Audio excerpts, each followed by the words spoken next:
Welcome inside day 2 of the 2020 MAPL known as Championship Day. As we are on court 9 again today, bringing you guys a live stream. Our first matchup will be against the VA Juniors and then North Carolina Academy 18. Diamond. He's Diamond. Petey Doris. He never introduces us. I'm Michael Caratunuto because he still isn't saying my last name. But hey, I'm awake today. I'm in the Eastern time zone. I know which time zone I'm in. We're in the beautiful city of Raleigh at the Convention Center. This is actually the second match as the time zone screwed me up, so whatever. But the VA Juniors had beat the Carolina Juniors 16 Zoe team 2-0, and the first matchup of the day for U of A alum Keisha Demps and her squad, as they will take on the VA Juniors, and they are led by head coach Jared Tullock, his third year at the club. They're from Northern Virginia, by the way, just in case geography, because we're sticklers on that. Yes. Well, you're a stickler. You made me I wasn't before you, but now I am a stickler. Let's get to the starting lineups real quick before first serve here for the VA Juniors in the black uniforms with the blue lettering and white numbers. Starting is number 2, that's Tanaya Epps. Number 13 is Leah Harper. Number 1, Sydney Jones. Number 17 is Nina Kernan. Number 12 is Brittany Myers. Number 6 is Isabella Newman. And the libero is number 20, Karis Park. For head coach Keisha Demps, her starting lineup, yes, has a little bit of a twist to it, as we have, her daughter, number 15, Jade Demps. Number 12 is Kelly Kaufman. Number 11 is Chloe Smith. Number 9 is Taylor Nomanson. Number 7, is Caitlin Canales. And the libero in this match starting the day is number 3, Destiny Dorsey. We'll also see Taylor Nomanson, who's on serve, could play libero too. As the first point goes to NC Academy Diamond with the violation.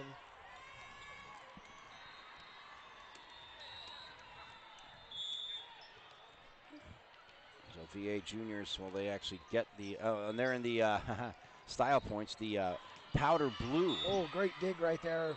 Uniforms with the white trim, white lettering, and numbers. As the VA Juniors are up 2-0 against NC Diamond. Diamond will be hitting right to left, as the VA Juniors will be left to right. Good kill right there for the Juniors, up 3-0. First time we've seen this kind of play for the NC Academy to fall a little bit in a hole right here, as they're in a hole. Well, 3-0. VA Juniors, as that is number 6, that's still on serve, Isabella Newman. But the VA Juniors, again, played in the first match of the morning. They won in 2 sets. Again, it was a little, the first set they controlled. The second set, it was 26-24, so a little bonus volleyball. But, again, they have that momentum going from playing in the first set. So 3-1, wow, make it 3-2.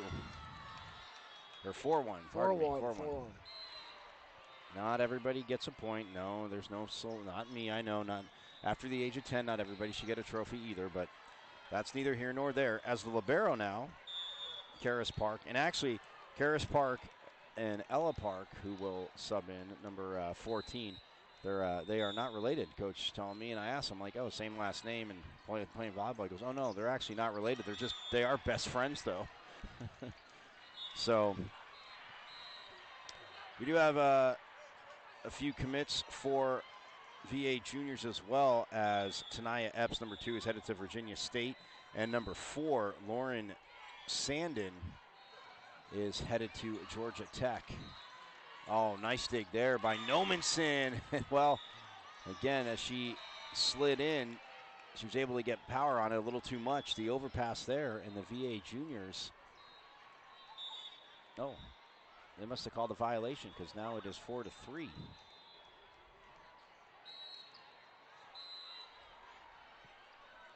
But now, the speaking captain, Leah Harper, talking to the ref, and now Harper going back to Coach Jared Tillock, who's assisted by Grace Simmons and Amanda Powers.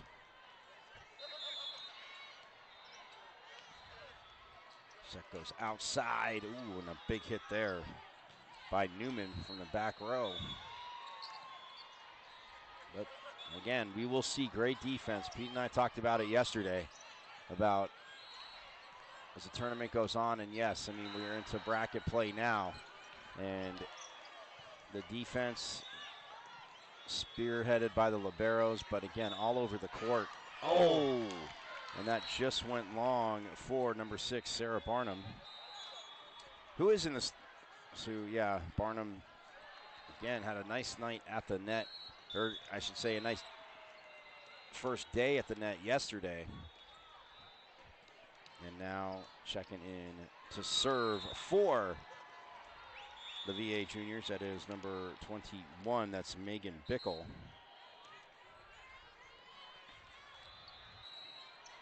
And the back row attack. Oh, by Demps, but she goes just long. Just typically have to get their kills on. I mean, they're overpowering, puts too much cilantro on it for this Sunday morning. Yes, they are. Oh, got a ball on the court, so we will redo it as Bickle will serve it again.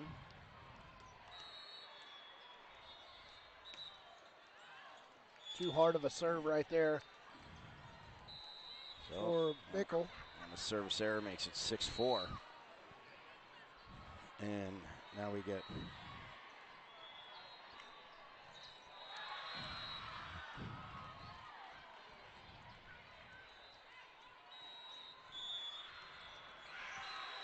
NC Academy will be serving right to left.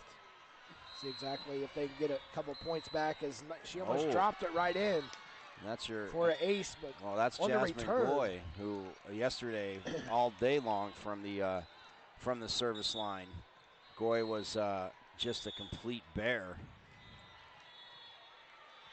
So there with him 1-6-5 is Goy again. Goes at Park, who's able to pop it up. Set outside. Oh, well, Amani Foster just joined the party. Like she left it last night, just dominant from she must have listened to you. Yeah. Well, us, I should say, because she was crazy dominant from the outside. So we are all knotted up at 6, and if Foster's not going to get challenged, yeah, the block's going to have to get over there because Foster will elevate and kill, make the kill quickly. Park with the set outside and getting the side out. Big hit there. That was number 13, Leah. I was telling Pete before the game, I thought her parents may have been Star Wars fans because it looked like it could have been Leia, but it is Leah. As VA juniors up 7-6. Now we're going back and forth with side outs as 7-7 here in match set 1 of match 2 for the day. So Foster now with the jump serve. Park with the pass to Park. Oh. As that was tipped off of Barnum. So it's 4 hits. Or pardon me, Barnum. Can't do that. Not allowed the 4 hits. So that makes it 8-7, and that'll put number 17, Nina Kernan, on serve. As they're serving a little too hard, as I've seen both coaches come off the bench. That's a 3rd serving violation, giving NC Academy Diamond a chance to stay within this game with 3 serving violations. So the libero Destiny Dorsey on serve, and well, the attempted kill there, but that goes long, so that'll keep Dorsey on serve.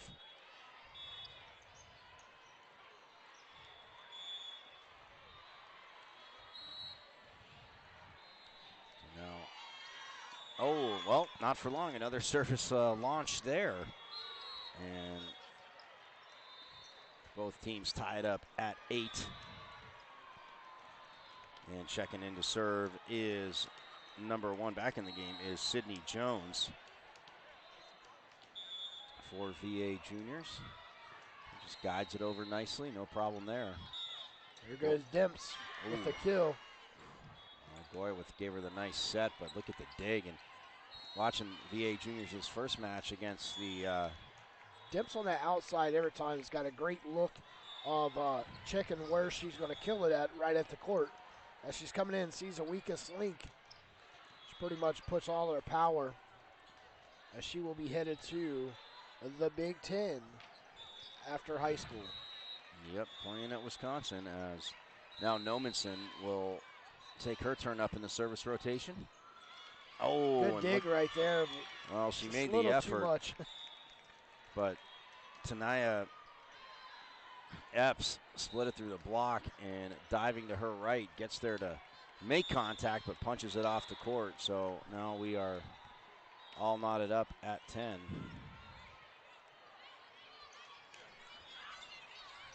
Neither team again, well.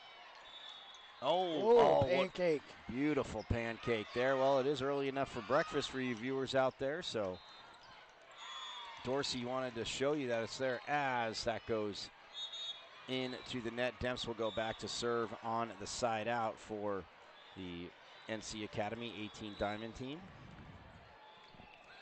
as they are now up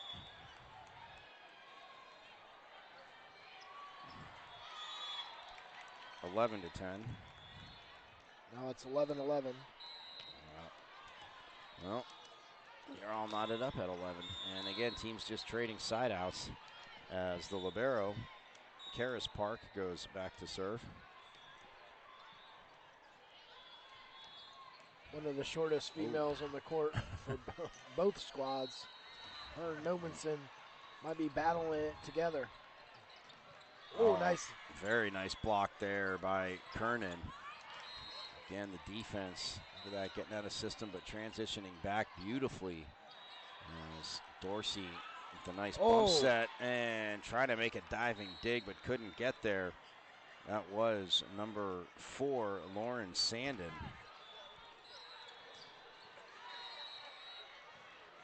So now NC Academy up 12-11 as that will send number 12, Kelly Kaufman, back to serve.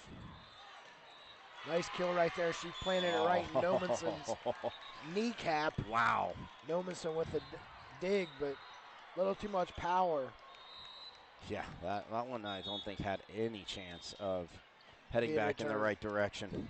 So on the side out, that'll send Brittany Myers, number 12, for the VA Juniors, back to serve.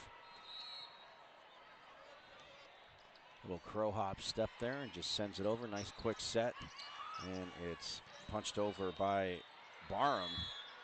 Sarah Barham, well, trying to make a play, but it actually works because on the return, VA Juniors sent it outside the partition. Just a reminder that it is best 2 out of 3 still. Obviously, tournament style up to 25. Got to win by 2 in the first 2 sets. And if it goes to the third set, it's up to 15. Still got to win by 2. The red and white partition, if the ball hits that, it's out. If it goes behind it, it's out. So that was the call there. That is why the NC Academy 18 Diamond team is up 13-12 as Jasmine Goy back in the game to serve. Oh, what a beautiful up. But unfortunately, teammates can't punch it over, so that will be the biggest lead of the match. The match so far, but this set, 2 points for the NC Academy 18 Diamond team. As Goy sends it over again. Park with a set outside and I thought she caught the back line, but Leah Harper just went a little long. So now that makes it 15-12.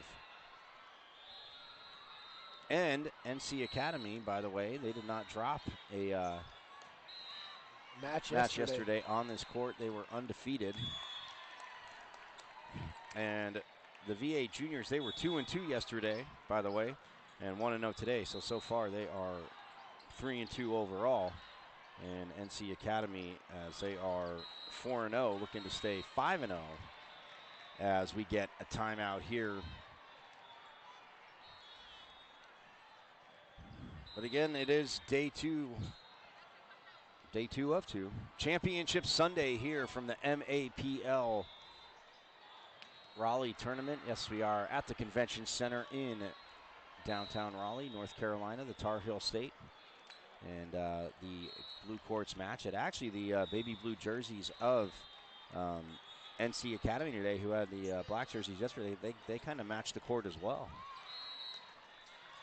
It's all about a fashion statement, as 16-12 is the score. And Jasmine Goy still on serve for NC Academy. Just floats it over. No problem there for Karis Park. Well, the back row attack, but no problem on the dig there. As another back row attack. And it lands out. I thought she found the back corner. Too much little juice on that one. Yeah, for Lauren Sandin. So that makes it 17-12 now.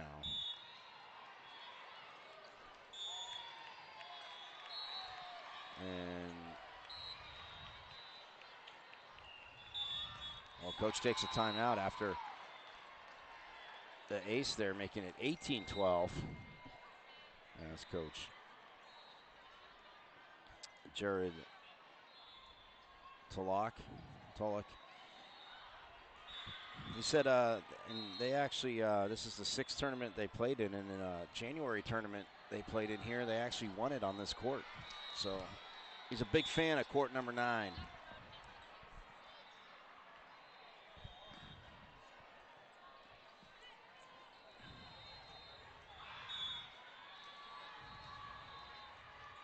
So both teams back on the court, and Jasmine Goy still on serve, picking up where she left off yesterday for NC Academy. And that'll be another ace.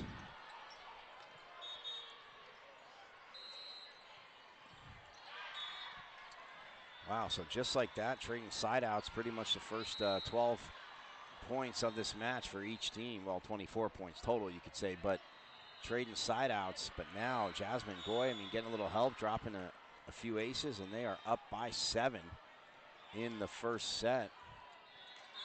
Just punched over. Almost hits the court, and the set in the middle. Park with a beautiful self-defense dig there. Set goes outside as Foster with the push shot over, and Sandin just couldn't get there. So wow, just like that, 20-12 is the score.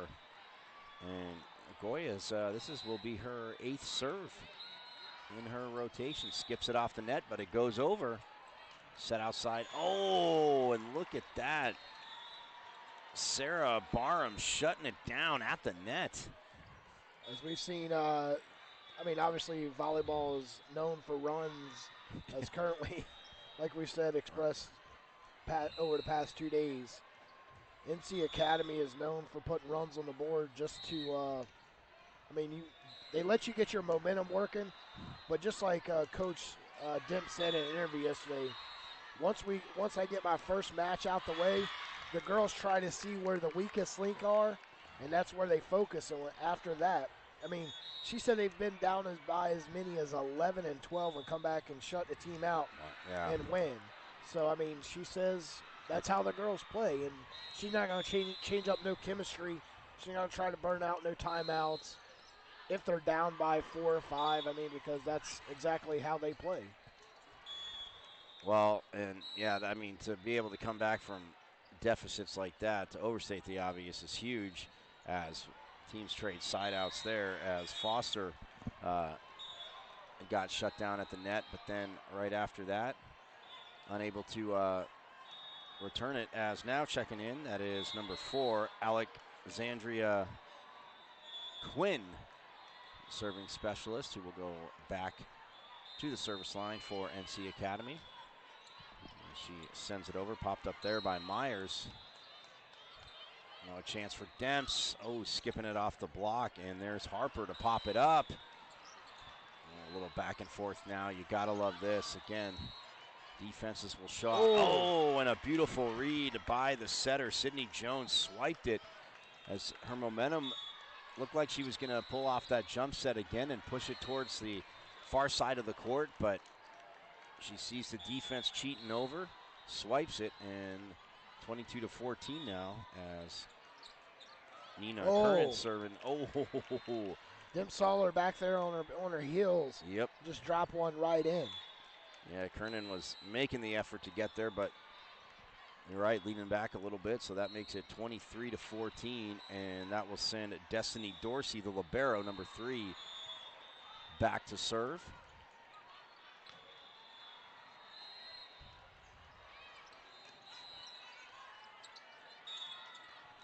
Oh, good dig right there by the libero. Wow. Well, that's what you want from Dorsey. Cross court. Oh, cuts it up in the air. Oh, well. I like it. I'm not laughing at Quinn. But again, she knew she couldn't get there with her hand, so she stuck the foot out, tried to angle it back, but delivered a pass to the crowd there. So that will make it 23-15. And VA Juniors is going to have to go on a run as Sydney Jones serving. They would hope that they could. As, gives her teammate the set. Here's Demps with the kill. Wow, they're able to return that. And another kill, and it's in. Well, Kaufman went cross court, and that makes it set point now. As it was a quick set, no one really there to challenge it. And checking in will be Taylor Nomenson. Nomenson with her third rotation in serving. She started a match, started a set, and here she is.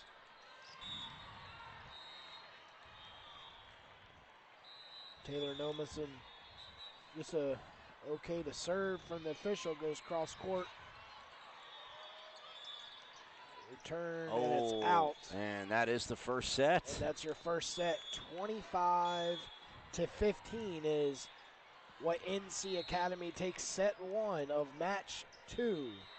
We're going to come right back here. You're listening to Day 2, Championship Day, inside the 2020 MAPL.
looking to get set 2 started here inside the 2020 MAPL in Raleigh, as the NC Academy 18 Diamond took set 1, 25-15 over the VA Juniors. VA Juniors will be serving right to left on the far side of the court, as they go with the same starting lineup. Tanaya Epps, number 2, Leah Harper, number 13, Sydney Jones, number 1, Nina Kernan, number 17, Brittany Myers, number 12, Isabella Newman, number 6, and the libero, number 20, Karis Park, as NC Academy going with the same starting lineup as well. Kelly Kaufman at number 12, Jade Demps, number 15, Taylor Nomenson, number 9, Amani Foster, number 8, Caitlin Canales, number 7, Sarah Barnum, number 6, and then libero, number 3 is Destiny Dorsey, as Nomenson on serve with her team up 2-0 so far. The first point coming from Quincy Vanderhorst of NC Academy as she subbed out for Nomenson. Nice pancake right there by the libero, as VA Elite is volleying right with NC Academy, but with Demps gets that nice push shot at the net, and when you're getting out of system and you're digging, helping teammates out, parts of the court might be open if you don't get back quickly, and Demps finds that on the push shot, as her team now up 3-0, up 1-0, and they still haven't dropped a set.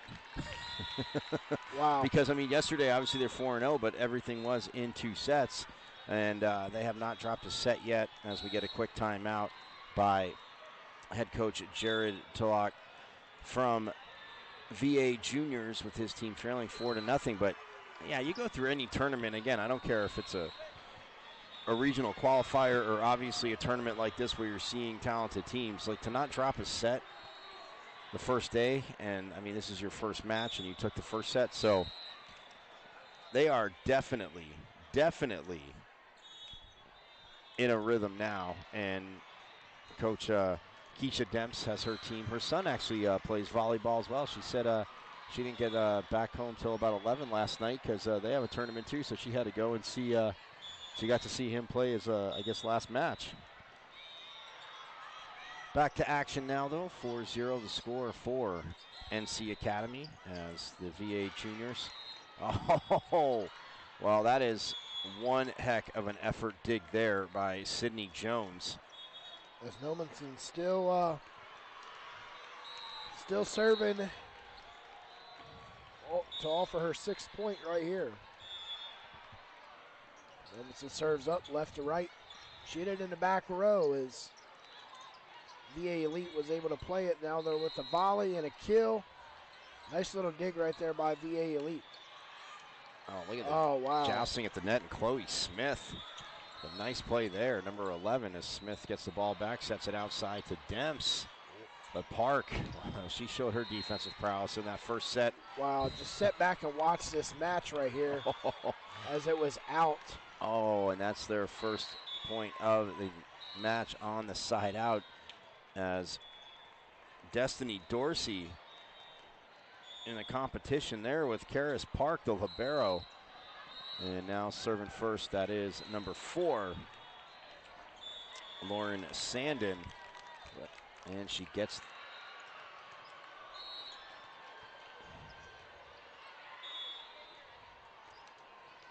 so 6-1 is the score. Yeah, I was going to say it's a side out in the scores table, trying to pull a fast one on us again. It's they said it was 5-2. I'm like, yeah, not on that play. Oh, nice block by Chloe Smith. Oh, and look at Dorsey trying to make an unbelievable play as she almost collided with the scorers table. So on the side out, that makes it 6-2 as Park will go back to serve.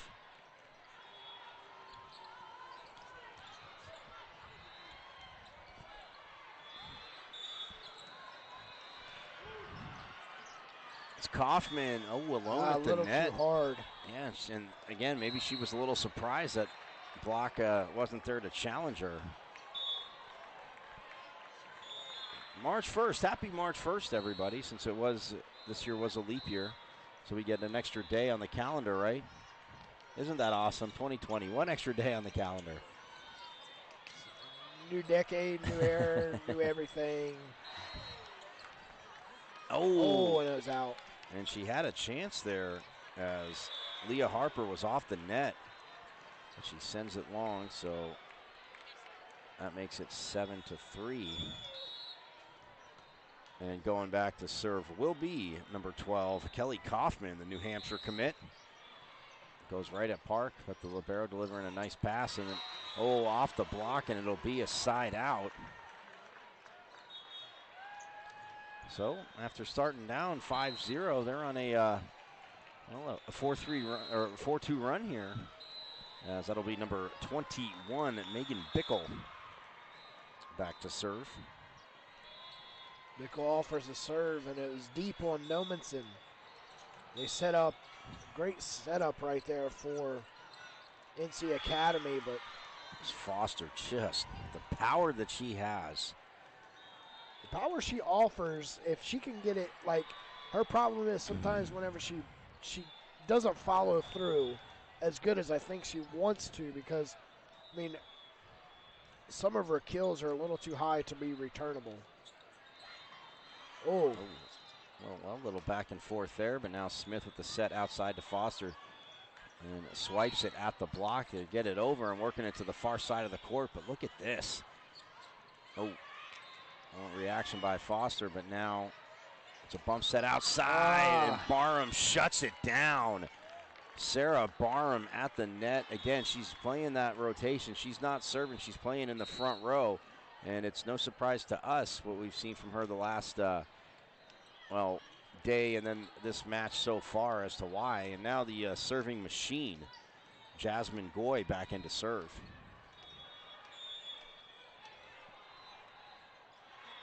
Goy offers a serve up, serves it deep in the left corner.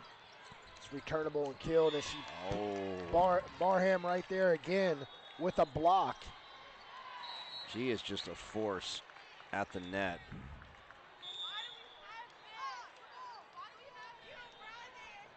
Puts them up 9-5. Yeah, Sarah Barham, again, what she means to them at the net is just, again, another tool. Look at Goy run that down for the bump set. Again, your setter responsible. Always forgetting that second shot, or the second pass, I should say, pardon me. Wow, great dig right there by VA Elite. Got it. Well, defense leads to offense, and Sandin proved it there. As Demps, they call it Demps on leaning to the left. She weren't able to get back right. So as Leah Harper now goes back to serve. Wow, hard. The service error there is, again, floats long.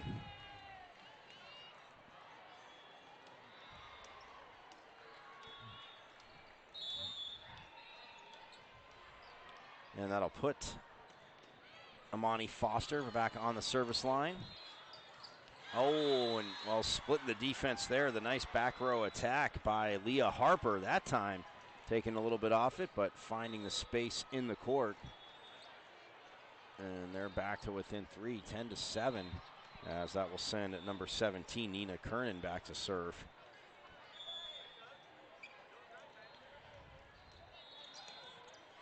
And she'll get the ace as kind of in no man's land for Destiny Dorsey. A rare misread by the NC Academy libero.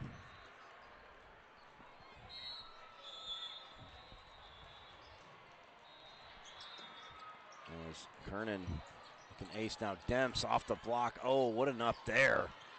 Man.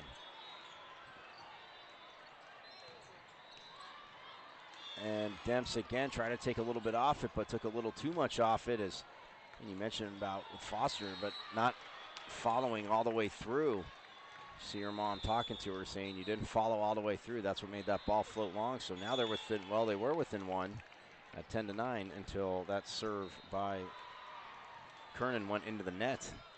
So now it's 11-9 in favor of NC Academy as Destiny Dorsey, the libero, goes back to serve, and checking back in the game up front, number 13, Quincy Vanderhorst. Great block right there by Demps. Pushes them ahead by 3, 12-9. Just 13 away from taking the set, the match, and moving on.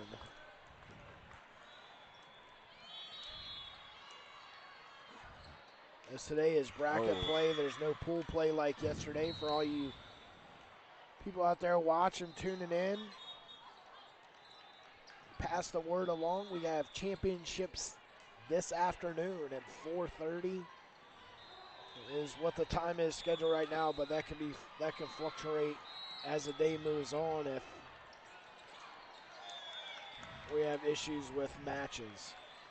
Yeah, they might go a little long. Might have some 3-setters, but it's like 3:30 and 4:30 championship matches. So 12-11 the score, though, here in the second set, as on serve, that is Sydney Jones for VA Juniors, as that gets tipped by Park. So it'll be a side out, and it'll put NC Academy back up by 2 and send Taylor Nomenson top of the service rotation for NC Academy back to take her turn up. So she sends it, and she gets the ace. It just caught the line. Nomenson has picked up the first 5 points serving for NC Academy here in this set. She's back around for round 2. Up 14-11. NC Academy looks to... Oh, look at Park on that serve receive there. A little bit cheating to her left, but able to go back to her right. Oh, and Foster, well, it ricochets off the tape. So keep Nomenson on serve with 13 back up by 4 again. Nomenson's 8-point serving. The time of the match, they did it last time too. They were tied at 12, and now it was 11-10. Nomenson got back on serve as that ricochets off the block. It'll be a side out for VA Juniors, but same time of the first set that they started to go on their run did NC Academy, as Lauren Sand, the Georgia Tech commit, serves it over for the VA Juniors.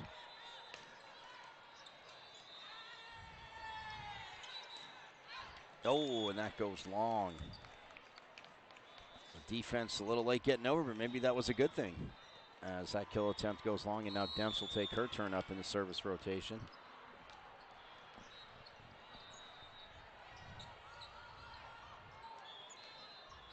As the ball came onto the court. And now Demps gets the okay to get play started. Oh, wow. Well, almost drops the ace. As she was down, she just pushed it back over, was our New Hampshire commit for NC Academy. As they lead 17-12. Michael, what does VA Elite have to do to try to get back into this one and steal set 2?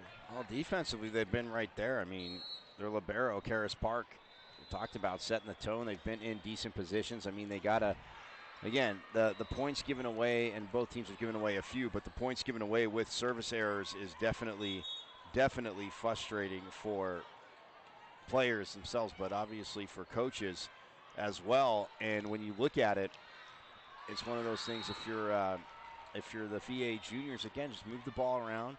Again, it is cliche, but you got to take 1 point at a time. Get a side out. Try and get them out of system quickly and make crisp passes just like that. And, well, but then you got Destiny Dorsey making plays like that and Foster going over to help her out. I mean, that's just, again, you can't plan for that, and they transition back so quickly. And Foster at the net again. Yeah, you just have to hope they don't get to a ball in a way. I mean, again, they're putting them in very good spots, very solid spots. They're hitting their marks. But again, like I said yesterday, they're probably feeling like they're playing with 9 players on the court from NC Academy instead of 6. as they're up 18-12, and Chloe Smith with another beautiful block there. Now Smith with the set to Kaufman, and, well, not the best of hits, but it ricochets off the top of the tape and through the block and hits down on the VA junior side of the court. Well, what did I say yesterday? Sometimes if it's not your set or not your match, it's just not your match. They're not really doing anything bad. They're just not converting points. Again, that was a solid hit, and Destiny Dorsey makes the play. And you got to keep going. Well, this time they're able to get the point, but I mean, they feel like they have to hit the perfect shot. And when they got him out of system there a little bit, it opened up that back corner. But man, it's just crazy, crazy frustrating if you're the opposing team and you're playing that good. But again, it doesn't always show on the scoreboard. And again, it doesn't take anything away from NC Academy. Yes, they're making the plays, but there's some points that I feel that VA Juniors is like, how did they not get that point? Nice high set outside. Oh, and Kaufman, look at that, shutting it down. Foster shuts it down, but did... Yeah, yes, it did hit the partition. The difference in set number 2 and set number 1. Set number 1, it was NC Academy was trying to measure up the court in first match of the day for them. So, you know, then as you can tell, as they settle in, it just totally looks a whole lot different team right here. Well, and you can't say it's not for hustle reasons for VA Juniors, as Leah Harper went flying over here on the near side of the court right before she got to the fans and punches it back to her teammate, and they're able to get it over, but again, not get the point. Oh, and going cross court. Oh no, they're going to say that was out. I thought it got tipped by the defense, but it did not. That was Brittany Myers. So 22-13 here, and on serve is Kelly Kaufman, who, again, for her has had a quiet first match, but yet her presence has been felt at the net. She goes with the short serve. Oh, ricochets off the block, and there's really nothing Foster could do. She tried to get in position to play that, but it ricocheted off her shoulder. So that makes it 22-14, and that will send number 21 in the game to serve, and that is Megan Bickle for the VA Juniors. Gets the okay to get play started. Goes at Nomenson, but a nice pass to Smith, and then Barham again. Well, like I said, Kaufman may have not had the same amount of presence as Barham, but again, it just each match somebody else stepping up too. But they're just playing really good as a unit, and for them, this is their... Got Gould back to serve for NC Academy, serving left to right. Yeah, it was Jasmine Goy, who, wow, and Foster, look at that, climbs the ladder, doesn't hit it perfectly, but still now gives her team set and match point as Jasmine Goy will serve for it.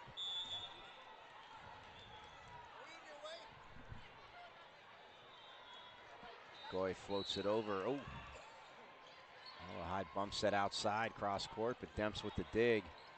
Goy with the set. Oh, what a nice block there by Harper. And Park with the, see again, that's the defense that they've been pulling out all set. Oh, and the miss hit there off the net by 25-14 and 25-15. NC Academy defeats Virginia Juniors. Well, I was going to say Leah Harper on that last play was in position again, but the way the kill came down, she just couldn't return it. I will say this real quick, as coach, and again, he didn't tell me towards the end, but they have they were trying to make some patchwork team because they had 4 injuries and they're not playing in their normal positions, and that was part of the defensive struggle, I think. But man, VA Juniors 1-1 today, and still undefeated though is NC Academy. Is crazy. Like we said, they haven't dropped a set, and they're 6-0 in this tournament. So we'll have 2 new teams coming up, and we'll be right back here. You're listening to the 2020 MAPL in Raleigh, North Carolina.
as we are back here on court number 9, bracket day, the third match of the day between the East ECJVC, say that 10 times fast, and they are taking on the Triangle 16 blue team here at the 2020 MAPL tournament here at the Raleigh Convention Center, downtown Raleigh, North Carolina, as the ECJVC, they're from Greenville, North Carolina, as East Carolina. Yes, and they are from Greenville as Triangle, the 16 blue team, led by head coach Alston, Godbold. Our assistants are Nicole O'Connell and Natalie Ziskin and Sherry Fadul. The starting lineup for Triangle, again in the black jerseys with the, blue and white trim, blue lettering and numbers. Number 18 is Jada Foster. Number 12 is Hallie Gibson. Number 5 is Kiki Clibson. Number 6 is Avery Loback. Number 7, Abigail Morse. Number 3 is Sydney Schmidt, the libero. Number 10 is Megan Murray. And for ECJVC, led by head coach Kelly Kraniak, who is in her 14th season as head coach. Number 19 is Haley Amber. Number 11 is Shay Jenkins. Number 17, Reagan Crescio. Number 16, Ashlyn Philpott. Number 9 is Lauren Richardson. Number 5, Avery Scroggins. And the libero, number 2, Olivia West. And they are in the purple uniforms with the gray trim and, more so silver trim lettering and the silver numbers. And we have a 2-2 match early on as Triangle yesterday was 1-3, barely got into gold, but they're here. And then for ECJVC, they were 2-2 yesterday. EC. It's EC. I know, ECJVC. EC, all right.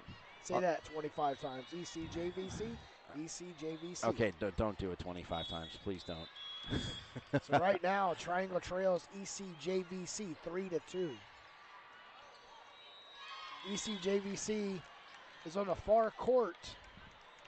The Triangle right there with a point ties it up 3-3. I'm just going to go EC because that's, it's like Sylvester Stallone talking with, I don't even know where I'm going with that. But anyway, that being said, 4-2 is the score. As now it's 5-2 as Triangle leading 5-2.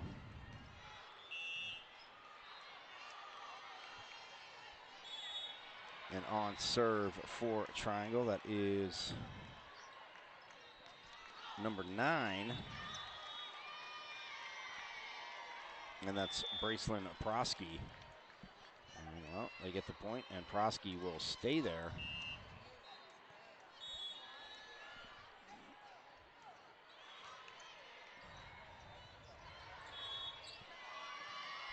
Oh, and the violation there, and that'll make it 7-2 as we get a quick timeout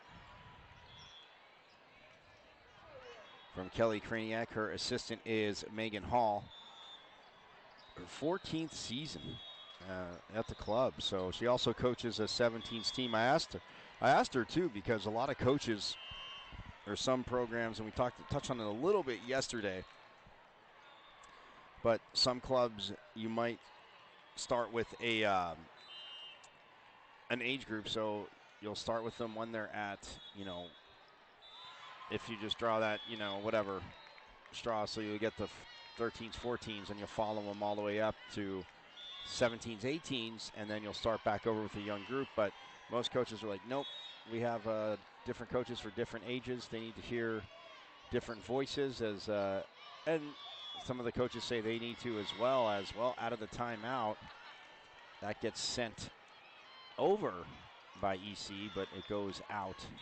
And a lot of these teams have been playing a lot of the qualifiers here lately. I was talking to the Metro 15 coach between matches, and he says they're on a short week right now. They head to Orlando Thursday because they play Friday for a qualifier.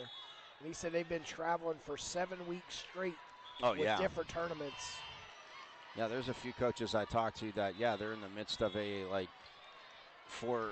they played 3 weekends, they had a weekend off, and then they're playing 4 straight weekends.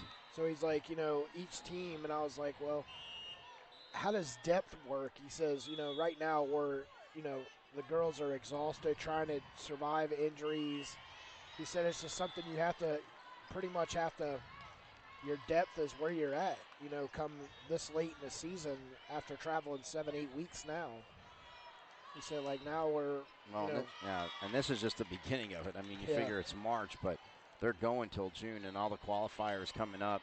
Obviously, the 18's a little bit ahead. They might have to play a little bit more because, like I said, 18's nationals are in April. Back to serve. That is number 10, Megan Murray, the libero for Triangle. She gets the ace. Her team up 10-4 here in this first set.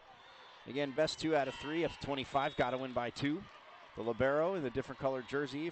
Sorry if we didn't remind you, but they will wear the different colored jersey as that serve goes into the net because, yes, as you just saw, they can serve. They play the whole back row. They can play all the rotations in the back row. They're going to be your best defensive player, and I say that with a caveat because obviously a lot of these girls can play great defense, but best defensive player can attack in front of the 10-foot line. And when they're supposed to play the front row, as that serve goes way long by number 11, Shea Jenkins. But when they're supposed to play the front row, they will rotate out, and that's the purpose of the libero ever since the rule change as a ball comes on the court. And that was funny. Olivia West looked like she just wanted to launch that about 50 feet as she shoveled. It looked like she was about to throw a pitch, but she looked so frustrated because maybe she saw an opening. And again, it happens in club play, but Olivia West just hucked it over to the other court. Oh, and off the block there, number 16, Ashlyn Philpott. And Philpott might be the tallest player on the court. I know Abigail Morse for Triangle giving her a little bit of a run there, but Philpott, again, and this is a 14 national team, so. Oh, and that ace. Dig right there. Ooh, dropping it in. Avery Scroggins, and, great hustle there, but Scroggins drops it in, and so that makes it 11-7 now. ECJVC making a little bit of a run here. It's Triangle. Ooh, and I was talking about Morse, and she sends that. It was tipped by the defense, and the speaking captain, Lauren Richardson, disagreeing with it. Talking to the R1. Yeah, I talked to Alston Godbold. She actually, this is her 6th year as a head coach, but she played at Triangle. So very familiar with the club as a head coach as her as well. Now the down official talking to the up official as they're trying to get it straight. Triangle saying they're on serve. I haven't changed the score yet because okay, so it is Triangle ball as they will serve, and that is number 3, Sydney Schmidt. So it is 12-7 in favor of Triangle. But yeah, Coach Godbold played at the club and now coaches at the club. Oh, wow, that's just punched over. Ooh, and choosing to play that was Jada Foster. I don't think she had to. Oh, she tried to push it at that back line. She was able to. Oh. She found a hole right in front of the libero. That's Hallie Gibson. Just tips it over. But, yeah, Foster again. And if nobody, we talked about communication yesterday. If nobody said out and you're standing right there, you're not looking down at the floor. You got to concentrate on the ball. And she played it, but they still get the point as Schmidt will serve it over again. Nice high set cross court. Ooh, and that's played by the libero, Megan Murray from Triangle. Olivia West with a nice bump pass. Oh, and the miss hit. She went up, and instead of going cross court, looks like she tried to go down the line. Did Lauren Richardson. And now, It's a touchdown lead for Triangle. The 16 blue team as they're up 14-7, and that'll keep Sydney Schmidt on serve, and she'll drop an ace. As unable to handle the serve receive there. That was number 5, Avery Scroggins. And we get the timeout. Timeout is ECVC. JVC. Just say EC, and you'll see. You were making fun of me, Mr. Funny Guy, and now who was on to something? Yes, ECJVC from Greenville, North Carolina. Oh, now he's going to write it out. This is bad. This might be bad TV. He's writing it out in big letters. What a mean guy. He's just picking on me now. But yes, you cheater. But anyway, they are from Greenville. This is their 5th tournament. They were 2-2 yesterday. Again, they win this, they would go to 3-2. And offering to serve up, serving left to right. And they are back on the court. As Pete said, Sydney Schmidt serving it. And we get a whistle. There's a net violation. I'm like, that was way out, but the net violation by Triangle. So that little side out gives them their 8th point, and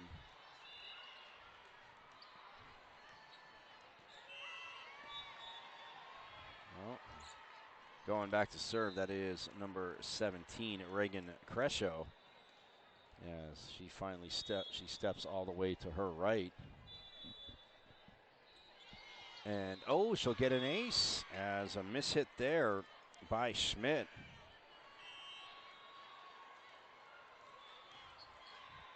Well, I'm definitely out of the timeout. I'm definitely sure Coach Kraniak would love about 5 more of those aces.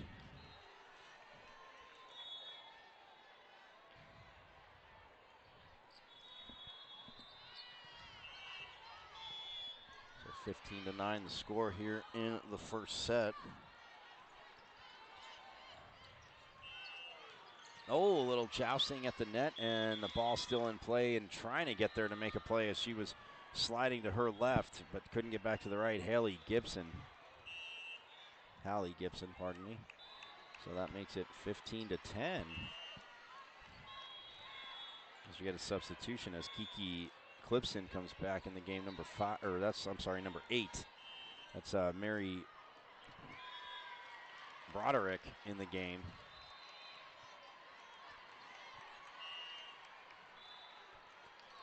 But look at this, ECJVC on a nice little run here. They're back to within 4 as Reagan Crescio will stay on serve, just guides it over. And going cross court, a big hit. She was open, was Jada Foster, but man, little too much real estate used on that.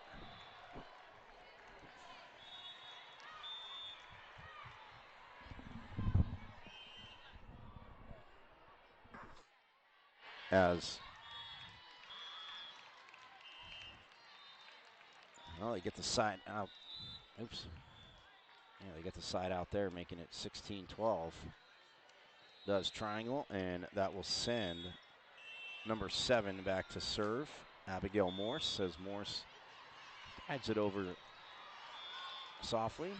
The block is there. Nice up by Morse as she gets it to Clipson. Nice block right there by ECJVC. And that was number 9 as Lauren Richardson making a play. So the side out makes it 16-13, and that will send at number 10 into the game, Mally Blizzard.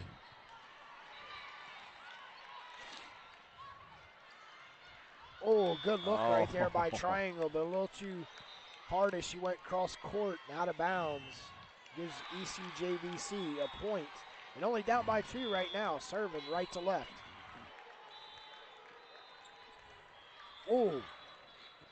Mally Blizzard stays on serve.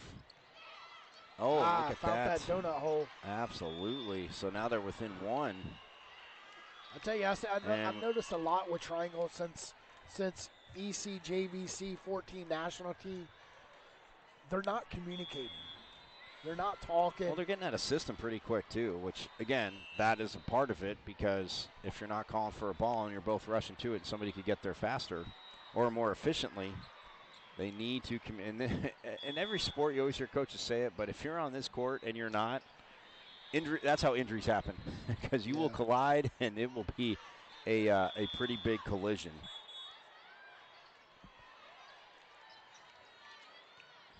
Triangle back on the court again in the black uniforms with the baby blue trim, lettering, and numbers. And ECJVC in the purple uniform, silver trim, lettering, and numbers. As good try.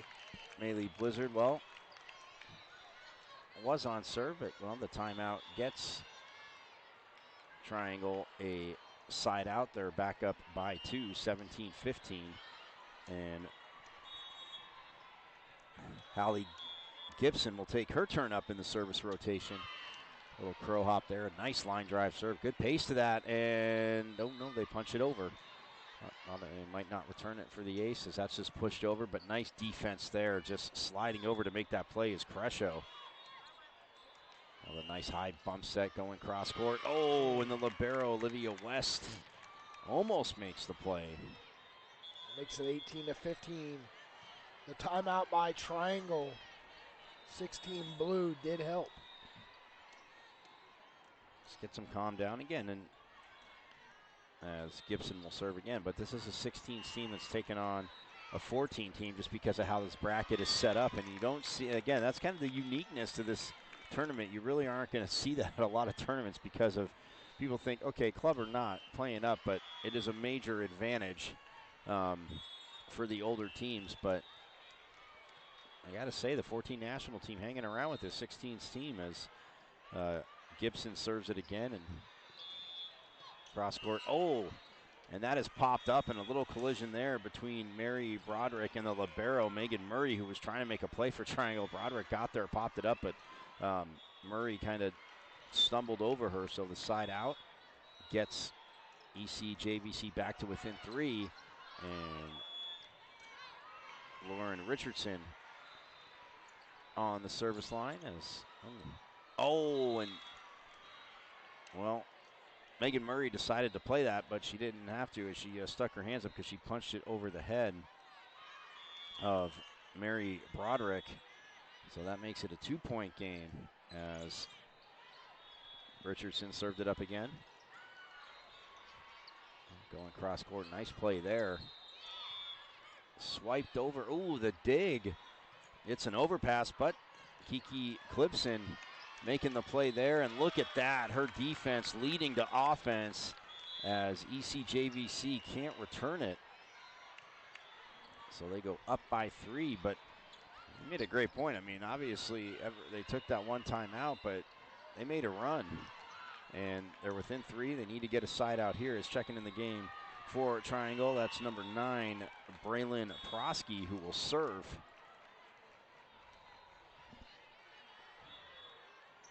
And also number 6, Avery Lobeck, back in the game up front.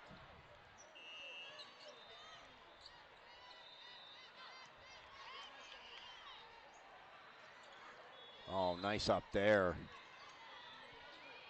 Getting great hustle, sliding to her right by Scroggins. And then the quick set to Lobeck. Oh, but she just goes long.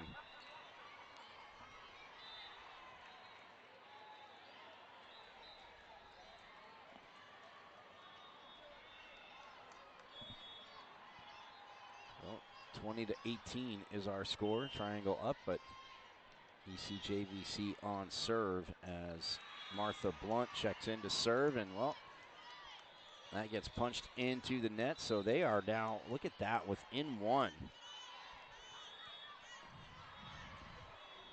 Trailing by a little bit as Blunt will send it over again. No problem there for Murray, but it's a free ball for ECJVC if they can take advantage, and, oh, the topspin shot just in front of a diving Murray. Man, sometimes it doesn't have to be the hardest hit. Yeah, it could be, a nice little push like she did right there, swipe it away. Put them ahead, put them tied up 20-20. Race to 25, win by 2. So Martha Blunt switched total sides of the court where she served from. And we're getting the call. It was outside the partition, but who hit it outside the partition? That would be Triangle. Triangle did. Yeah. The one that went by the scores table. So Blunt now serves it over. Just about had an ace right there. And the perfect read. The perfect read there by Hallie Gibson. The setter just saw, again, the donut in the defense. Everybody was waiting for her to set. And she gets her team to side out, tied at 21, but it doesn't last for long as Megan Murray, the libero, just pushes that serve very long. So 22-21 and on the side out. Wow, she's going way to the left of the court. It's like that is number 11, Shay Jenkins, who will serve.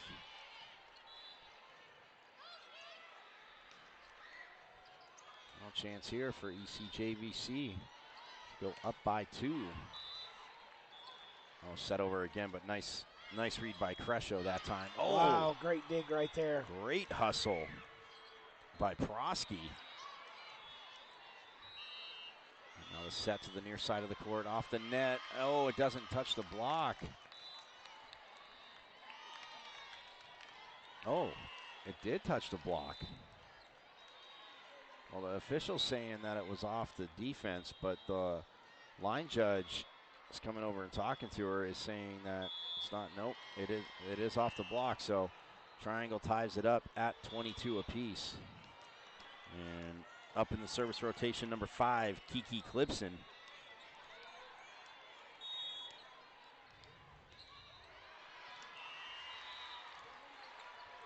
Drives it to the back row. And the set for Ashlyn Philpott. And man, she punches it down with authority as Triangle unable to return it. So now 23-22. And the team's trading side outs, trading side outs and then points as Scroggins sends it over. Set to Philpott. And she ricochets it right off of Abigail Morse. So now we have a timeout, but we have set point for ECJVC 24-22 as head coach Alston Godbold takes the timeout for Triangle and just trying to get her team to regroup. So the first set here. Our next match, yes, will be the CHAVC 15 black team taking on the winner of this match. Yeah, it says first winner of match 1. Yeah, in the blue. So that's what we're reading. So yeah, that's who is up next here. But I got a little bit more to decide. So set point. Wow, that's and they get it as it crushes down. So Scroggins serving for it, and her teammates help her out. Well, they were down a little bit, but they come back 25-22 to take that first set. And next up, we'll have the set number 2 for ECJVC versus Triangle 16 Blue. Right after a word from our sponsors, you're listening to the 2020 MAPL Raleigh edition.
as we are back here on court number 9, set 2 of the third match between ECJVC and the Triangle 16 Blue Team. Michael Carrotino here, as you are checking us out live on High Level Media NC.com, as we're coming to you from the 12th edition of the MAPL tournament here in Raleigh, North Carolina, downtown Raleigh at the Convention Center. And ECJVC took that first set 25-22 over Triangle as, and they get the first point of this second set as they are up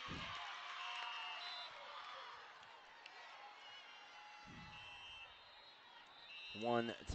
Well, make it 2-0 as number 11 is on serve first. That is Shea Jenkins. Same starting lineup. Shea Jenkins, Reagan Crescio, number 17, number 16, Ashlyn Philpott, number 9, Lauren Richardson, number 5, Avery Scroggins, number 19, Haley Amber, and the libero, number 2, Olivia West.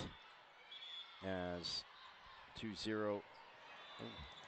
Well, look at the block there by Philpott. But the Triangle 16 Blue Team keeping it going. But that ECJVC able to knock it down, and now they are up 3-0. And the starting lineup for Triangle is the same. Number 2 is Sydney Schmidt. Number 18 is Jada Foster. Number 12, Hallie Gibson. Number 5, Kiki Clipson. Number 6 is Avery Loback. Number 7, Abigail Morse. Number 10, and number 10 is a libero, Megan Murray. So on the side out there, making it 3-1, and on serve first, that is number 12, Hallie Gibson for Triangle, again in the black uniforms with the baby blue and white trim, baby blue lettering and numbers, and ECJVC in the purple uniforms with the silver trim and lettering and silver numbers. But just like that, it is now 3-2. Triangle, again, needing to take this set to force the decisive third set, which is up to 15. Still got to win by 2. Oh, nice cross-court dig there. Nice block at the net right there for ECJVC to go up 4-2. Yeah, Philpott, again, that height, you're going to have to, again, hit it a little bit harder. You have to put a little bit of power into it if you want it to ricochet out, because if you just try to tip it, she is, again, with that height, and as she goes up, very tough to, and that one goes into the net by Kiki Clipson.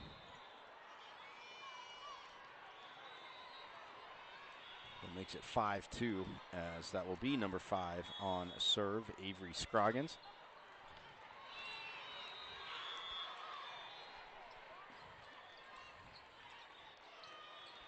Oh, nice push set to the outside, but again, the defense is there. Ooh, trying to find the donut of the defense, but too much traffic there in the middle of the court as the team again shifting around. Oh, nice block by Philpott again. And that time they go over, but that's what allows Scroggins to make that dig, and then Philpott with the tip over, but Megan Murray with the dig, but then going down the line, Triangle getting the side out, as that was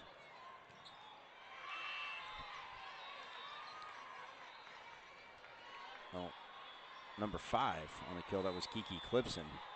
So that makes it 5-3. And that will send Bracelyn Prosky into the game, number 9 to serve. Oh, and Prosky can't come up with that dig. Not the hardest of hits there by Reagan Crescio, but directed it far enough away from Prosky. So now they're up 6-3, and coming back to serve, number 17, Reagan Crescio. Again, they took that first set 25-22 as ECJVC did. Triangle was up, they made a run, and while the momentum has definitely poured over a little bit into this second set. Oh, and they get the point. That was a nice crush there by Avery Lobeck, but it's dug by Reagan Crescio in self-defense mode somehow. And her teammates able to help swipe it over and to put them back up by 4, 7-3. Back row attack, but no problem there defensively. Set goes outside off the net. They want to stay away from Philpott, but she gets her hands on it to slow that kill down. Oh, and that's going to be sent way wide there. by number 19, Haley Amber. Your triangle again. You're all for getting a side out, getting a few points, but trading side outs, as we'll see with the libero, Megan Murray, can do with her turn up in the service rotation. Oh, a little jousting there, won by Triangle. Won by Triangle right there at the end. Abigail Morse with the slam dunk right there.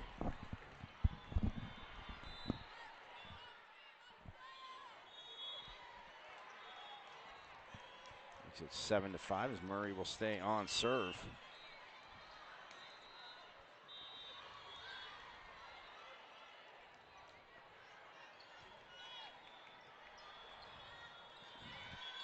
Make it 7-6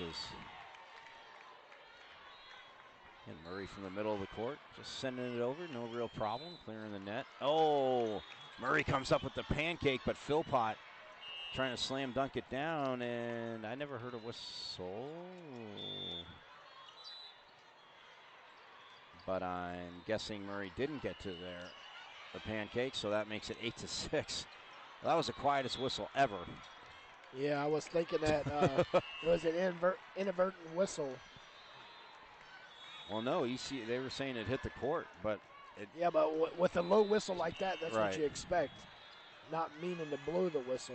Oh, man, that's a big crush there by Abigail Morse for Triangle, so they get back to within one, and going back to serve, that is number 5, Kiki Clipson. Again, Triangle trying to force the third set after ECJVC took that first 25-22. Oh, nice hit at the net by Triangle. Set goes outside, and a net violation on ECJVC. So now we are all knotted up at 8 apiece. And that will keep Clipson on serve, driving it to the back row.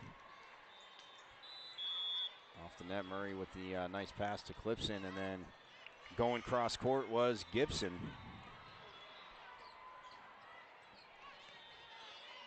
And defense is making plays.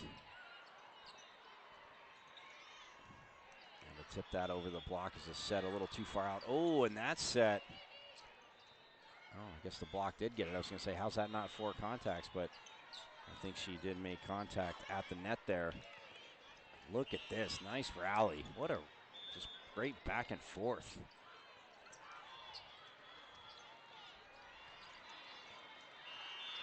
Great dig right there by the libero for Triangle. Yeah. Oh, and Megan Murray made that dig, and Abigail Morse, with everybody out of system, had the whole back row open. She didn't even really put a lot on it, but it just floated out on her.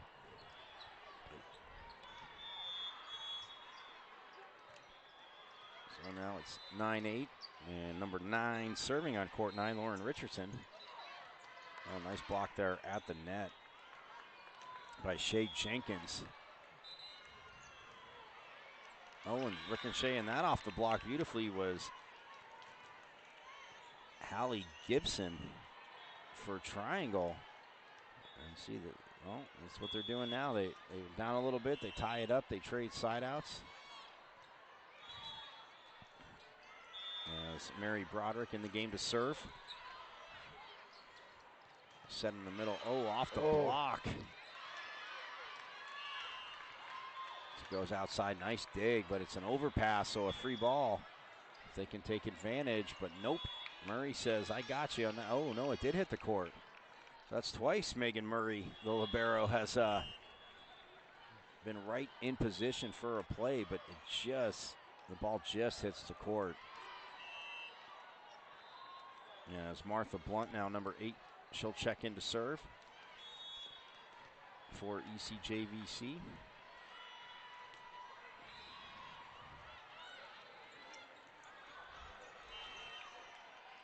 Wow, off the net.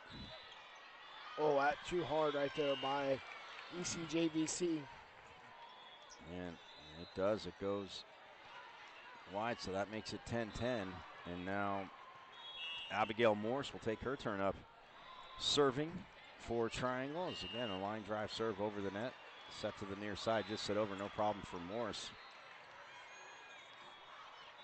Oh, well, shouldn't be shocked again seeing plays like that, the hustle, but just able to get there before the ball hits the court. The block definitely helped that. Down the line, and look at this. Oh, and she just kept it inside the partition. Oh, wow. I mean, both teams terribly out of system now, and you see them trying to sprint to get back into it. Oh, and right there with the little tip at the net was Hallie Gibson. A little jousting there, but yeah, they're trying to sprint back because you look at the court, and man, my eyes are getting big. Like, oh, it's so open, but you don't get the perfect hit over there. And so now Triangle up 11-10. Make it 12-10. Yeah, it's just trying to guide it over from the back row was Reagan Crescio, but hits it into the net.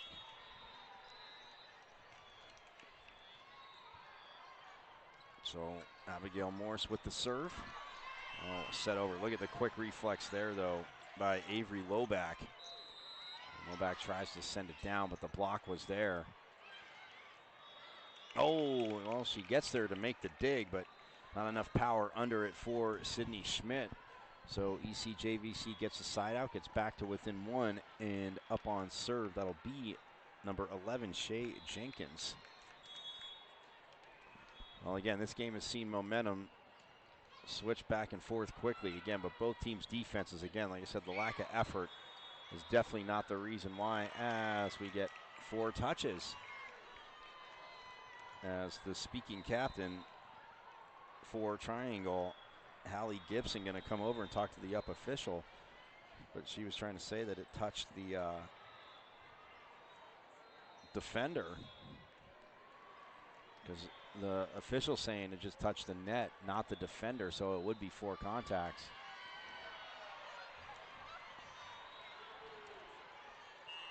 And now head coach Kelly Kraniak for ECJVC not happy the call got switched. Well, never mind. There is no point. They're going to redo it. So it's 12-11.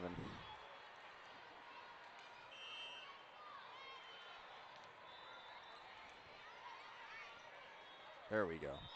All right, so all that, and it's a do-over. 12-11, Triangle leads ECJVC. As that is number 11 again, Shay Jenkins will serve it up. Oh, Jenkins with a nice up there as that was coming at her very, very fast. Oh, the set was a little too high over the head of the Triangle player. And now it's 12-12. Yeah, Avery Loback, I think she just mistimed her approach.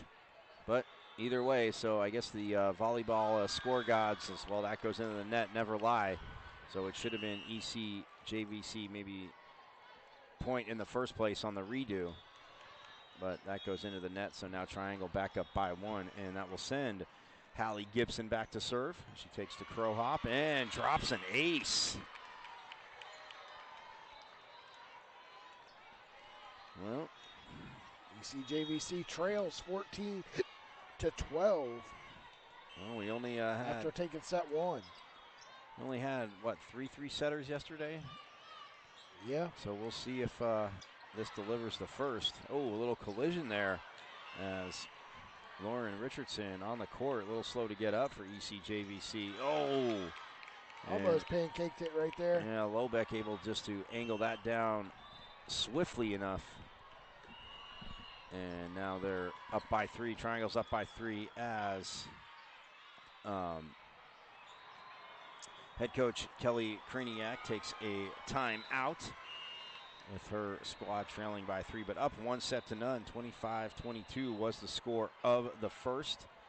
And again, if you're joining us live here, tell everybody else we got it's championship day, bracket play here from the 2020 MAPL tournament. We're at the downtown convention center, or if you're in the area and you're listening, come on by, come say hi. You can talk to Pete about the wonderful Dunkin' Donuts coffee he has.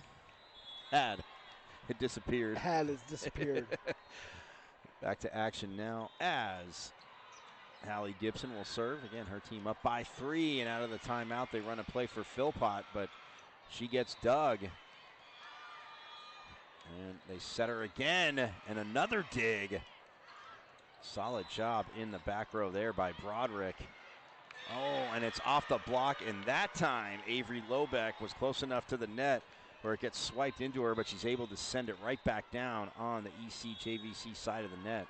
So that makes it 16-12 now in favor of Triangle, as Gibson will send it over one more time, but her service run will be done as she sends it long.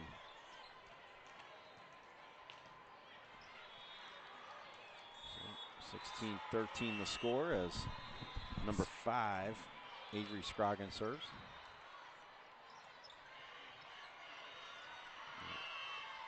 Quick set to Philpott and sent to the back row. No problem for Roderick there. Oh, nice block at the net. Or Broderick, pardon me. But just like that, they get the side out.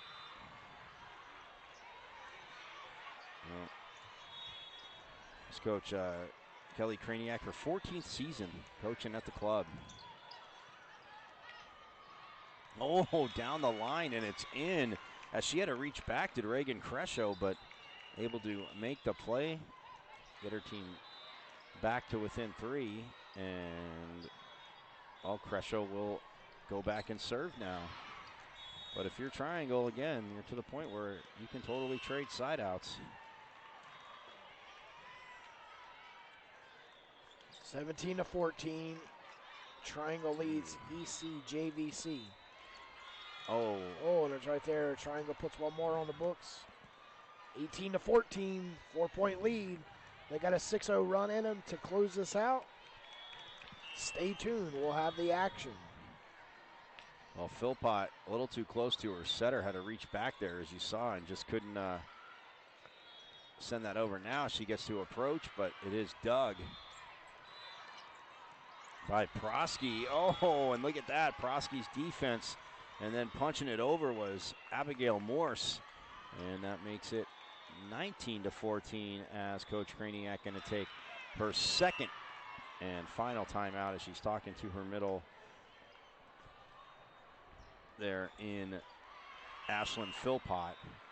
Again, she got just a little bit too close to her setter, and setter again didn't push it far, but she had to reach back and couldn't get any real mustard on that swipe or anything. Again, it's just crazy. 14 years old, and she's like 6'3", 6'2". Yeah. Athletic. I mean, only again, if we had that height when we were young. Yeah, well, not everybody can, but you don't need it. It helps, though. Yeah. I'm surprised, and it always cracked me up about these tournaments, too, is that, yeah, obviously a lot of these girls are going to play Division I volleyball, but if I was a basketball coach, I might, come check out just a bigger one, see if I could poach a few. Yeah. I'm sure there's a few basketball coaches in the crowd thinking about who he can poach. Well, Megan Murray was on serve for Triangle, but that ball gets, after she sends it over, gets pushed back in front of her. So the side out works, makes it 19-15, and number 10, Maylee Blizzard checks in to serve. Oh, it's set over and punched the wrong way as she had to run back to it, did Crescio, and Blizzard just couldn't get over there. So now, well, again, Triangle's cool with trading side outs as Kiki Clipson will go back to serve.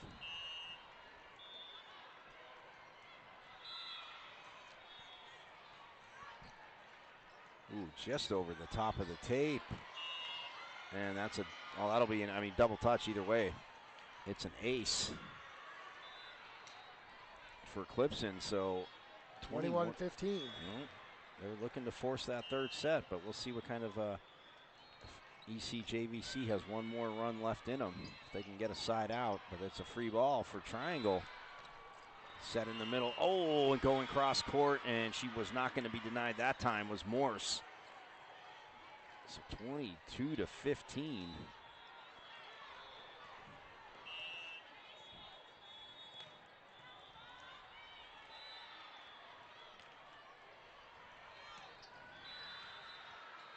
Set goes to Haley Amber. Oh, wait, but it was in. It wasn't out. So the block shuts it down. And wow, well, this is one heck of a run. So right here, they're on the 4 of the 6-0 run. They're on the 4-0 run right here for Triangle. As they lead 23-15. Oh, make that set 7. point. Set point for Triangle as they lead 24-15.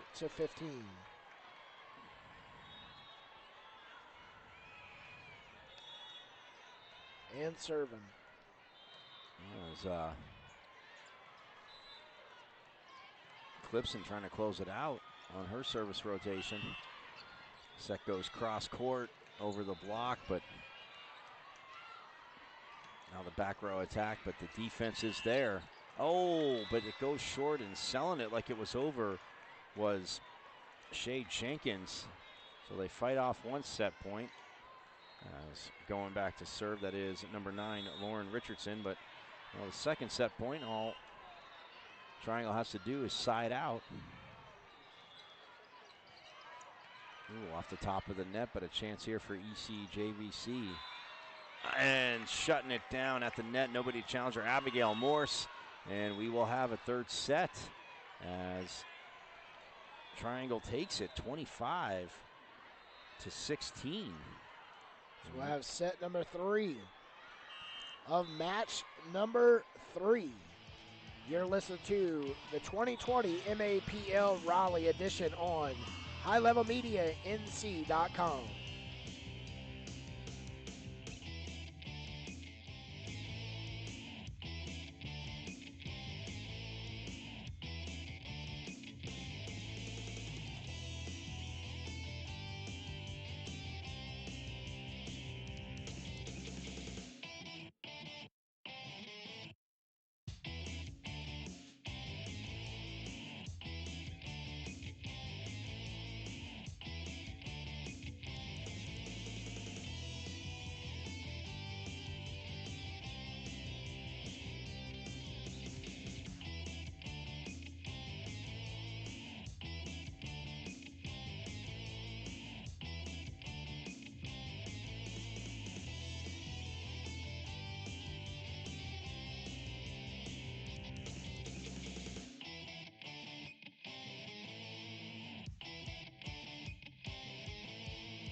Back inside match 3 as Triangle goes up 1-0.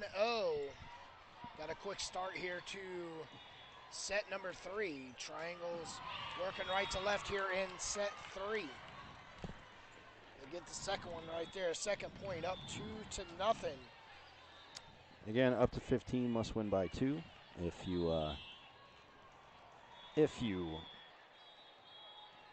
Whoever gets to 8 first, not if you get to 8. Whoever gets to 8 first. You ball on the court, so I'm sure they'll replay this one. No, they got it off. Amazingly. That's weird. Usually they will stop it, but if the referee doesn't blow the whistle, you're not going to stop playing. So Triangle's up 3-0. Quick on 3 straight.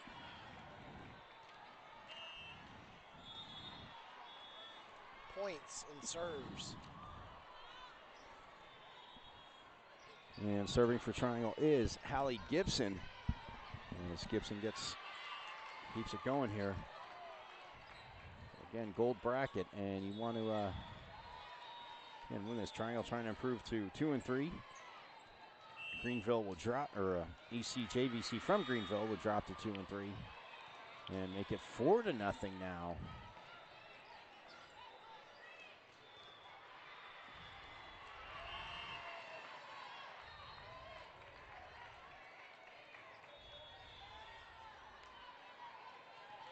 As you see, number 19, Haley Amber moving around now. Her and Philpott both on the court, so that's a big presence at the net for ECJVC, who needs a side out. And, well, on the service error there, into the net, they get their first point as Haley Amber checks out. And checking in to serve number 8 is Martha Blunt. 4-1. Triangle leads ECJVC. Oh. We're in a race to 15. At 8, we'll change sides of the court. This is our first 3-set match of the day. With ECJVC taking first set 25-22, then following the second set 25-12. 16. Yep. Force this set number 3. And delivering there with the nice kill, Avery Loback. Again, just a little bit of not enough pepper on it to get it to go down. And now Prosky will serve with her team up 5-2. And no timeouts yet. We said in the race to 15, still got to win by 2 as that goes way long.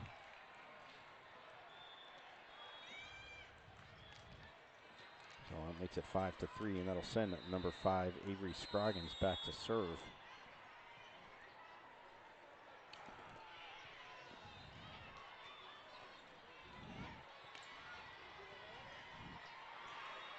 ECJVC put us in on the back line right there.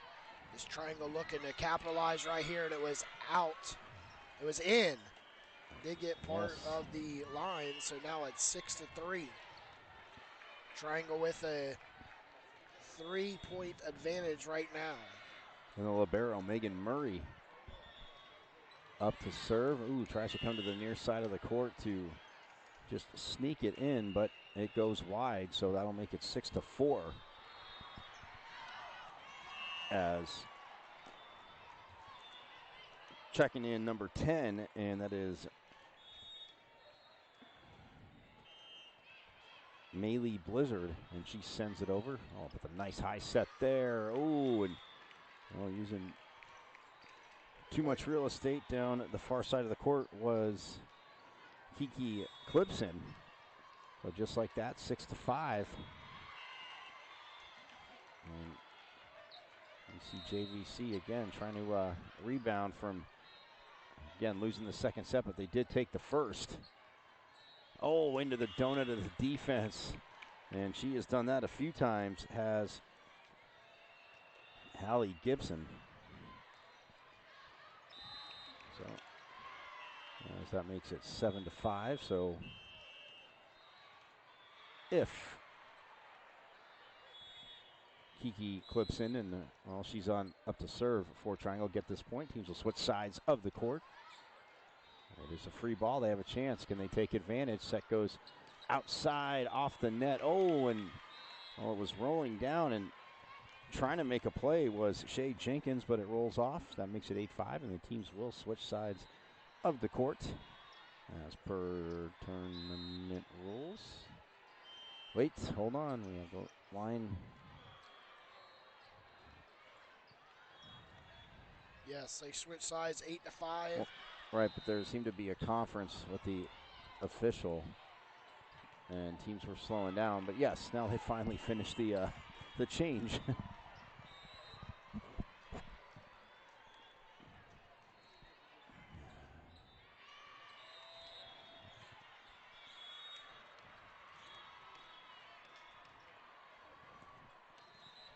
Triangle serving left to right in the second half of this third set. Save it, put it, set it at the net, hit the net, so it's a point ECJVC. Well, ECJVC hanging in this competitive three-set match against Triangle 16 Blue. Clipson had that quick set to Abigail Morse, but again, like Pete said, into the net, and they didn't have a... Oh, and that'll be an ace, as not the best of handles there on the serve receive, as Lauren Richardson gets the ace, will stay on serve, so gets her team back to within one.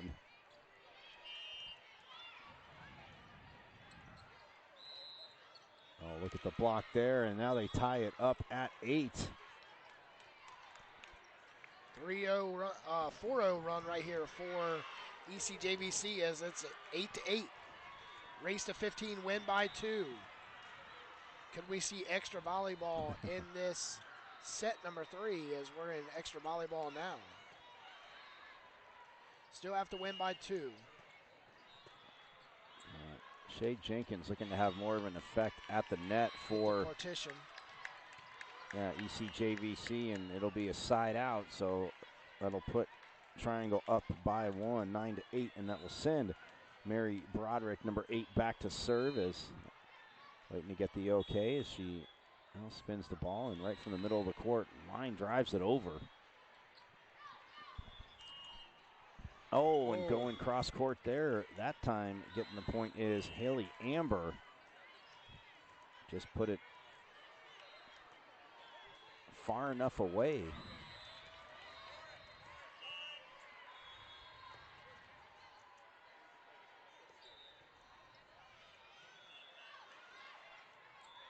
To get her team the point, and and that goes long or wide, so 10-9 the score now in favor of ECJVC, and that'll keep Reagan Crescio on serve.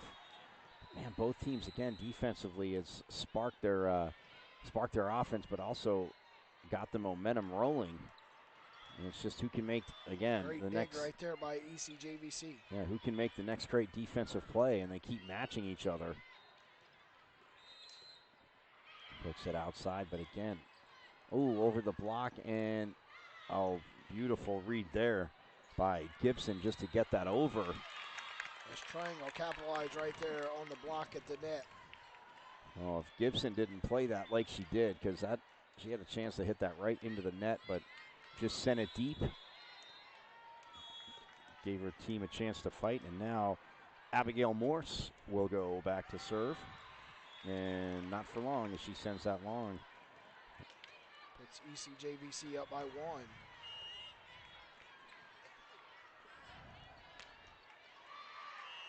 And wow, scooting all the way to the left to serve, that is Shay Jenkins. And side out again. Well, she shouldn't have taken such a big approach. Should have probably served from back there, and that would have landed in. So all knotted up at 11 as Hallie Gibson will take her turn serving for Triangle. And the black uniforms with the powder blue and white trim. Powder blue lettering and numbers, as taking care of business at the net there, as she's done when she's been in, is Avery Loback. Puts Triangle back up by 1. Again, as these teams have traded side outs. Nobody going on the hugest of runs.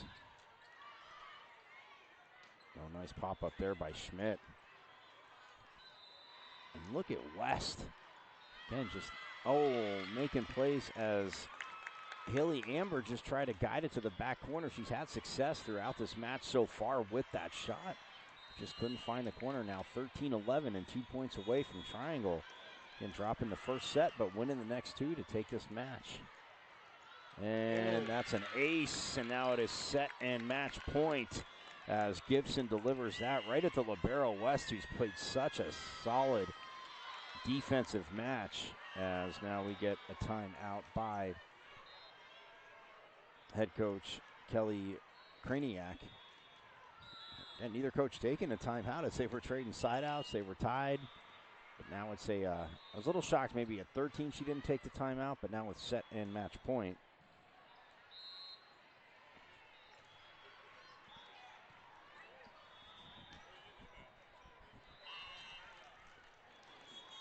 ECJVC again trying to get a side out as Coach Kraniak again talking to her team.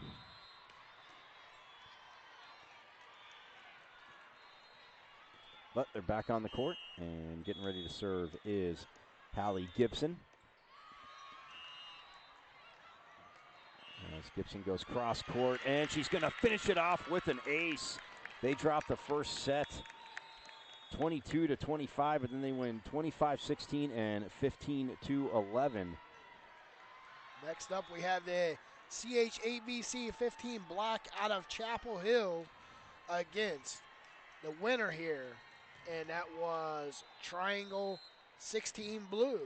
That'll be up next. We'll be right back here. You're listening to the 12th annual 2020 MAPL on highlevelmedianc.com.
Welcome back to day 2, championship day inside the Convention Center for the 12th annual MAPL Raleigh, as we have the Chapel Hill Area Volleyball Club matching up against Triangle 16 Blue on court 9 right in front of us. I'm Petey Doris with Michael Carinito. It's Caratenuto. Your joke is old. It's antiquated. I used a big word. I don't even know why. I don't even know why. It just came out. Do you even know what it means? Okay. I mean, you are an ASU grad, so you never know. Well, those of us that don't want to go down to Nogales, Tucson, sorry, get them confused. Look like the same city in Arizona, so. The head coach for CHAVC is Tatiana Durr. Her assistant coach is Linda Lang, Gina Morgan, and Tristy Biddykofer.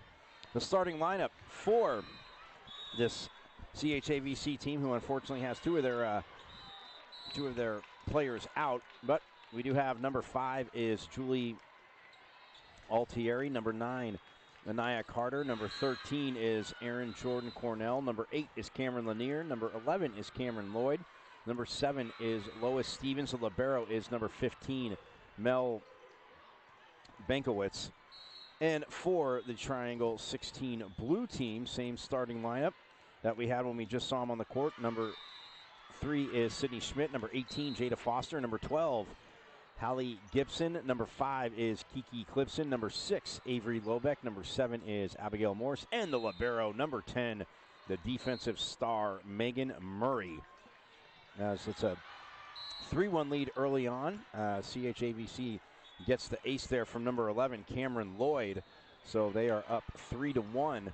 And both teams wearing black uniforms, but CHAVC has the white lettering and numbers. And as for Triangle, as you saw them on the court before, they have the black uniforms with the powder blue and white trim, powder blue lettering and numbers, as they are on the near side of the court. As well, that makes it 3-1, as Cameron Lloyd now will serve. And she'll get the ace, as hustling over to make that play. That was number 18, Jada Foster, for Triangle Blue. Again, led by head coach Alston Godbold. Her assistants are Sherry Fadul, Nicole O'Connell, and Natalie Ziskin. Skipped off the block there. Nice up by Murray. Now a chance for Triangle.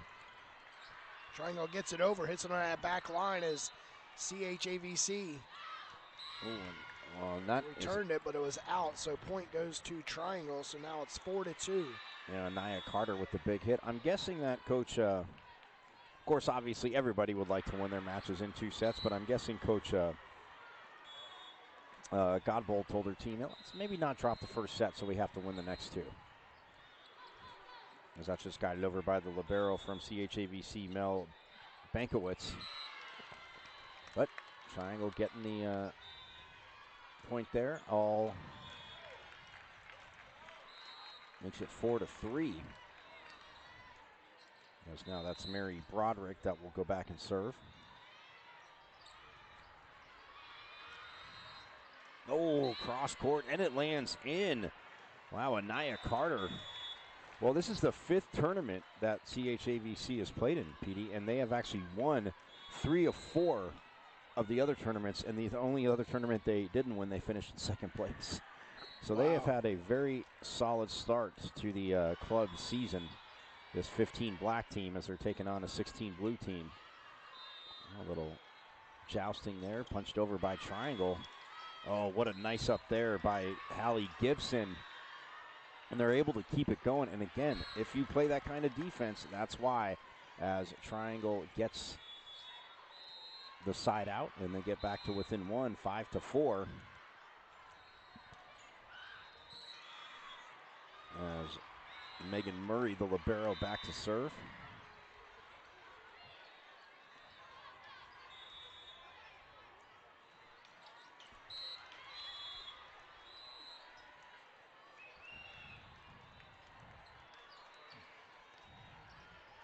So the side out there for CHAVC. As that is number 10 getting play started, Grace Young.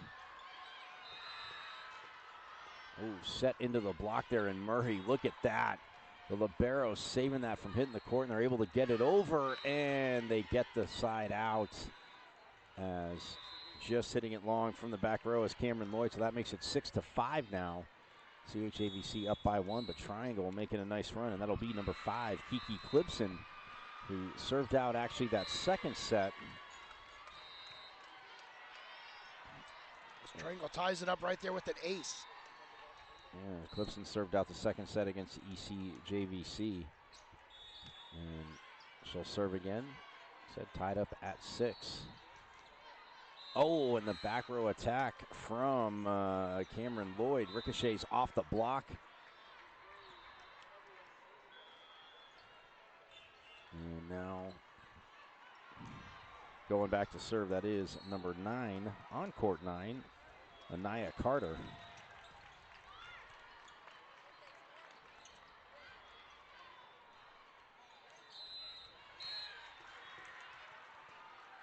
Now it's 8-6. Yeah, as that actually lands in. So, yeah, for CHAVC, they're without Jordan Daly and Aria Pody. Flu and concussion are the reasons. So, definitely want them to get better, but Coach said they should both be back in about a week. So 8-7 now, and checking in to serve for Triangle, that is number 9, Bracelyn Prosky.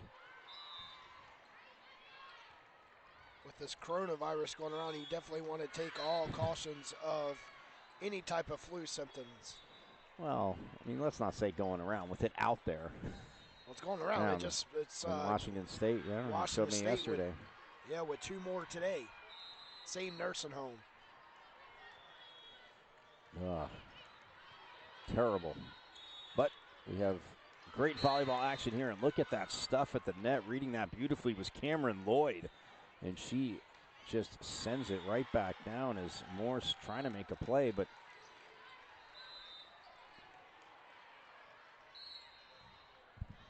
Cameron Lloyd says nope.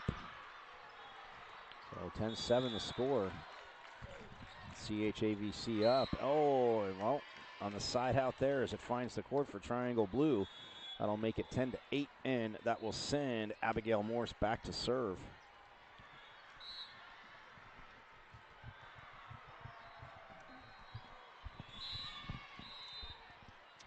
Well, not for long as she puts that into the net for the service error. As Megan Murray, the libero, checks back in for her, and going back to serve now for CHAVC. That is number 5, Julie Altieri.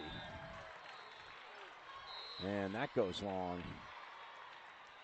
So Altieri will stay on serve. Third team up 12-8.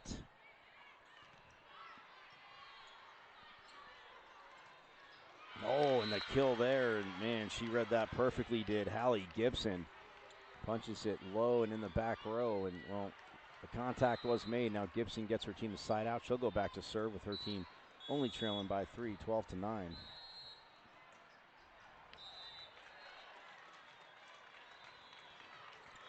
Oh, nice kill right there for CHAVC. Makes it 13-9.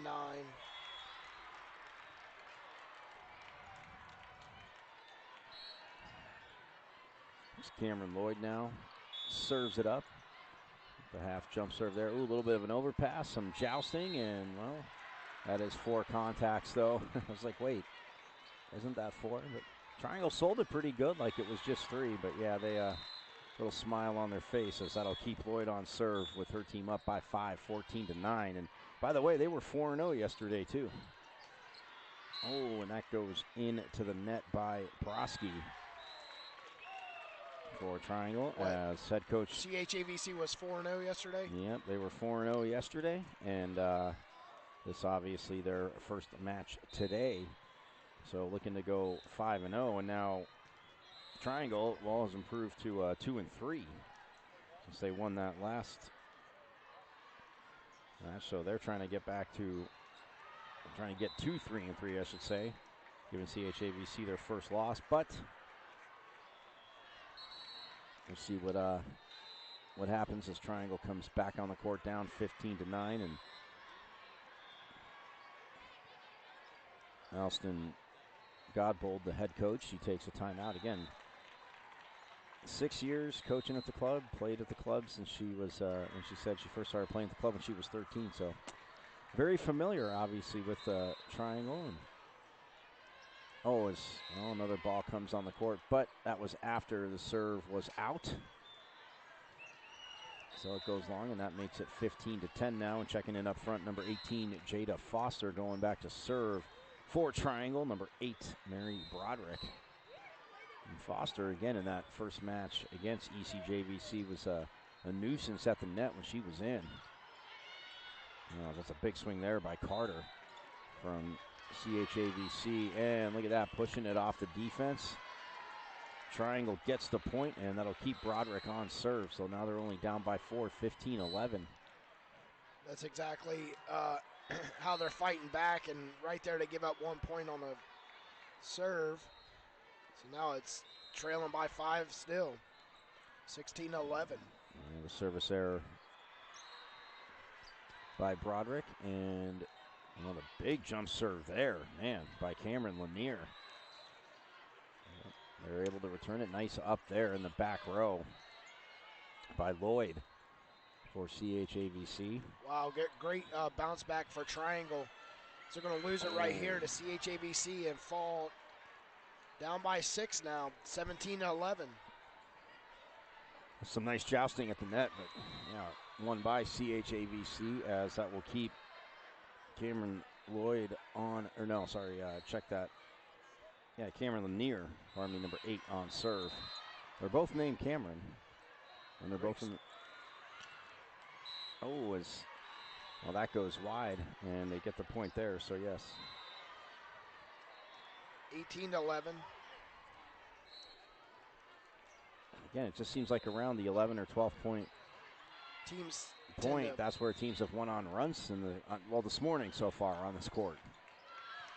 Great contestant right there at the net for Triangle. Set on outside. She kicks it back to the back line. Ooh. Kiki Clipson, man, saving great that push right there. Swiped it right there and picked up a point for Triangle. Maybe stops the momentum rush right here for CHAVC, 15 black. Well, Kiki Clipson, our team can credit her for that because, A, she stopped herself from going under the net and getting called, going too far. She picked that up off the court. 18-11, and CHAVC still on serve, so something was called there, but, well, maybe it shouldn't have been, as a service error by Cameron Lanier into the net makes it 18-12.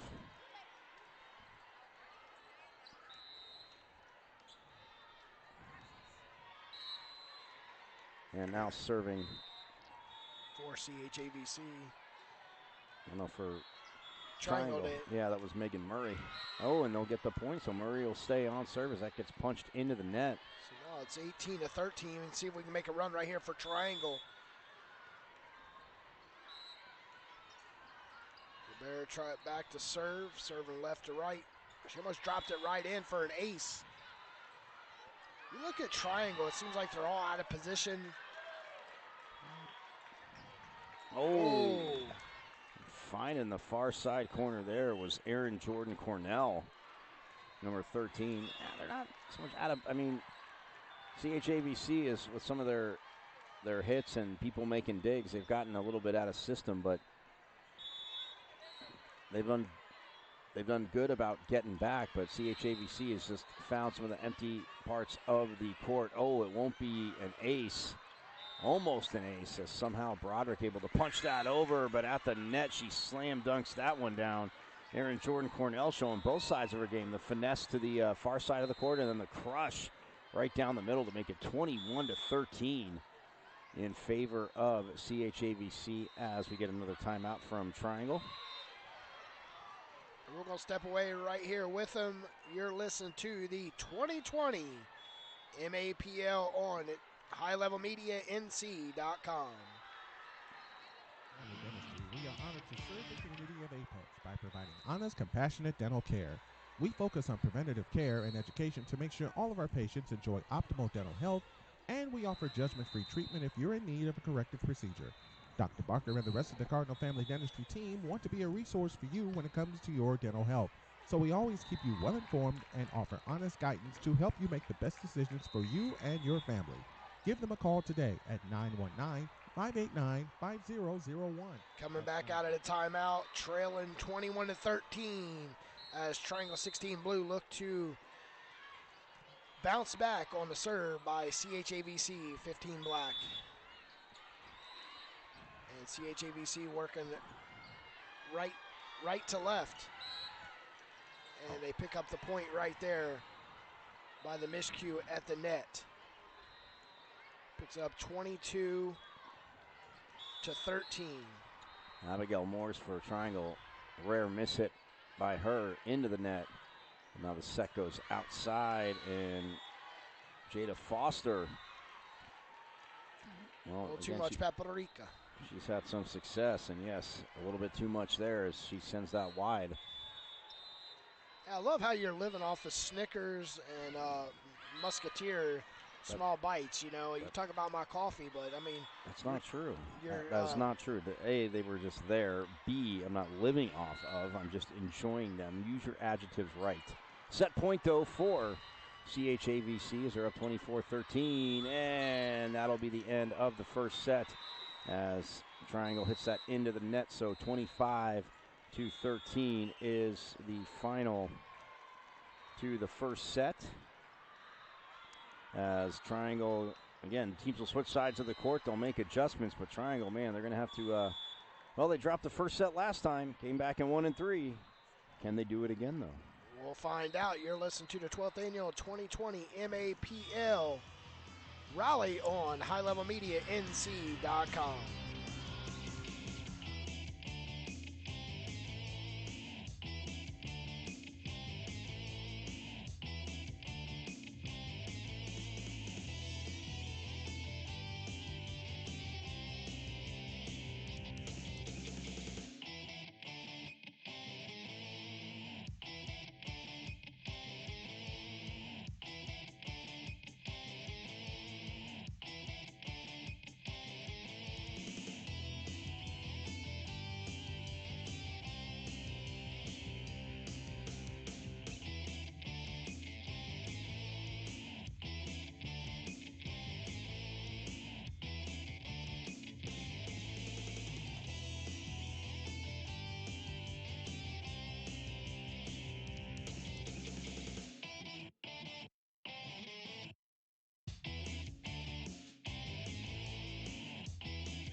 Welcome back. Set one of set two. They trying to trick me over there on the scorecard.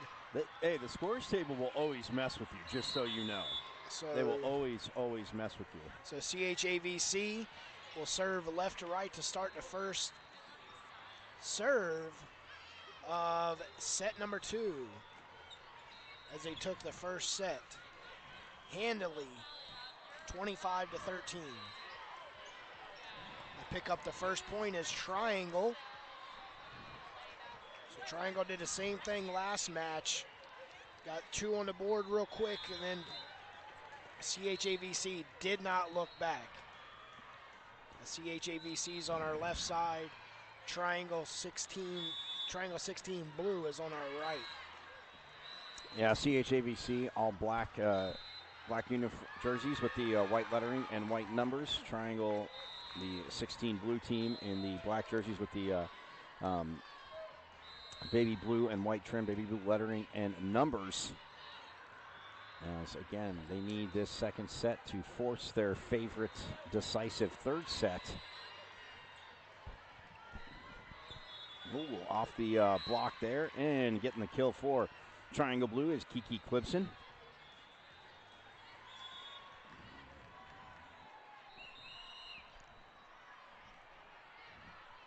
As we're having memory card foliage around here. Yesterday's 13 hours of live streaming and today's 4 hours so far, dealt with some memory card being filled. So bear with us. We're switching out the memory card as we speak. I just thought your memory was full from the geography lesson, Spartanburg, South Carolina, man. Yes, yes. So 3-2 the score early on, though, as Triangle Blue leading, but the side out there for CHAVC, and that will send number 8, Cameron Lanier, back to serve. As Lanier again guides it cross court. Oh, and off right the block there, and she did it again, did Abigail Morse. Just what do you, almost, she's like the silent assassin up there, because again, she's had big hits, but again, all of a sudden, you haven't seen her in a little bit, and then all of a sudden, boom, a block, boom, a kill. Yes. And Morse gets her team to side out, and they are up 4-2 as that serve skips off the net, but goes over. Oh, and the block there at the net that time by Avery Loback. But it drops. It goes out, so it'll be a side out for CHAVC as they trail 4-3. And number 10, Grace Young with the jump serve. Half jump serve to get it over. Oh wow! And yeah, you could tell her she pumped her arms in frustration there. Did Mary Broderick had the far side of the court open, but she just couldn't keep it in. So that'll keep Young on serve with her all tied up at 4, but not for long as she sends that out on the service error. And now Triangle, again, this is what they need to do. It's what they did last time, trade side outs. Yes, 5-4 as Triangle leads CHAVC here early in the second set. As CHAVC ties it up right there with the hit. She found plenty of holes in the defense. Clipson. That service didn't last for long, and now that brings up number 9 to serve for CHAVC. That is Anaya Carter. And Carter, was all the way on the left now. Switches all the way to the right. Yeah, pretty much. Goes down the line. Finds the. Well, it works because she gets an ace. Who am I to say she shouldn't switch sides of the court, as it works out very well for her. 6-5 is the score. CHAVC took their first lead of set number 2. Hey, did we mention it was Championship Sunday for those of you watching? I'm saying that facetiously. Of course we mentioned it's Championship Sunday, so again, tell everybody, if you're watching, just let everybody know. You can check this out live on highlevelmedianc.com. Again, we've seen a lot of great volleyball. If you're just joining us, hey, we are happy you're here, but shame on you, man. You have missed a ton of great action, but don't worry, we can keep you filled in, and you'll see some champions crowned today. Like I said, as CHAVC earlier trying to remain undefeated. They've been 4-0, and they are 4-0 to this point. And the only other team undefeated we've seen is NC Academy, the 18 Diamond team, as they are 5-0 as well now. So we'll see them. They should be up next. Yeah, there's a bunch of winners coming through here, and again, it's the wow, it's almost noon. which means it's almost 10 o'clock in Phoenix. 7-6 to score, though. CHAVC again taking the lead. Oh, a little bit of an overpass there as she made the dig and didn't put too much on it to Grace Young, but oh, wait, are they calling a violation? Yeah, they are, because Hallie Gibson coming over, she's not happy. She on the court is not happy with that call, and I definitely can see head coach Alston Godbold. She's not happy. But nonetheless, very rarely do we see a do-over. I mean, we see it in volleyball, but after a call's made like that. So now the libero, Mel Bankowitz, goes back to serve for CHAVC, who is now up by 2, 8-6. Make it 3, 9-6. As well, they were playing a little hot potato with the volleyball there, but couldn't punch it over. The CHAVC has got a 3-point lead right now on Triangle, looking to shut this out in 2 sets. The Triangle battles back right at the net, make it 9-7. That's the second overpass in a row, talking about passing mistakes by Grace Young. Again, in perfect position, just putting a little too much on the pass.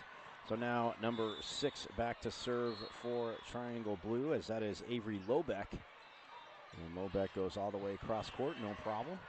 Set at the net. Oh, and look at the authority that was thundered down with by Cameron Lanier. You think you could have blocked that? I know. I mean, I think I could have. I could have if I put you on my shoulders. Or if you put me on your shoulders, we could have blocked it. I could have had it no matter what without you. Oh, wow. Oh, okay. All right. Now, listen, now he has confidence today. That's what I wanted to see. 10-7 the score. CHAVC is up. Nice bump set there to the outside. Oh, Nice. The block is there, but it ricochets out of bounds as, man, Haley Gibson has been all over the place, playing all 6, I'm pretty sure playing all 6 rotations for Triangle. That goes out, so CHAVC will be up 11-7. As Julie Altieri with the serve. Altieri set outside, but a little bit too far to the net as Lloyd just had to punch it at the block. Well, now they transition back into system after everybody helping everybody out. They get back into it, tipped over. Oh, nice up there by Bankowitz, but and she pushed it to the side of the court. Her momentum took her that way, and it ends up going out. So a side out for Triangle 16 Blue as they trail by 3, 11-8, and that will send the aforementioned Hallie Gibson back to serve.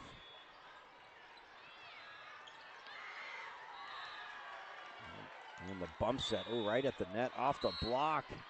Oh, well, she punched it under and probably would have got called for the violation, because if you go under the net and join the other team, for some reason that's not legal. I don't know why. I mean, yeah, why not? Why not? It'd be fun, you know. They're losing. Let's give them some help. 11-9 the score, though. Ooh, and a miss hit there. A rare miss hit. We've seen her deliver a few. Cameron Lanier puts that into the net, so that will keep Hallie Gibson on serve. Nice little run here for her as she gets Triangle 16 Blue back to within 1. Again, dropping that third set. Her first set, 25-13. Did Triangle Blue. Oh, the pancake. Beautifully served up there by Megan Murray. And, well, her team gets the point because Lois Stevens just hits that right into the middle of the net. But, oh, did you see the beautiful pancake? Oh, we both had a bad day yesterday as UCLA. Yeah, we went to bed. That game, now I know why everybody complains about nobody back east, seeing West Coast games that, even on a Saturday night start at, 10 o'clock, 10 p.m.? Yep. I mean, the whole, especially football, but football, you get the Pac-12 After Dark, which kicks off at 11 o'clock at night here. I mean, it's a Saturday night, which is the good thing, but yeah, most people might not make it till 2 a.m. I know I would because I want to watch it, but I'm a rare breed. Yes, you are. So 12-11 the score, and look at that. CHAVC battled back to take the lead. Oh, and she didn't have to play that. She had to outstretch her arms. But again, you talked about communication even in that last match, and in daylight, it's tough because, again, your players in the back row, they have to help you out, and if they're waiting too long to make that call, of course you have to play it. And Broderick did, so it gives CHAVC a 2-point lead as it keeps Cameron Lloyd on serve. And, well, it'll keep her on serve longer as she gets an ace.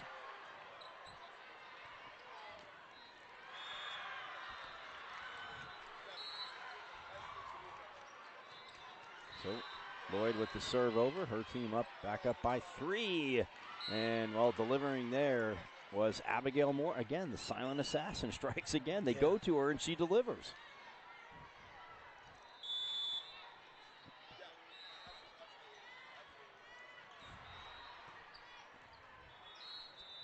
So now going back to serve, that is number 9, Bracelyn Prosky, who checks in to serve. Oh, wow. And Prosky literally sat down as just absolutely blasting that ball home was Cameron Lanier. Man, she did not take anything off that. And now Lanier goes back to serve with her team back up by 3. And, well, the silent assassin strikes again. I don't know if I keep calling her silent if she keeps delivering like that. Abigail Morse for triangle. Yeah, number 7, and she checks out. Checking back in for her up front is Avery Lobeck. And going back to serve, the pancake extraordinaire libero, Megan Murray. You like how I turned that food in there, didn't you? Yes. Oh, the nice high bump set outside, floats across, no problem there for Prosky. And then down the line, making up for the mishit earlier, Mary Broderick. That's the side out, so, well, look at this. Now they get back to within 1, 15-14.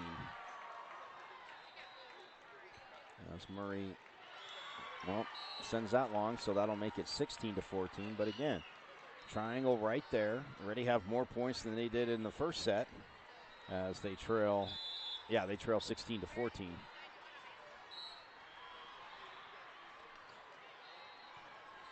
Too many. Going cross court there, and nice set in the middle. Ooh, little jousting right back by Lobeck. Again, you get that height at the net. Oh, sent into the donut of the defense, trying to make a dig was the libero, and that's Mel Bankowitz.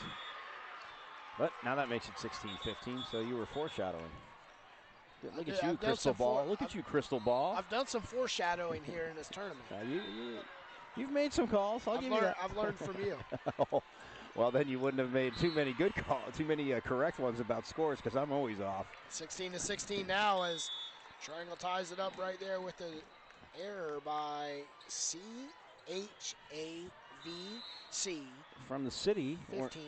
Or North Carolina, the University of North Carolina is at Chapel Hill. Been to that campus, very beautiful campus.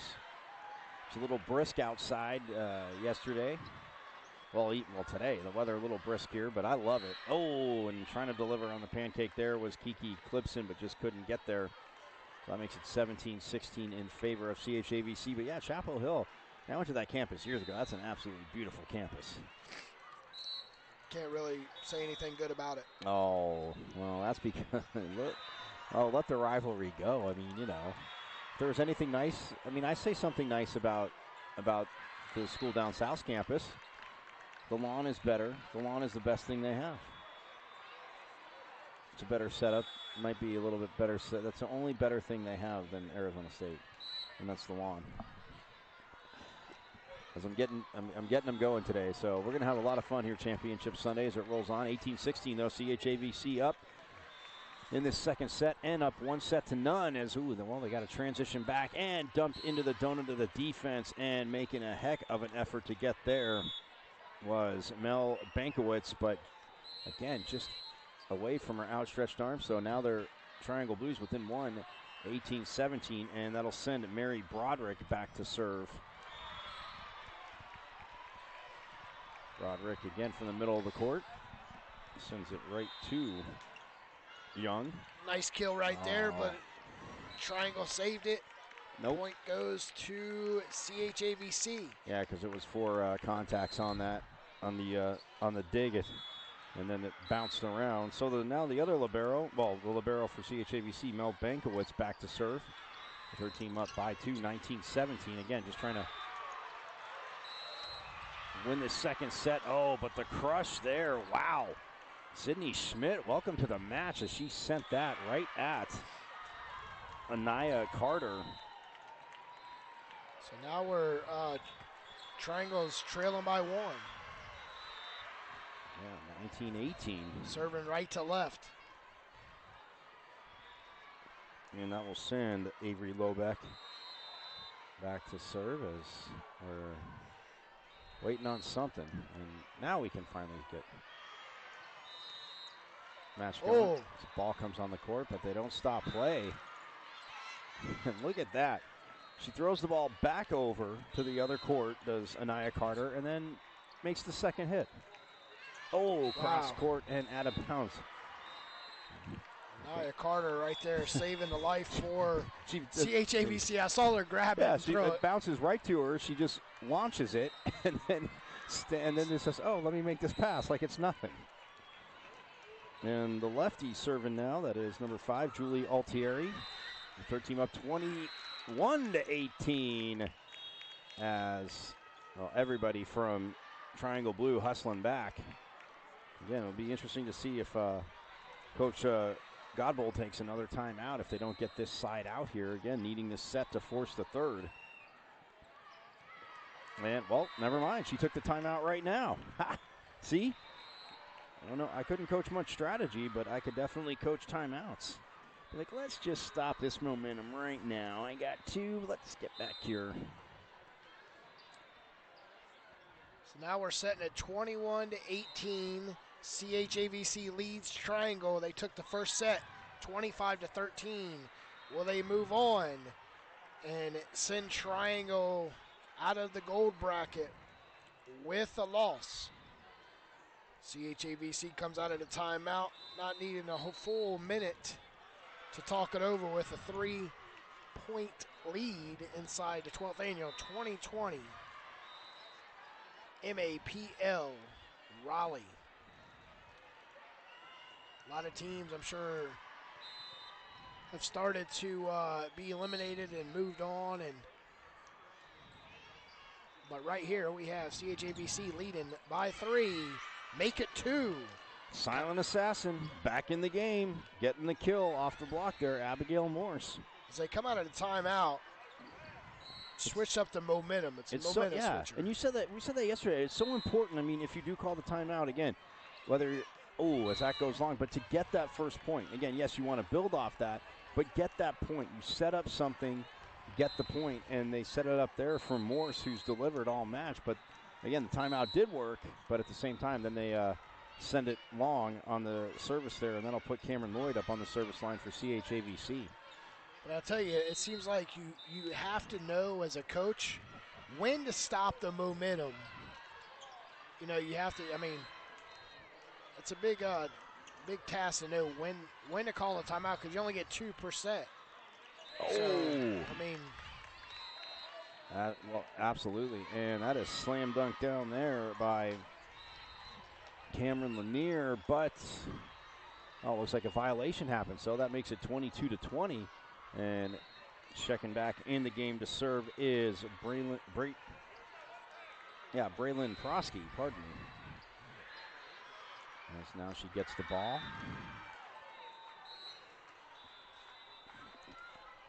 Oh, and drops it. With the ace. Look at that. It was like a knuckleball, and all of a sudden it just had that magnet. It had eyes. It sees the top of the net and a magnet, and it just drops straight to the court. So 22-21. Do the comeback kids have it in them? The young cardiac kids. Oh. And CHAVC from Chapel Hill are 2 points away from sending Triangle 16 Blue somewhere else beside court 9. Well, if you don't put the block on Cameron Lanier as she crushed that down, now she's back to serve. Oh, and she sends it long, making it 23-22, and she'll check out as a libero. Mel Bankowitz checks back in, but yeah, nobody challenged Lanier on that kill, and that's very automatic if the defense isn't there. So now the other libero, Megan Murray with the serve. Oh, and that was open at the net. She read it perfectly, but tipped it right into the net. Did Aaron Jordan Cornell. And now look at this, 23-23. So now we get a timeout from head coach Tatiana Durr. Looks like we might get some extra volleyball right here in this set. Yeah, well, yep, bonus volleyball in the second set.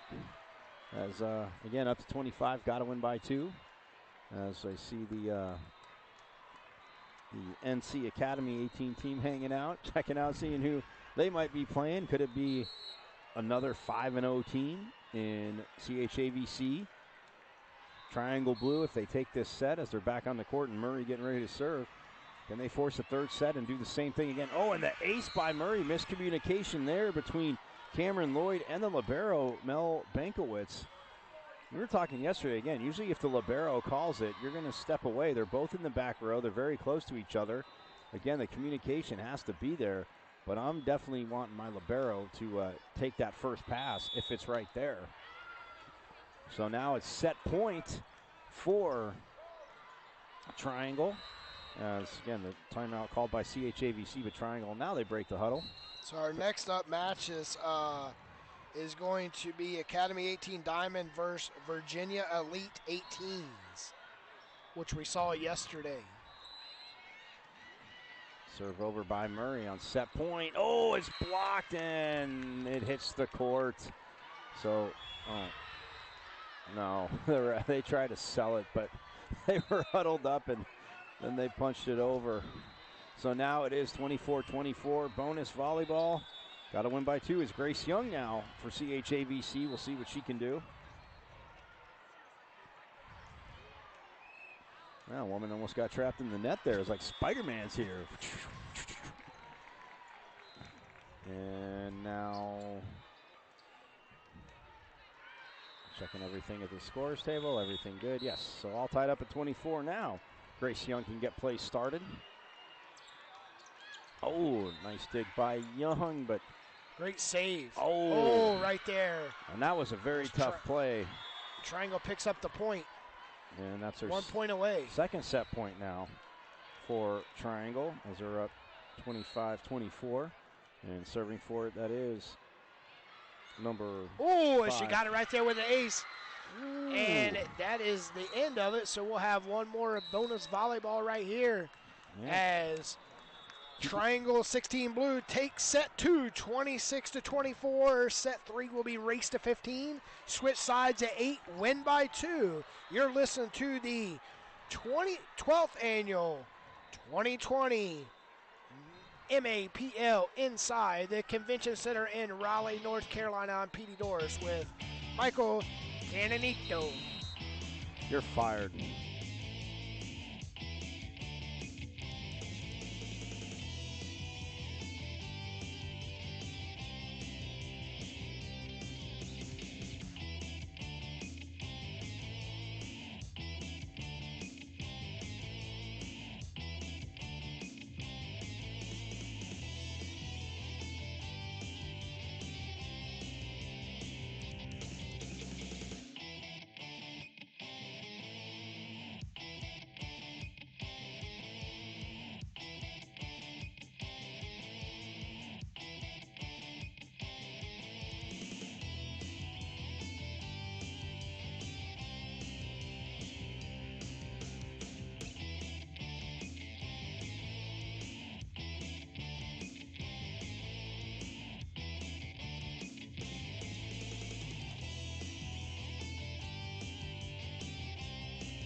Set 3, getting ready to get underway. Race to 15 as CHAVC and Triangle 16 Blue match up in set number 3 of match number 4 as Triangle 16 Blue is on the far right side as CHAVC dropped the last match after winning the open one 26-24 to Triangle on an ace, as Triangle will be elected to serve right here, serving right to left, as you guys are watching online at highlevelmedianc.com. Well, Kiki Clipson got the final point for Triangle 16 Blue. And again, they're in the black uniforms, baby blue and white trim, baby blue lettering and numbers. As, yes, they win the toss, they will serve first. So Hallie Gibson up to serve first. But, yeah, Clipson got that last point, forced the third set. Again, back-to-back three-setters for Triangle 16 Blue. Oh, a little, well, overpass there, and that gets swiped along the net, so 1-0. CHAVC should have let that go. It was, this serve was too deep and it's going to be out of bounds, but no communication right there by CHAVC. And the same serve. Ooh, that almost landed. That was, well, yeah, but the first one was a lot closer. The second one, yeah, that definitely sailed on Gibson. So we are tied up at 1 apiece. First up serving for CHAVC is Cameron Lloyd. And Lloyd pushes it deep, but well, again, both teams gonna battle again defensively. Not gonna be too many leaks defensively. Is Murray with a beautiful dig there, the libero, and they get the point. So you can thank Megan Murray for that as her counterpart. Again, Mel Bankowitz has made plays all over, but she's been forced, again, just diving all over the court and can't make the play. So now checking in the game to serve is Braylon Prosky with her team up 2-1. Again, tied up, like Petey said, at 1 set apiece.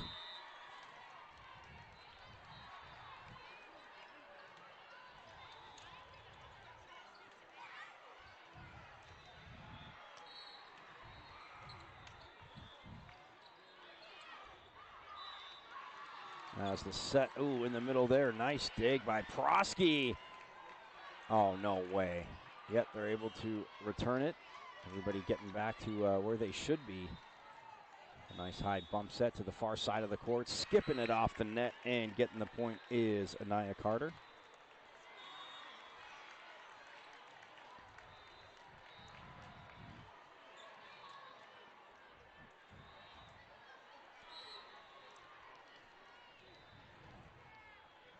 So now serving that is number 8, Cameron Lanier, with her team trailing by 1, 3-2. And up to 15. Like we said, still got to win by 2. Whoever gets to 8 first, teams will switch sides of the court. Oh, and that goes long as she was at the net. Julie Altieri sends it long.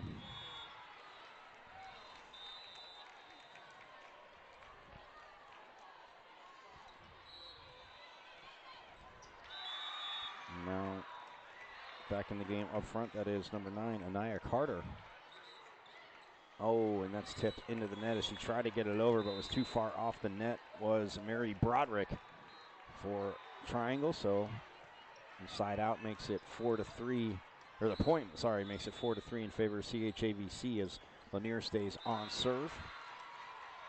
And Michael Carrottenuto, Pete Doris coming to you here from the Convention Center here in downtown Raleigh as we get, well, that ball hit the partition, so it is out, and CHAVC will stay on serve. Yes, Convention Center here in downtown Raleigh. Again, such a little chilly outside, but a beautiful city. And again, they're not sightseeing; they're trying to win the championship here. As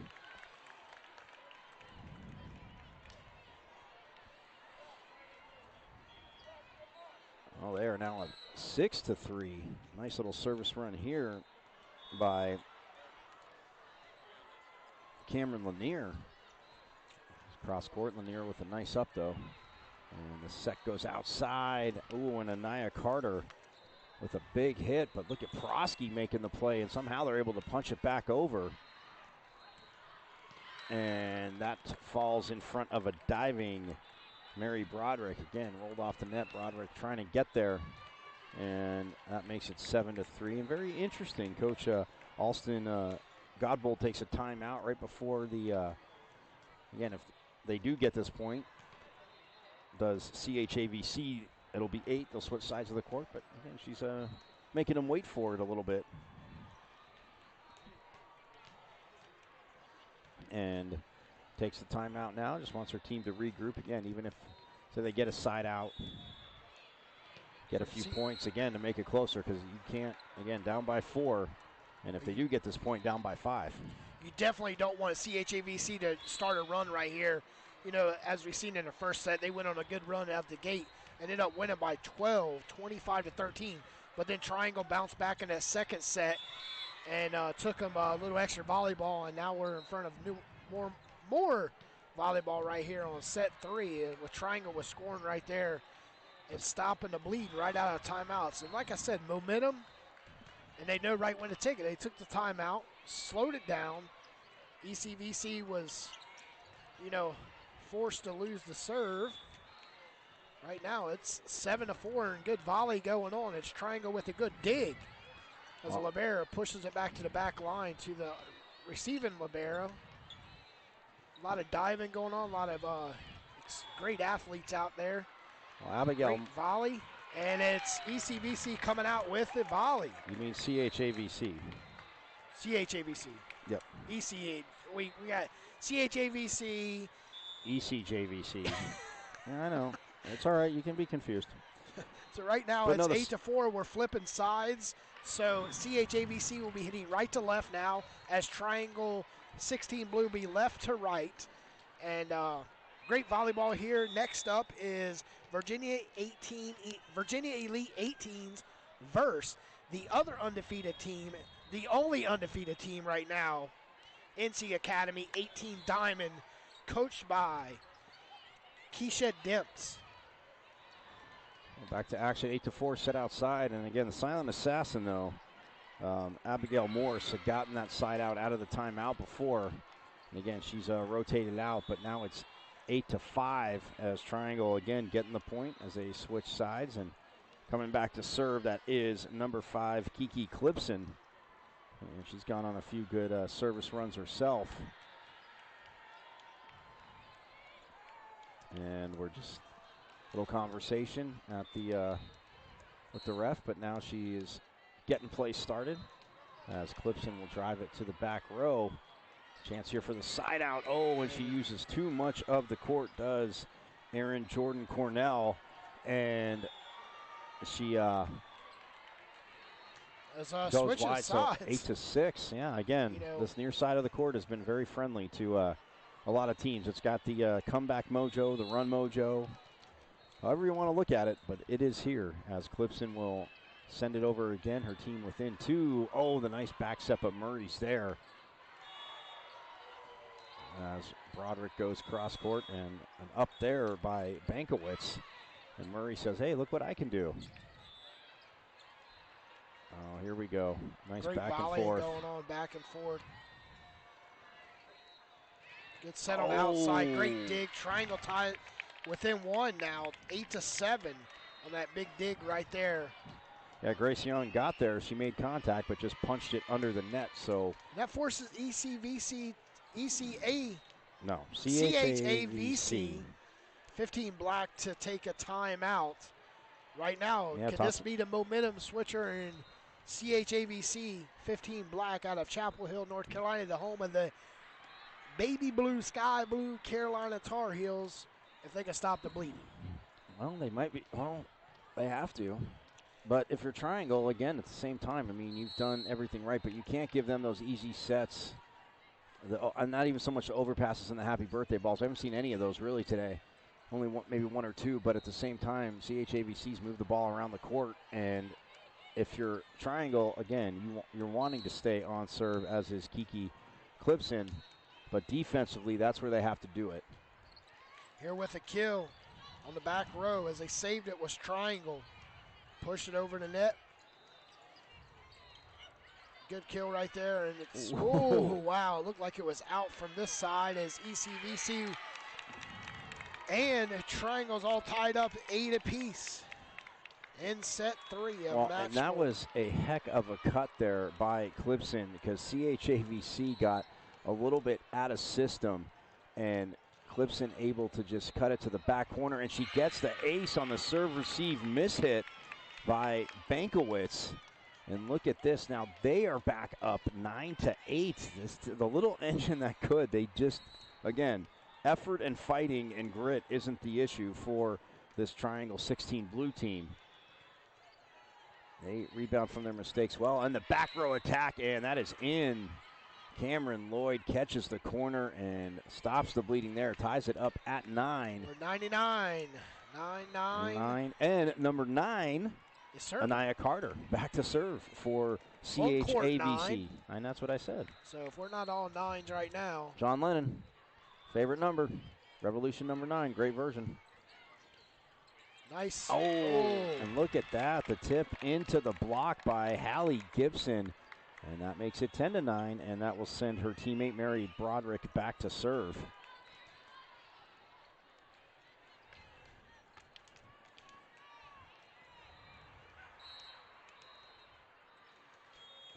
Broderick gets the okay and just sends it over. Much better serve receive there by Bankowitz that time. Oh, with a kill. Woo! Cameron Lloyd rising up and saying, I can take care of this. So now we're all tied up at 10. And Bankowitz, the libero, will go back to serve for CHAVC. CHAVC. Thank you for clarifying. It's not. It's like playing hangman with not real words. Oh, good push right there. Look at Murray. Wow, good dig right there. Murray and Broderick in the back row. Well, again, I said I was going to have to come from their defense, and it is. Wow. Oh, and look at the pancake there. A heck of an up by Young. She has, again, made a ton of digs for CHAVC, but that's what happens when you're making those digs and players are covering each other like they should. You get out of system. Still have to win by 2, even though we're going just to 15. As Triangle leads by 1. They get the side out. And look at, they're letting her serve. Oh, wow. Well, yeah, no, actually, she did serve last set. I take that back. Avery Lobeck. Just kidding. And now we have something going on the court. The referee was looking to the far end, but now she gives the okay to play. So don't know what was going on down there. But Lobeck with the serve. And, well, miss automatic. She gets another kill. Cameron Lloyd. And getting the side out as now Lobeck. And see, that's where I got confused. She checked out after her serve, and the libero, Megan Murray, came back in. But, man, big kill there by Cameron Lloyd. And that will send Julie Altieri back to serve. And, man, Murray had to use a little bit of strength there to push that forward. Set goes outside to Lloyd, but Murray, popped it up, but it ends up going the wrong way. And trying to make a play there was Sydney Schmidt, but just couldn't get there. So 12-11 now. CHAVC takes the lead and keeps Altieri on serve as the lefty sends it over. Off the block. Oh, she was perfectly placed at the net. Imperfect position, I should say, was Cameron Lanier, but ricochets off her. So, well, here we go. Trading side outs. 12-12 to score as Hallie Gibson serves it over. Oh, rolls off the net. She'll get the ace because they couldn't return it. So now it's 13-12. Wow. Well, Gibson trying to see if she can. Oh, we get a timeout for him. Tatiana Durr. Again, kill the momentum. Stop it right there. 1 point lead. You need a side out. I'm going to say the final to this third set. And it's funny because both the coaches are, I think both coaches are out of time. Are they both out? No, I think they both took one. So I think they each have one left. I'm going to say the final of this set's going to be 29-27. I don't know who, but it's going to be 29-27. I'm thinking 17-15. Oh, wow. You're going, okay. All right. CHAVC. Oh, wow. He's even, see, I just go score. This guy's like going Nostradamus. Okay, mister, just walk in front of the server. That's awesome. Wow. WOW. But now she can get play started as Gibson gets the okay in the whistle. Serves to the back row. Oh, almost. That was a tough serve received there by Cameron Lloyd. It's Morse, the silent assassin, back on the court. Nice up by Murray. And then, oh, look at that. Bankowitz returns the favor, and here we go. Oh, and it.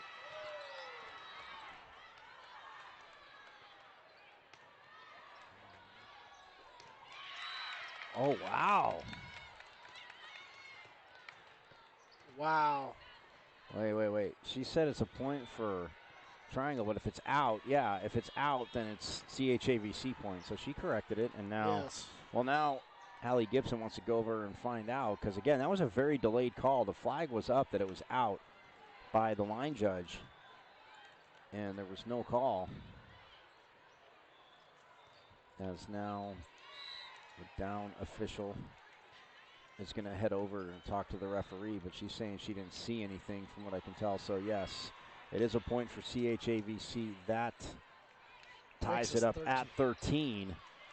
But, yeah, that was just a really delayed call. I mean, either it was, if she was trying to see if it was tipped, the violation, didn't see anything. And, will she get the ace? No, Murray runs that down because Cameron Lloyd sent it deep. They didn't have to play it, but look at that.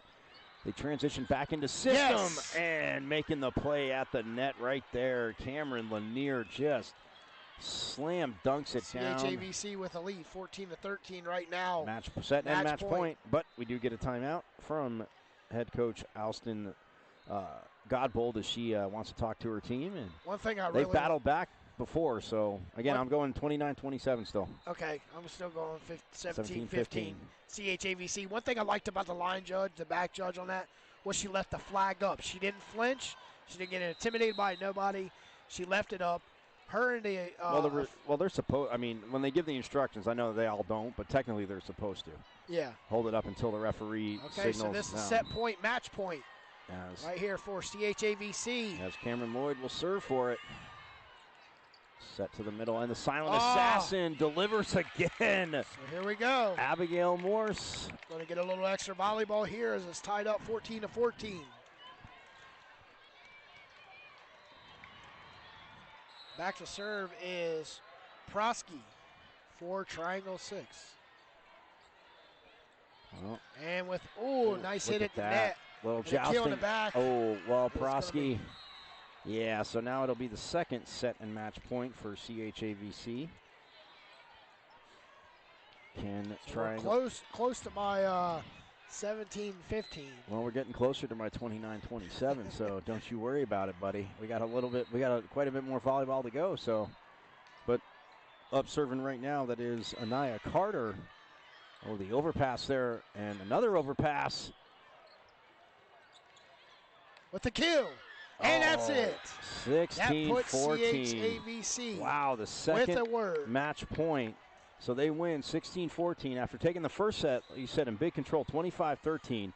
They drop the second 24-26, and they win the third 14-16. They go to 5-0 as well, so they are undefeated in this tournament. And, man, what a match. Again, I love the grit from Triangle 16 Blue. Again, they're just in every match. But CHAVC showing why they've won 3 out of 4 tournaments that they've been in, and second in the other. Next up, we have the NC Academy 18 Diamond matching up with a Virginia Elite 18s. Next up, you're listening to the 2020 MAPL Raleigh edition on highlevelmedia.com.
Welcome back, set 1, match 5, as the undefeated 5-0 North Carolina Academy 18 Diamond matches up with the Virginia Elite 18s on court 9 here at the 12th annual 2020 MAPL Raleigh.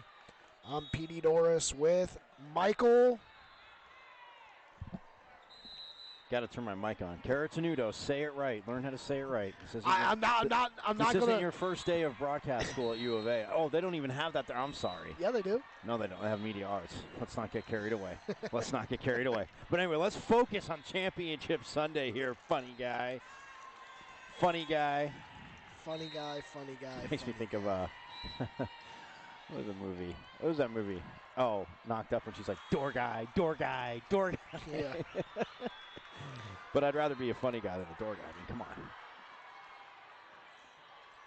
So, again, as we have the Virginia 18 Elites from McLean, Virginia, which is in the northeastern quadrant of the, and he pulled it up on the map yesterday, so I'm giving him credit, taking on the NC Academy 18 Diamond team, 5-0 for them so far. And man, they are just a machine in there. Wow, they're rubbing it into you. Because I just realized that's like that UCLA baby powder blue there for beating U of A. They're kind of, and they're led by a U of A alum, but I got the powder blue jerseys with the white trim, white lettering and numbers, taking on the Virginia Elites in the all whites. We have Nomenson as the libero. Yes, she is switching out with because both her and Destiny Dorsey have been rotating out. Well, switching out on that, I should say. But yeah, so the VA Elites, and they're all whites with same thing, kind of baby blue trim and baby blue numbers. So that's a very popular color amongst the clubs. Well, at least here in the Tar Heel State, which is, again, the Tar Heels, again, matching the color of the court as well. So we're just, again, it's all tied into the style. As Taylor Nomenson, with the service error, puts it into the net, but she's the libero. But the starting lineup, Sarah Barham is number 6 for NC Academy 18 Diamond. Number 7, Caitlin Canales. Number 15, Jade Demps. Number 3 is Destiny Dorsey. Number 8, Amani Foster. Number 2, Jasmine Goy. And number 12 is Kelly Kaufman. Right there, the NC Academy gets the point back, and we're tied up 1-1. There's a big hit right there by Caitlin Canales. So the starting lineup real quick, though, for the VA Elites. Again, the libero is actually number 13, Chloe Hum. And she's on the court with Jillian Warder, number 11. Number 10 is Harley Ann Smalls. Number 12, Sabrina Shepard. Number 3, Olivia Mallow. And number 4, Olivia Frankie. We have a 2-1 score early on in favor of the VA Elites. But it's seemingly NC Academy has done this a little bit, even in all their matches that they've won here, not having dropped a set. But they've gotten off to a few, I guess you could say, bumpy maybe starts. bumpy, slower starts for them. Yeah, but just like with the interview with Coach Demps yesterday, she said that's typically how they play. They kind of get a feel for the team, and then once they get a feel, might as well put some mayonnaise on that sandwich and go ahead and take it home. Oh, it's tipped over there by the VA Elite 18s, and they get the point as it goes off the defense. And now going back to serve, that is number 5. Oh, that's Megan Dunnigan. It's actually headed to Louisiana Tech. Oh, nice there by Hum, but nice kill right there for Demps. Yeah, Demps went right at her, and she got in position, but just, again, it had so much topspin, it rolled off her hand and went straight backwards off the court. So Demps is back to serve. She offers it up to the back of the lane, and we got a kill, and it's out of bounds. And the point's going to go with the NC Academy 18 Diamond. Demps back to offer the serve up. Yeah, tied up at 3, and Demps is definitely, and then when she's serving, you have Kelly Kaufman, number 12, up front. And she has been very assertive, obviously, yesterday. And more today, even Chloe Smith in their first match. Again, she played good yesterday, but more assertive today. Oh, and a nice up there by, well, who else? The other libero, Destiny Dorsey. And they're able to punch it over because, look at that. Again, when you have, again, and she's a defensive specialist, but again, playing in the back row, but you have two players, again, that can play libero at a high level. Again, that's just, benefits a team. To overstate the obvious 100-fold. Oh! And that is a point for VA Elites as crushing it off the block of Chloe Smith. That was number 7, Kalia Moss. Who's, she's going to the Big Ten too. She'll be competing against Dempsey. She's headed to Rutgers. Yes, Kalia Moss, but that goes, actually lands in, so we are all tied up at 5. And that will keep Olivia Frankie on serve. Frankie, man, has that low lining serve that Dorsey just has to pull off the court. And Foster, oh, there's the first Sriracha kill of the day. She didn't get challenged, and she rises up, and man, that'll leave a mark on your hand. Yes. I mean, these players, again, literally, people say, oh, when they hear me say it, they're like, oh, you're just joking around, you're trying to be, I'm like, no, they literally have to probably ice their forearms after, a tournament, even after a match, but after a tournament, again, especially if you're making a ton of digs like that, there's a ton of ice to be had to make your forearms feel better again. So 6-6 the score as the Virginia Elites on serve. And that is Julia Gleason, number 6, who will be serving it up now that she got the okay.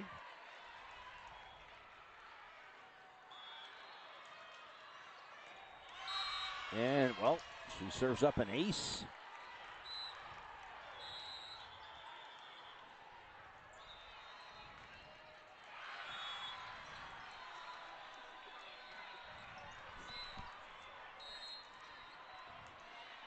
Yeah, Virginia Elites finished, I want to say 1-3 yesterday.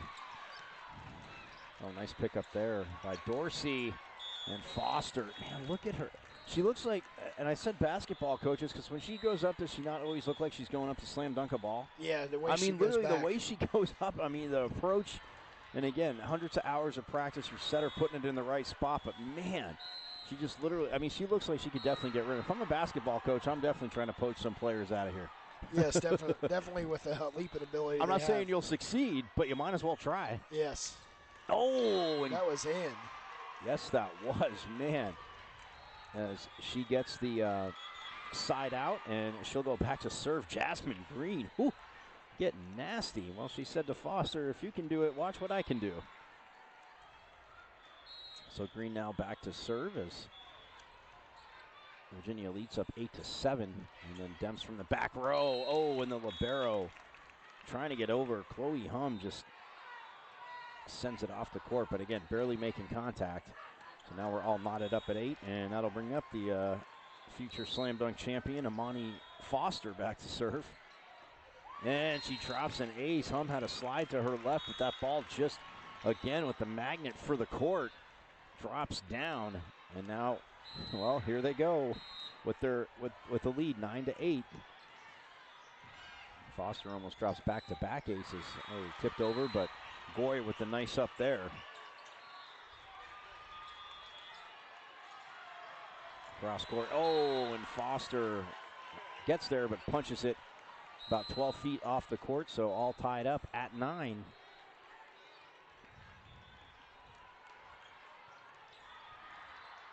As the libero now, Chloe Hum will go back to serve.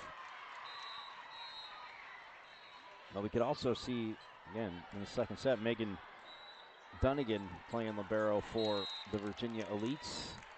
As on the play there, NC Academy gets the side out as Sarah Barham checks out. Going back to serve is the libero, Taylor Nomanson, The crow hop going cross court.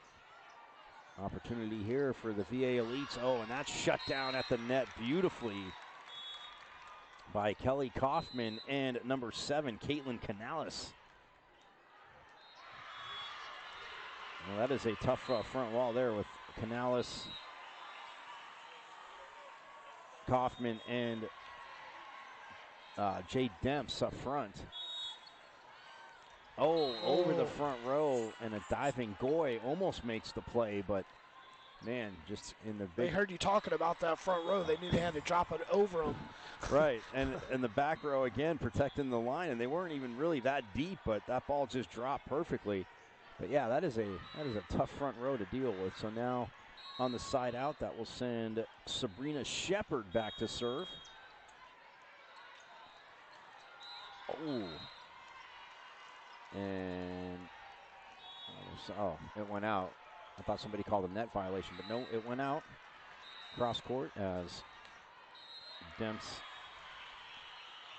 try to find the court. Oh, and that hits the partition on a service error, so it was 11-all. Now it's 12-11 in favor of NC Academy. And again, them trading side outs is perfectly fine with them as long as they don't get down by too much. They're in every match as Chloe Smith, number 11, checks back in up front. And also checking back into serve number 3, Destiny Dorsey.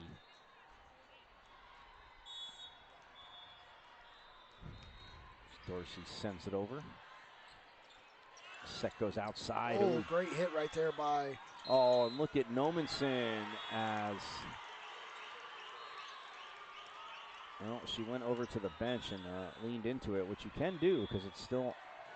Well, it's right off the court. You have to keep your feet on the court, but nonetheless, couldn't punch it over, so goes out. We're all knotted up at 12. As Dunnigan on serve, not for long, as that goes into the net. And now Jade Demps. Back to serve. She's serving a different side than she did last time. Oh, nice set all the way cross court. Oh, but the block is there by Kaufman. And look at that. Kaufman's block sends it over. It's punched all the way cross court by Sabrina Shepard. And her teammate trying to run it down, Jasmine Green, but couldn't get there. So now Demps, well, stays on serve, and her team up by 2. Demps Ooh. typically gets about 3 or 4 points on her serve. Yeah. No, now that I think about it, I mean, it's off the top of my head, you're right. As well, that one now, well, she got the 1, and so they're up by 1, 14-13. As Olivia Frankie will go back to serve. I haven't seen too much of her at the net. Oh, the block there, and it's all punched up by Kaufman, but Smith, again, they both had tried to play that ball off the court, and Chloe Smith, again, would have needed to jump over her teammate to get that ball, so Frankie will serve again with it tied up at 14. Demps from the back row. Oh, and a beautiful up there. Frankie runs it. That's 4 hits. Yeah, I was going to say, but what a beautiful up by Sabrina Shepard. Hey, they sold it pretty good though. But yeah, I even caught that too. I'm like, oh, that's like catching traveling. I'm like, oh yeah, wait, that was 4. That was an NBA travel right there. Oh, 6 absolutely, yeah, like 5.5, 6 steps easily. As now Kaufman, Kelly Kaufman back to serve. Third team again back up by 1, 15-14. And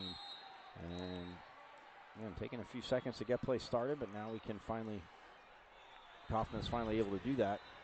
Outside, oh, and at the net with the block was Barham, but it drops on her side of the court as Kaufman will check out from serving, and Taylor Nomenson will check in.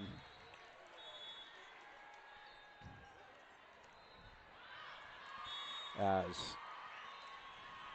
Coach Ziegler, again, I forgot to mention, Joseph Ziegler is the head coach of the Virginia Elites. Yep, he's assisted by Kelsey Beveridge and Peter Kay as well. Oh, man. Oh, hey, let me guess. Foster. I'll go with Foster for 200 there. No, I don't. You weren't right. That was Foster. It's on the rotation, but she got the kill. It wasn't Demps. Oh, it's number 8, man. Demps wasn't up front. She's in back. She can't go up there. She can't attack like that. She's a back row player. So, yeah, that's the only thing I do know. Because you're a back row player, you can attack behind the 10-foot line.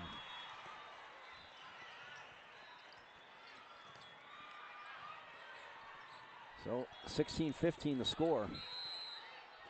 And, oh, look at now. That's a nice back row attack by Demps because, again, like I was telling you yesterday, you have to take off before the 10-foot line, and she did, and she crushed it. And now it went out, but her follow-through, she was about 2 feet away from the net. But it's okay on your follow-through if you land there. And it's going back to serve now. That is number 8, Jasmine Green, for the Virginia Elites, as they are all tied up at 16. Foster! Oh, says, let me slam dunk it right off your block. And she does just that. That 8-inch block. To Haley Ann Smalls. So now that makes it 17-16, and Foster comes back to serve.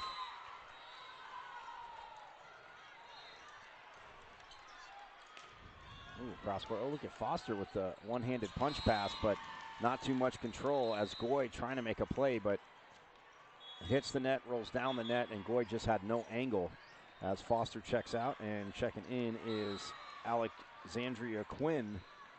Before we get a little maybe defense on the court as Chloe Hum goes back to serve, the libero for the Virginia Elites.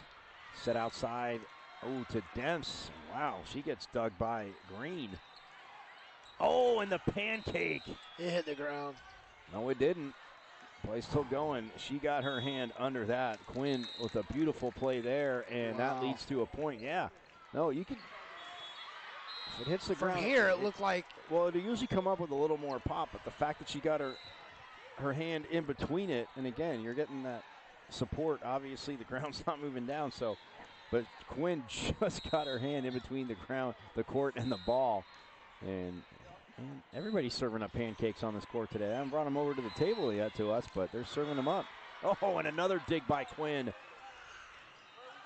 Oh, look at that. Oh, and, well, out of system. Nobody on the near side of the back of the court for the NC Academy 18 Diamond team. As Caitlin Canales, again, back up front with, well, Kaufman. Demps in the back row is now going back to serve. All tied up at 18. That's number 12, Sabrina Shepard. But you know what? Coach says, hey, you know what? Let's get a timeout.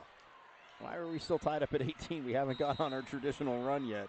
No, I'm just kidding. I know she's not assuming that because obviously the Virginia Elites playing very good volleyball. The coach takes a timeout. Tied at 18. Again, championship day. Man, it's going fast now as we enter our fourth hour of broadcasting today.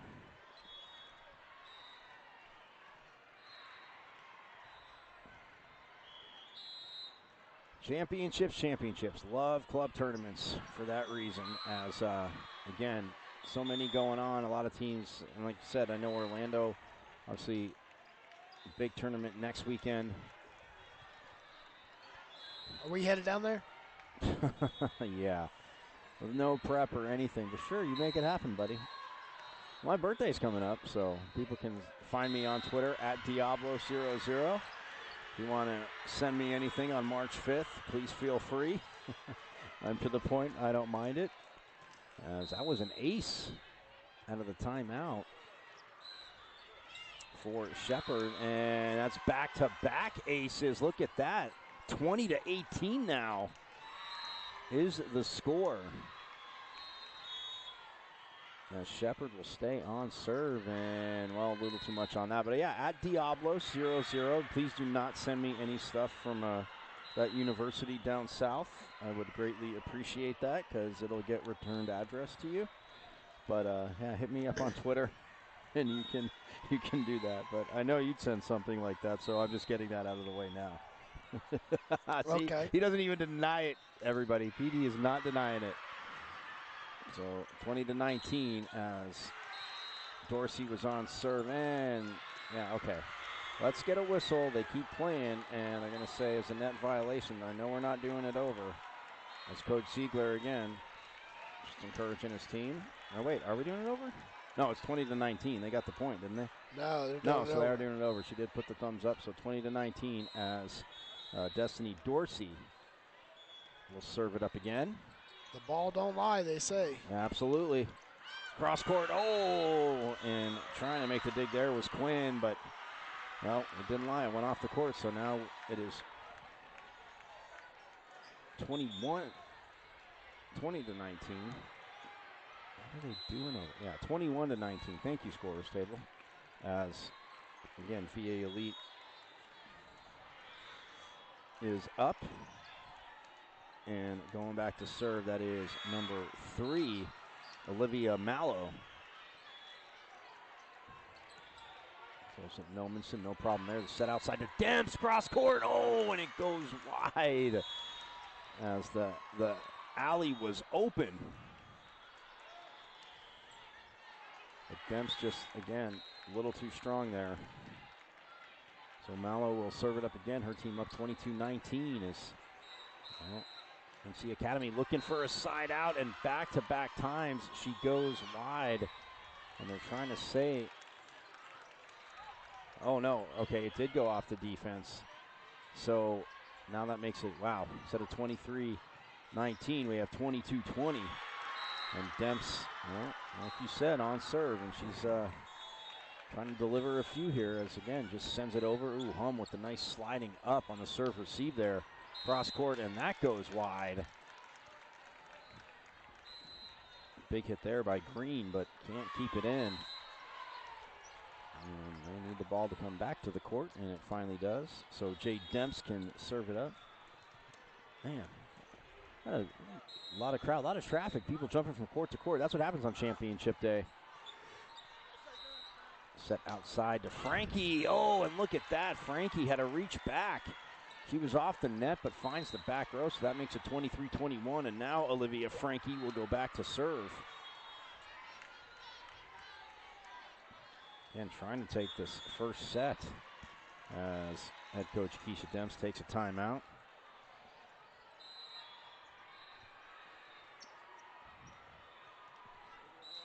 (23-21) here in the first set. As you guys know by now, up to 25. Still got to win by 2. And we've had a few bonus points in some of these matches, whether it's 26-24, 16-14 in the third.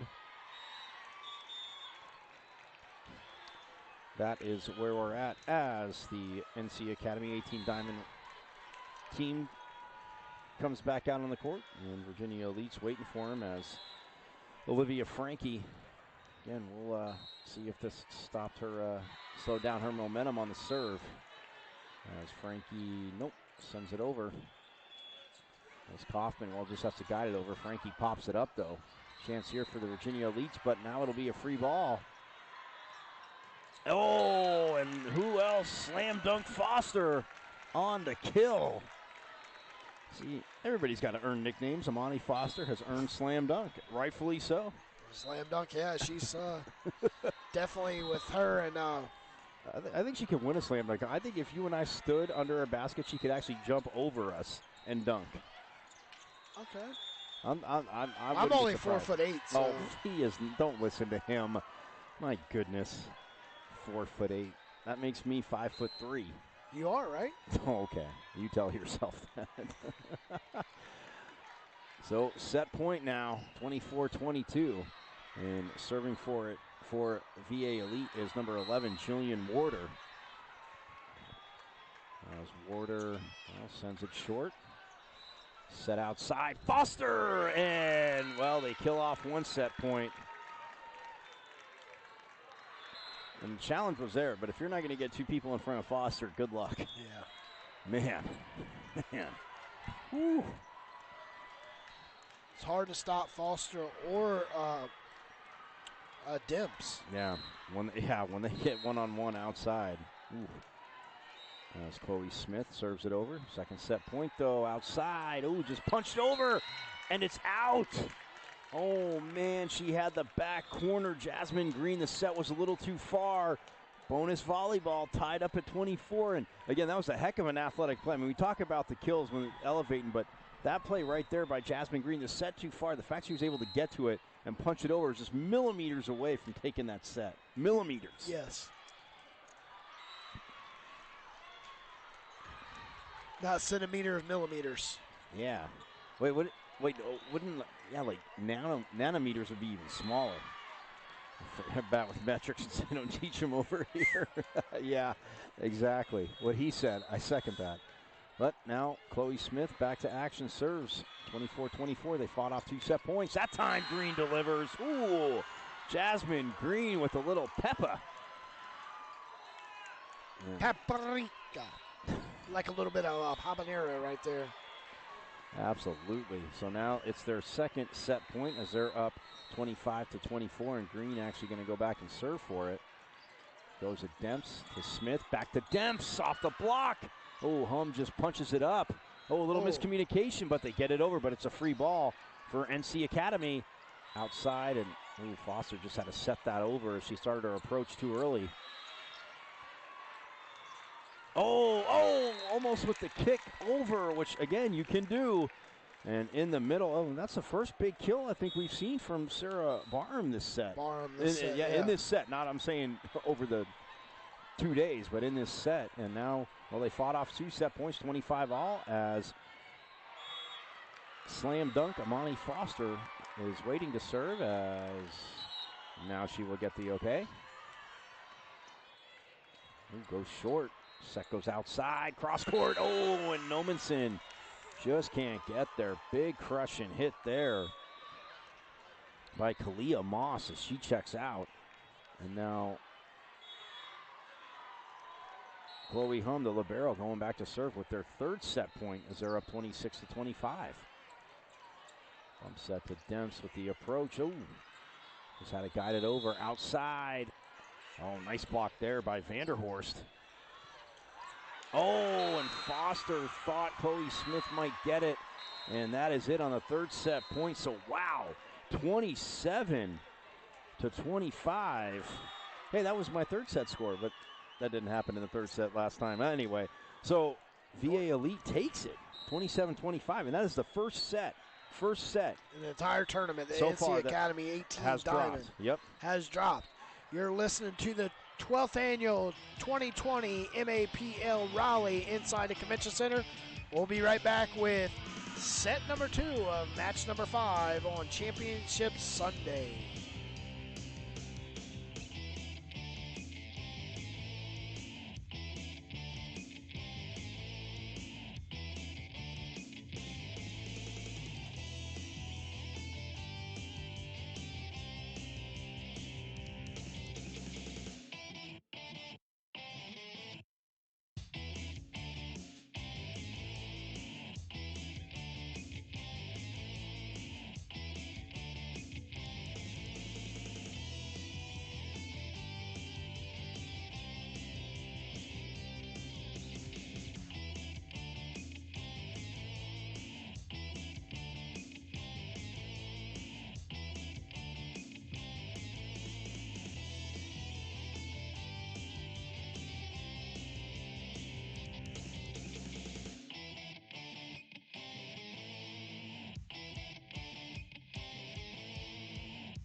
Set number 2 of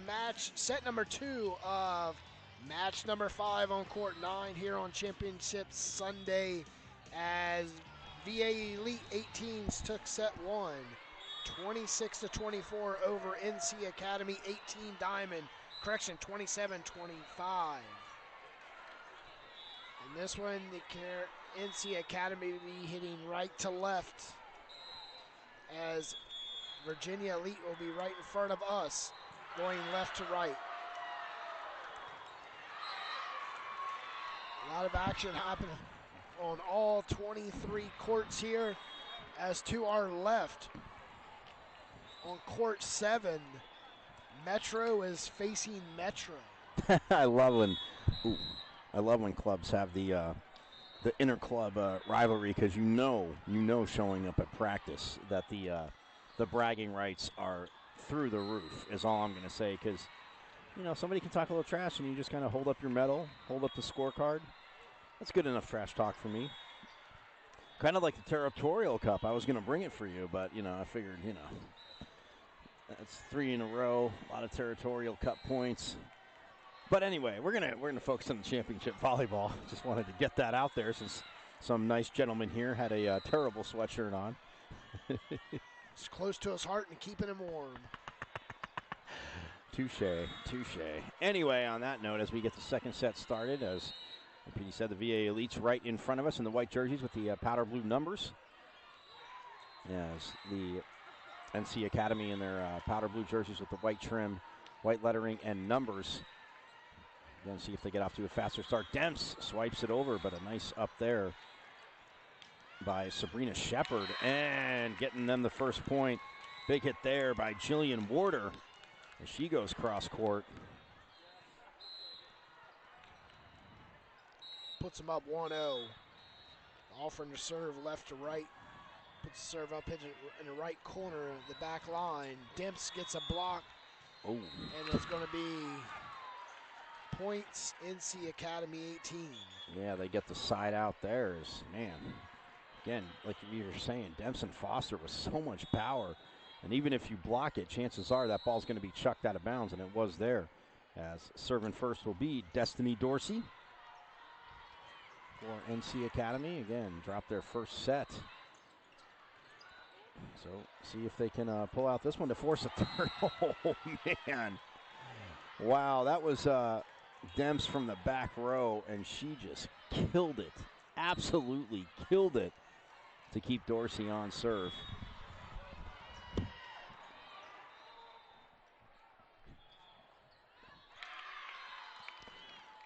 And the side out there by the VA Elites. VA Elite 18s, pardon me.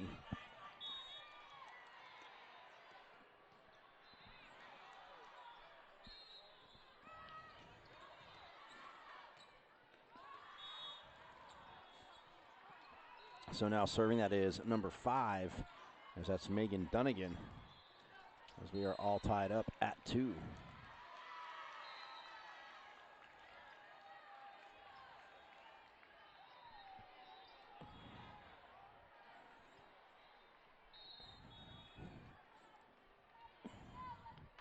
And on the side out, Demps with the serve, as, well, they were up 3-2.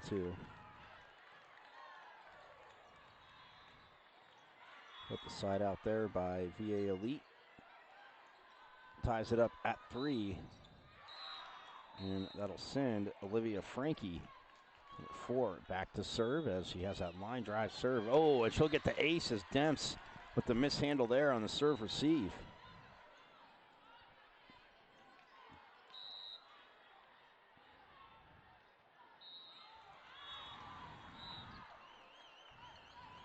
So 4-3 the score, as Frankie goes at Demps again, but she's able to pop that up, and that time Kelly Kaufman gets the kill. So we are all tied up at 4.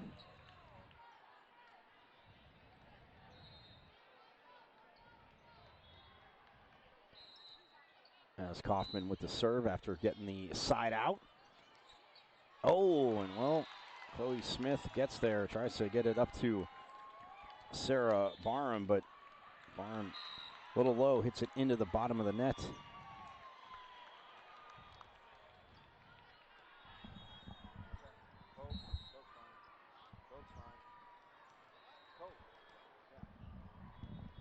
So 5-4 the score, and that is number 6 on serve, Julia Gleason for VA Elite, but she sends that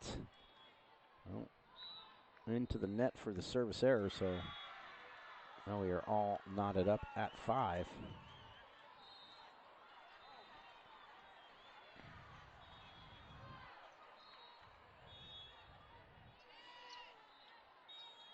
As Jasmine Goy with the serve, she'll get the ace as the VA Elite 18's unable to return it.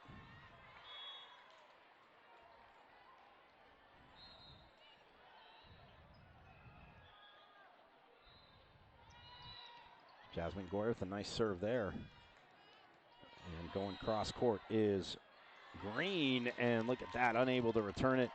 So Jasmine Green gets her team the side out, and we are all knotted up at 6.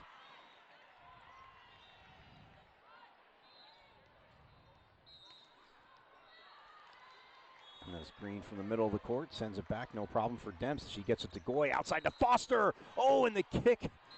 Well, the kick save there, almost by Green, but it goes well off the court. Again, being a soccer player, I appreciate that. So 7-6 now. Yes. Oh, and that just goes long for Slam Dunk Foster. Well, again, it's what they did in the first set. They were trading side outs, and then VA Elite went on a little bit of a run as Chloe Hum with the serve, and she gets the ace. So Hum will stay on serve with her team now back up by 1.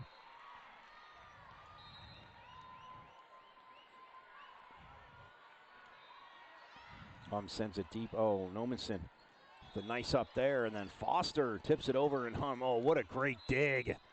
That is how your libero needs to play. And then punching it off the block is Sarah Barham, and it drops on the NC Academy side of the net. So now a 2-point cushion for VA Elite as they're up 1-0. 27-25, they took the first set. Again, set outside, ooh, and off the block. It was slowed down. Now a chance here for Demps, and she finds the court. Needing a side out there, and not really wanting to go down by 3. So now they're within 1, as it's 9-8. As Jasmine Green coming over to talk to the up official as Jay Demps goes over to hear the conversation. And she likes the outcome, so that'll take Taylor Nomenson, again playing libero this match, back to serve.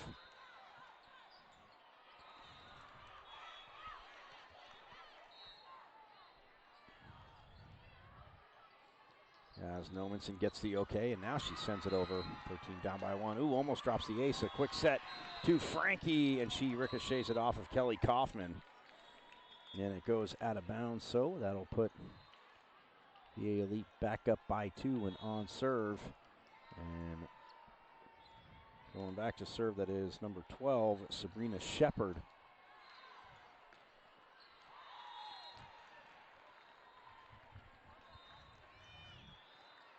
Right at Foster to Goy, and then Demps just guides it over. Ooh, not the best of the first touches there.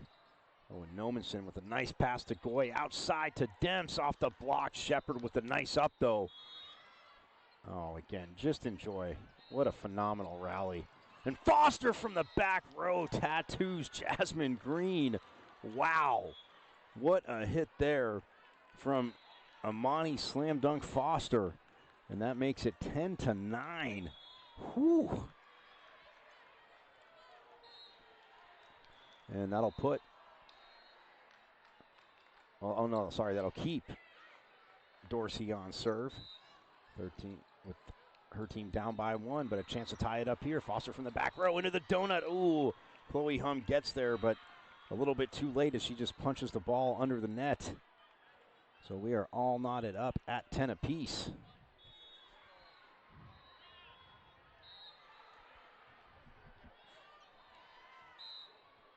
Yes. Oh, that'll be an ace for Dorsey as that flies off the court. So now look at this. NC Academy taking an 11-10 lead. And this is what they need to do for Coach.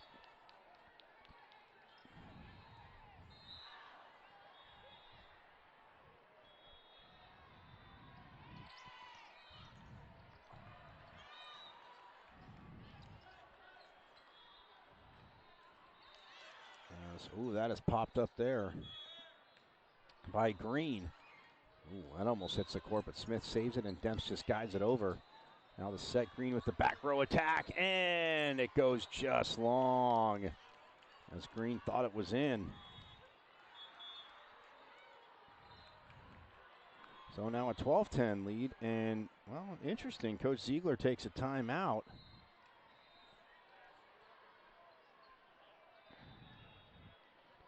With his team down by 2. But again, they were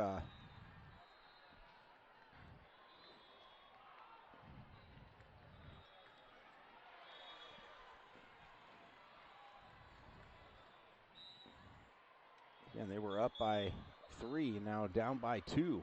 So 12-10 the score as NC Academy waiting for him to come back on the court. As they come back out on the court, and Destiny Dorsey still on serve, but man, Amani Slam Dunk Foster just absolutely crushing it right now. Set goes outside, and a nice up there by Nomenson. Demps goes cross court and gets the point. So 13-10 now, NC Academy up by 3.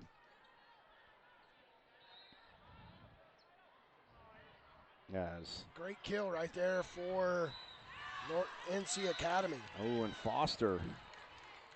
Yes, it was. Dempsey into that. Foster goes long, so the side out makes it 13-11. And checking in to serve for VA Elite, that is number 5. Coming in the game, Megan Dunnigan back on the court as, again, she's down by 2, or her team down by 2.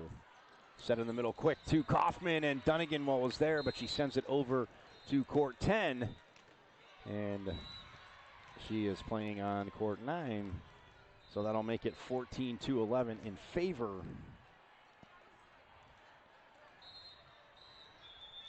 of NC Academy, as Jade Demps now will take her turn up in the service rotation. As it goes outside, and Green, at the net too. She has just been dominant, crushes it for the side out, makes it 14-12, and Olivia Frankie now goes back to serve.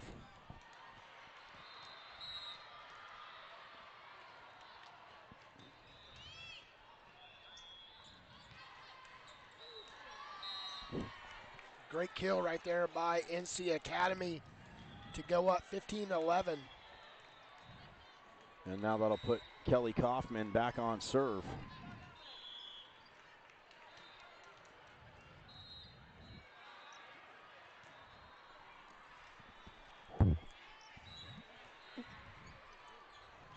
Oh, and Green gliding through the air again. Knew the block was right there. Tried to take something off. It took too much, and that goes into the net. So now it's a 4-point lead for NC Academy, who's down 1-0. They dropped that first set 27-25 as Kelly Kaufman to the back corner, but it goes long. So that makes it 16-13 on the side out. As Haley Ann Smalls checks back in, is momentarily going to check back in up front. She'll replace Sabrina Shepard, and now they get that okay. And then number 6 checking in, Julia Gleason, and she'll come back to serve as she replaces Jillian Warder.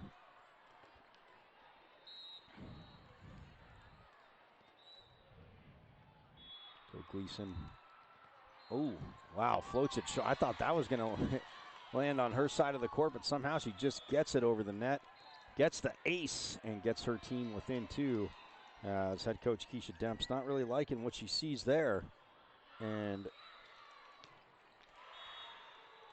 they are down, well, they're up by 2, but didn't like the result of that ace. So she takes a timeout, talks to her team. Tries to stop the momentum.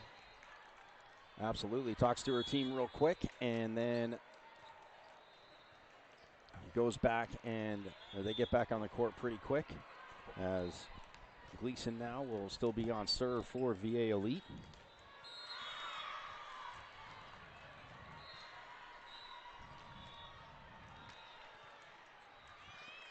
Well, that time, Nomenson is at the quick set to Barham, and she ricochets it off the block, and it lands on the VA Elite side of the net, as at the net for the block was Kalia Mosh.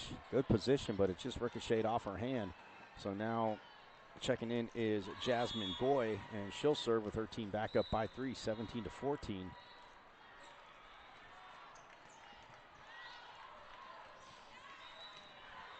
Oh, and it drops in front of Goy as she's trying to make a play. So trading side outs, but it's still a 2-point cushion for the NC Academy, as Jasmine Green now goes back to serve. Oh, and ducking out of the way is Foster, and that went out.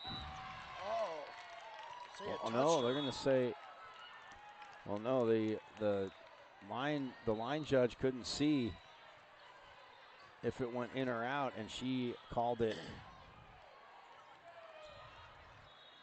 She just said she didn't know, and the far line judge said it was in, so it'll be an ace, and it'll get VA Elite within 1. As Green sends it over again.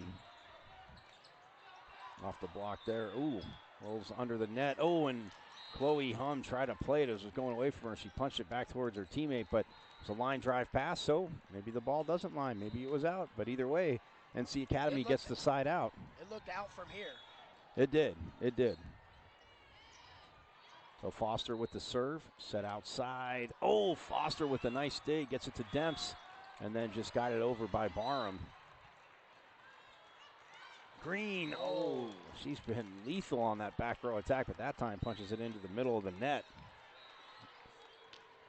As Amani Slam Dunk Foster, as she is properly known as, will serve it up.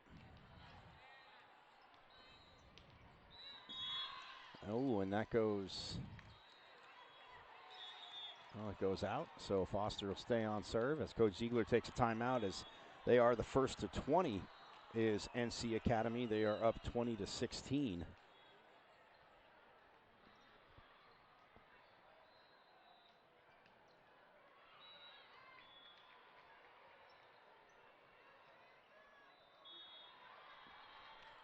Timeout here is, well, back on the court quickly. Again, coaches, both coaches, again, just kind of making their points real quick, giving their adjustments, getting their team back on the court, not using, I mean, you can use the full minute if you would like. Timeouts are 1 minute long.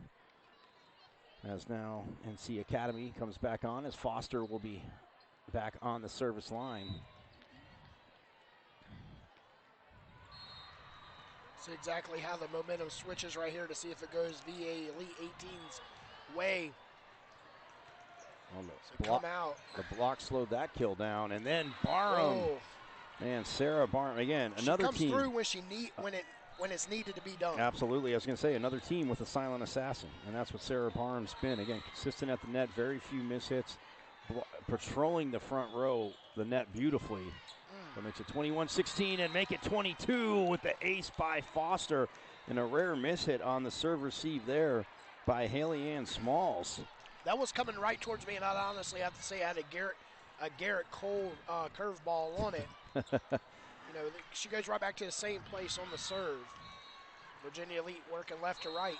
Oh, nice block there at the net, but they're going to call a... What was the call? Nope, the referee messed up, so now they got to do it over. So slam dunk Foster, because she at least she can laugh about it. Again, it was a whistle. She thought she saw something, so a little bit of a laugh there. She's kidding around with the crowd, as again, that's got really packed around this court for this match as Foster, well, nonetheless sends it deep, so that'll make it 22-18 on the side out, or 17, pardon me, 22-17 on the side out as Chloe Hum back to serve now. And now she can get play started, but again, they got a little bit of work to do. Going at Nomenson, nice pass to Goy. Oh, just punched over by Barm, and look, Barm had to stretch out for that. The set was a little bit too far, but man. Too far ahead of her. Yeah, exactly, and the silent assassin for NC Academy gets the side out there. They're 2 points away from forcing, well, back-to-back third sets. As serving it up will be Taylor Nomenson, the libero, top of the service rotation for NC Academy. Outside, oh, and a big swing there by Olivia Mallow. Plays it off the block. Nice trick shot there as she Great gets the side out. Right there.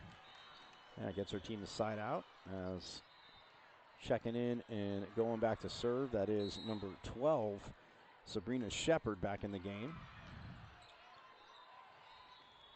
Oh, nice high set outside to Demps. Oh, and the block. Changed the trajectory of it as Jasmine Green looked like she read it beautifully as she was stepping to her right, but the block took it to her left. Could not get back there to try and help her teammate out as she sends it out. So now for NC Academy, Destiny Dorsey back to serve as they have set point to force the third set. So it is the first set point. And, oh, look at that. Nice dig.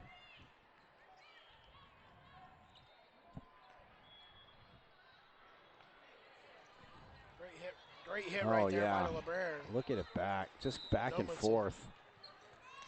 Oh, good block at the net. Well, Kaufman. Good dig. Kaufman and Demps doing their job, patrolling like they should. Outside. Oh, right there. Got him. And right slam, Foster. Yeah, slam dunk Foster getting a free throw roll there as she hit that so hard. It hit the top of the tape. Thought it was going to go back towards her, but it had enough topspin, and they take that 25-18. So we will have a third set between the NC Academy 18 Diamond Team and the VA Elite 18s.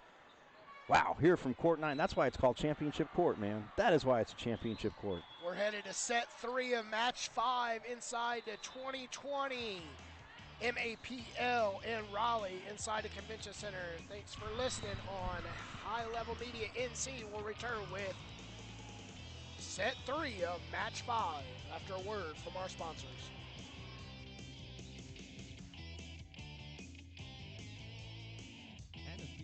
Is a busy, family-friendly restaurant serving up authentic New York-style pizza and Italian dishes.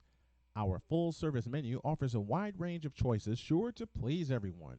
Whether you're in the mood for a brick oven pizza, classic Italian dish like chicken parmigiana, or one of our specialty pastas, you can always count on a delicious meal that's made to order using only the freshest ingredients. To complement your meal, we also offer a variety of wine and beer options in several seasonal beverages. Give them a call today in Apex at 919-267-6237 or in Fuquay Varina at 919-285-2497 or visit them online at annaspizzeria.com.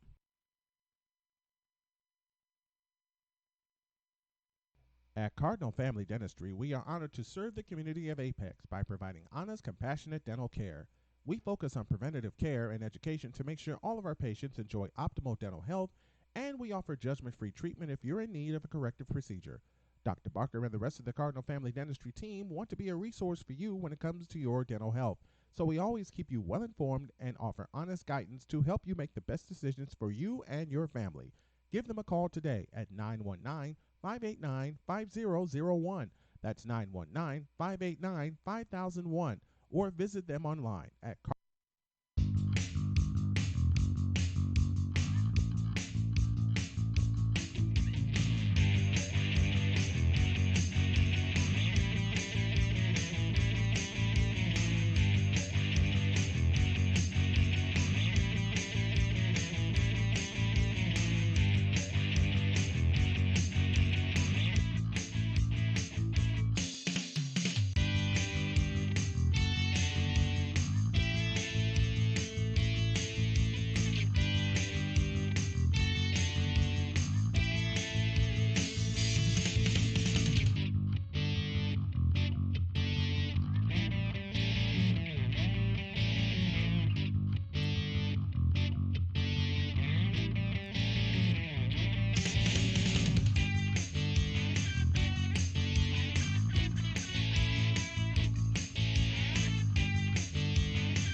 match number 5 as NC Academy 18 and Virginia Elite set off for set 3 inside the Convention Center on Championship Sunday. Sunday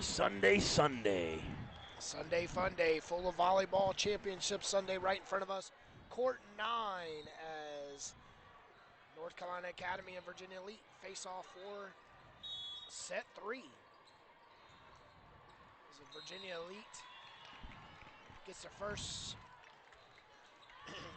as Academy gets the first points here to go up 1-0.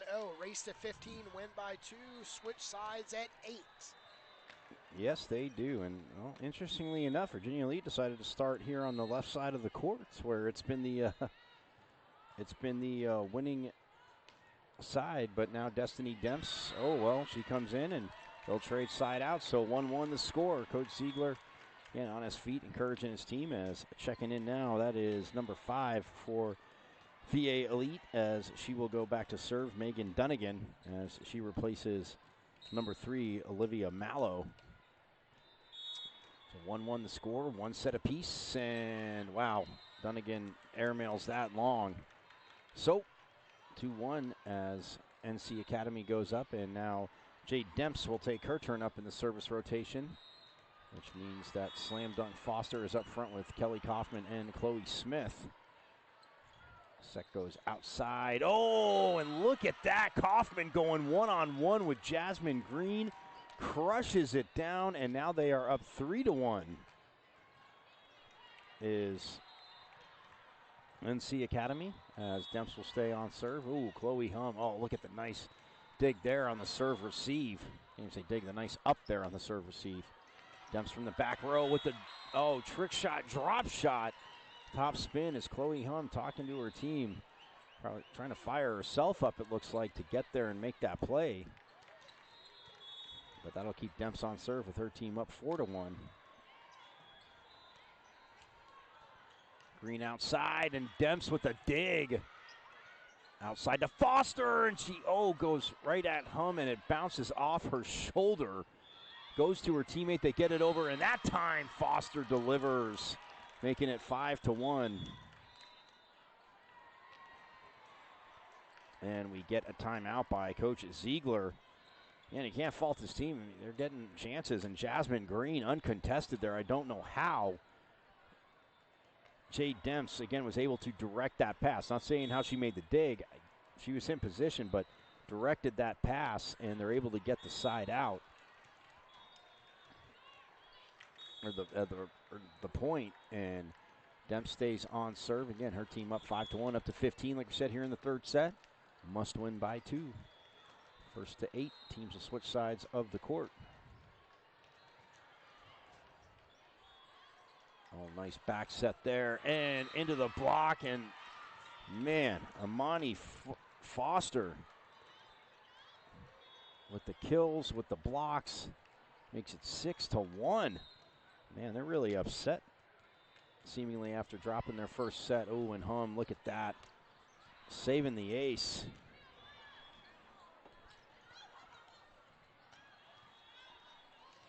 And Green, well, is off the net, but it skips off the block. The quick set to Kaufman, and, well, Frankie sends it down, and Frankie again making her presence at the net. Oh!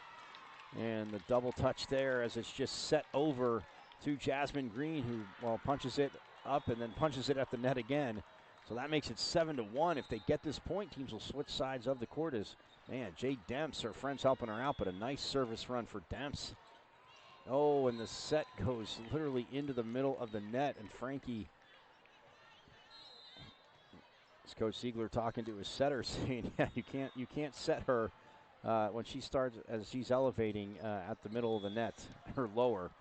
So 8-1 the score. It'd be interesting to see if he lets them switch sides and then Coach calls a timeout, but he only has one left. So both teams are on the court. Fans, as you see in club, they switch ends and support. Again, it's a tradition like the Masters, a tradition unlike any other. So now they switch sides of the court.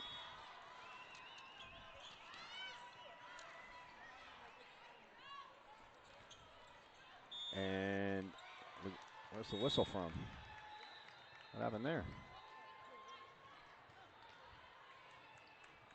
I didn't see a net call, but either way, it is NC Academy. Well, it's a side out, so it makes it 8-2. And now Olivia Frankie will serve as she spins the ball, but puts it into the top of the tape. And makes it 9-2. So Kelly Kaufman now on the side out takes her turn up, and in the service rotation again. They dropped that first set 27-25 and took the second 25-18. Looking to take the third as, oh, look at that. Sarah Barham at the net with the shutdown of Julia Gleason, or I'm sorry, check that, Jasmine Green. And now that makes it 10-2. So Coach Sullivan takes his second timeout. And man, again, 25-27 was the score in the first set as NC Academy fell a little short there. But they took control of the second set, winning 25-18, and now they're up 10-2 here in the third. And checking in the game to serve, that is Alexandria Quinn.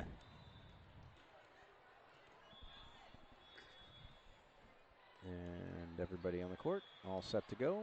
Down official says, yes, we are. And as they're communicating back and forth, yes. And now the referee says, let's get play started as Quinn sends it over. Her team up by 8. Set goes outside. Oh, off the block. Foster, well, blocked it and then popped it back up and had the wherewithal to get out of the way. Chloe Smith just couldn't get over there.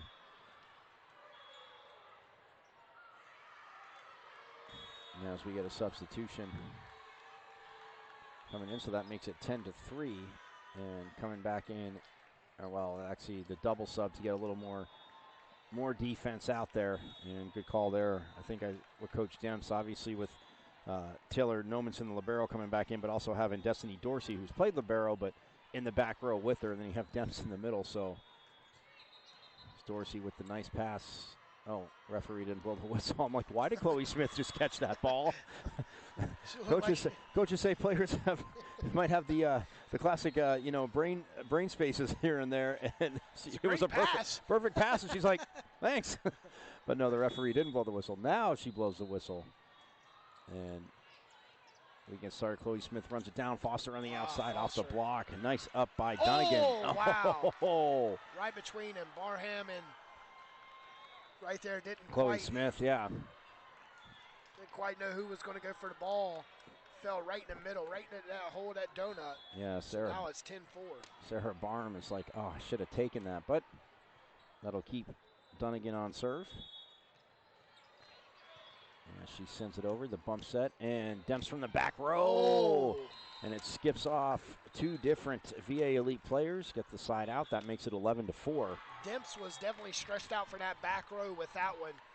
As I was kind of confused if she was even going to make it over the net. I know, yeah. That was a little far in front of her. It's like she delayed a second and didn't need to. But now Jasmine Goy will check in with her team up by 7.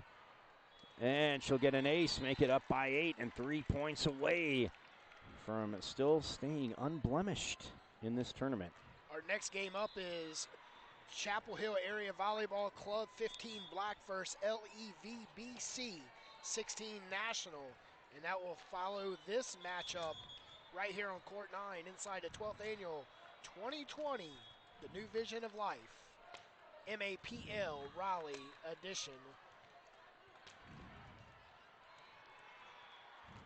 As coming out of the timeout, NC Academy 18 Diamond doesn't quite need a full minute. Oh, they get a yellow card because it wasn't, he already took 2 timeouts.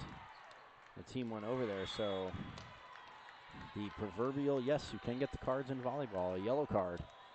Jasmine Goy will be on serve as, again, they're checking, see the R2 at the scorer's table, checking, making sure everything's right, but yeah, I was pretty sure that, yeah, because when he took the timeout at 10-4, he took one when it was like, what, 4-2 or 5-2, yeah. 5-1, something like that. And he took it one timeout, so. You got 3. Yeah, I give him a bonus one. Come on. It's the third set.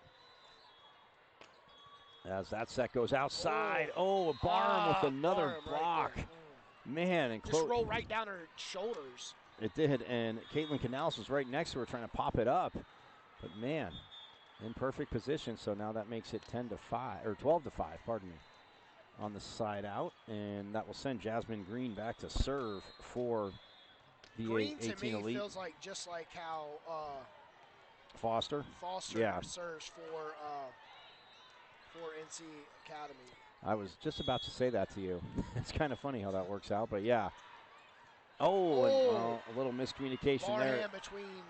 Well, they were out of system, and everybody's just trying to make a play on the ball to keep it going. But when you start colliding, it's like, yeah, bumper cars and volleyball, probably not two you want to mix together. So that'll keep Green on serve, cutting the lead in half, 12-6. But again, NC Academy just looking for a side out. As Green sends it over. Goy with a nice set. Wow, good kill right there for Canales. Man. She had enough. And she did the same thing as Demps had to do, because that was a little bit too far towards the net. It's a good thing the block wasn't truly there. She lunged forward but just punched it hard and gets the side out. They're back up 13-6 as slam dunk Foster on the serve. Good set right there for. Oh, and look at that. Green gets it over. Nomenson with the bumps. With the kill. Yeah, Nomenson with the nice bump set. And again, that is so, again, you're like, yeah, nobody's coming at her, but it's so hard to do. Her back is to who she's aiming for, and she has to put it in front of her. Now it is set and match point. Well, she does that, but it's set and match point as Foster skips it off the net. And Nomenson pops it up. A chance here to close it out. Wow, block right there by Green. Oh, no. Check that. That was, I thought it was Green too, but that was number 7. That was Kalia Moss. But number it wasn't 7. enough to stop him. And it goes out. So 15-7. Is the final score as NC Academy 18 Diamond take it from Virginia Elite 18s after losing the first set to take the next 2. We're coming right back with LEVBC 16 National matching up with Chapel Hill Area Volleyball Club 15 Black. You're listening to High Level Media, NC.com coverage of the 2020 MAPL Raleigh.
Welcome back, gearing up for set number 1 and match number 6 as LEVBC 16 Nationals match up with CHAVC 15 Black out of Chapel Hill, North Carolina. Welcome back to all you watching on our live stream. If you guys are out there, go ahead and give us a shout out. We'll shout you out. 480-235-6465. I'm Petey Doris with Michael. It's so sad. Caratanudo. But LEVBC, by the way, as you're saying that, Petey, is from Washington County, Maryland, and they have players from, since they're in that corridor there, some from Pennsylvania, some from Virginia, some from Maryland. So it is a mix, the third year of the club for head coach Terry Pryor, who's been coaching over 20 years, started the program. They went 1-3 yesterday, but they are 2-0 today. So they are definitely fighting back, improving. But we have the undefeated CHAVC 15 Black team, who is, they went 1-3 yesterday, so they are 3-3 overall in this tournament. But CHAVC 15 Black, like you said, led by head coach Tatiana Durr, they are undefeated as they are 5-0 as well, and looks like they might be on a collision course with the NC Academy 18 Diamond team. But hey, we got this matchup first as the Liberty team, again, just like the flag, red, white, and blue. They got the navy blue with the American flag trim, American flag in red trim, white lettering and numbers, and CHAVC, yes, in their black uniforms with the white numbers. And that's why they are the CHAVC 15 Black team. Just to overstate the obvious for everybody. Yes, now we got LEVBC and CHAVC. Gotta love it when it's club and it's not a high school team. But the starting lineup as on serve is number 15, Pauline Altinas, number 15. Number 6 is Cheney Barnhart. Number 2 is Bianca Gutierrez. Number 13 is Mackenzie Pryor. Number 33, Audrey Spindle. Number 3 is Skylar Yates. And the libero, number 5, Gabby Barth for CHAVC. Again, having seen them earlier, same starting lineup. Number 7 is Lois Stevens. Number 11, Cameron Lloyd. Number 8, Cameron Lanier. Number 13 is Erin Jordan Cornell. Number 9 is Anaya Carter. Number 5, Julie Altieri. And the libero, number 15, Mel Bankowitz, as we have a 2-1 score early on in favor of LEVBC. And this is a team that Coach Pryor, again, it's a 16 teams, but she's had them for 3 years. And they had qualified for USAV Nationals last year, so they're trying to do that again this year. Again, a little bumpy start to this tournament. And I saw Coach Demps in passing, and I said, wow, 3 sets, huh? I finally dropped a set. She goes, yeah, we got comfortable. She didn't seem too happy about that. But this match at hand, oh, and look at that, ricocheting it off the block beautifully there was Cheney Barnhart. As we're setting it 3-2. Yep, as that is the libero, number 5, Gabby Barth on serve for LEVBC, again out of Washington County, Maryland. Oh, and Barth, well, the dig there.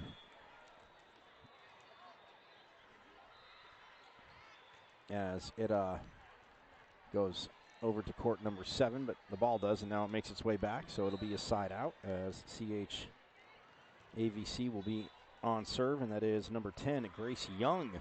Saw a lot of good digs from her in their match. Oh, and that goes just long. So that'll put the 15 Black team up 4-3.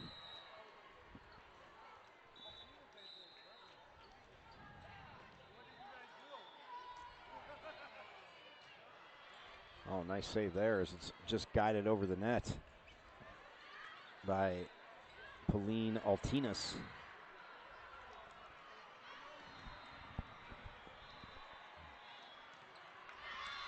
And, oh, they get this side out. So that ties it up at 4, and LEVBC will be on serve. That is number 33, Audrey Spindle, going back to serve. Spindle goes right at Bankowitz, but she pops it up, and then the back row attack, and man, she made a living on that the last time on the court. Cameron Lloyd, and she's able to get her team the side out as they go up 5-4.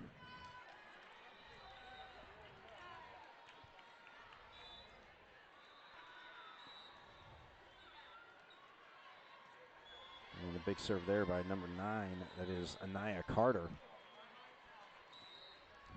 So her turn up in the service rotation, and going cross court is Lloyd, but look at the dig there. And a free ball, kind of. Oh, and then sending it off the court. That is number 2, Bianca Gutierrez. This Coach Pryor talking to Gutierrez about, again, just her positioning in good position, but got to make sure you're angling to send the ball forward. Again, to a teammate, over the net to a teammate, or over the net or to a teammate, as that serve goes long by Carter, and Anaya Carter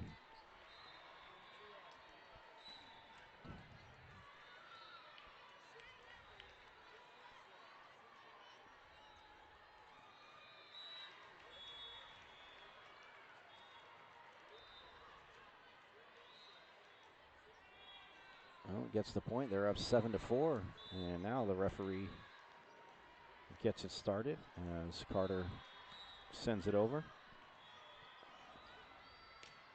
And no problem there for Skylar Yates. Kind of like that how LEVBC, well, they have their names on the back of their jerseys, but it's kind of funny how the ponytails cover them up at times. But hey, that's all right. 8-4 is the score as CHAVC leading over LEVBC. And from Washington County, Maryland.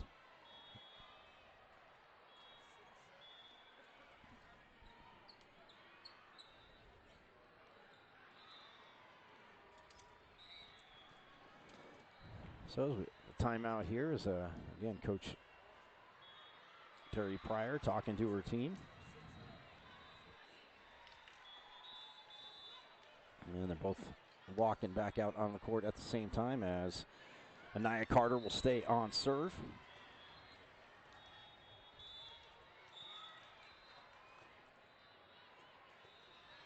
She goes cross court. Ooh, and that is popped up by Paige Romero. Oh, and off the net, the lefty. And yes, it did hit the court as Juliana Altieri was like, what? And again, the dig came as right as it hit the court, so it looked like it could have went straight up, but now that makes it 9-4 as Carter stays on serve. Oh, and into the net, letting her teammates know it was her bad by Skylar Yates. Again, she was off the net, just trying to cut it to the other side of the court. But again, such a tough angle. As Anaya Carter, puts that into the net, so that makes it 10-5. Now CHAVC leading 10-5. So Mackenzie Pryor now will take her turn up in the service rotation. Set goes outside. Oh, nice up there by Spindle. As crushing it down was Cameron Lloyd, but they're able to get it over. And then, another shot, and that goes wide. Trying to say it was off the deflection, but it wasn't, as Aaron Jordan Cornell sends that wide. So that makes it 10-6 now, as Pryor will stay on serve. An overpass there on the serve receive, but it works out well. And Pryor with a nice dig. Man, Cameron Lloyd just comes in violently every time she's going for the kill, and they end up getting the point as the attempt goes wide from LEVBC. So that makes it 11-6, and going back to serve is the libero Mel Bankowitz. Too much hot sauce on that kill right there for LEVBC. Spindle with a nice high set outside. And delivering there was Gutierrez, but Well, the defense got there, but then unfortunately for CHAVC is that they went to into the net, bottom of the net. So now Yates will take her turn up in the service rotation with her team only down by 4, 11-7. And Yates, who sends it deep, and wow, Carter didn't have to play that. She literally was stepping out of bounds, but nonetheless at the net is Cameron Lanier, and she gets the kill. So now her team is up 12-7.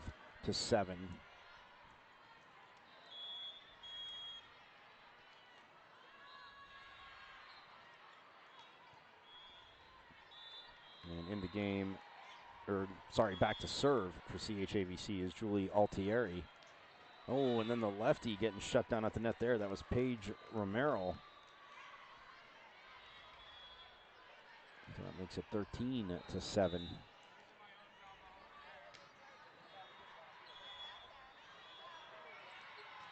Spindle with the bump set, but then just a free ball over by Cheney Barnhart.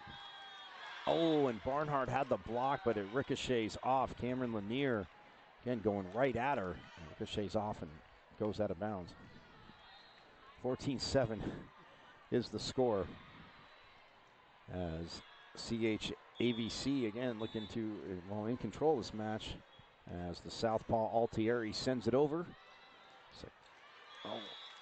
And that is off the net and ricochets off the block.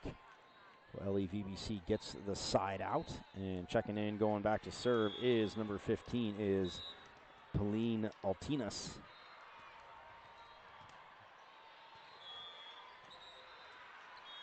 Oh, nice back set there.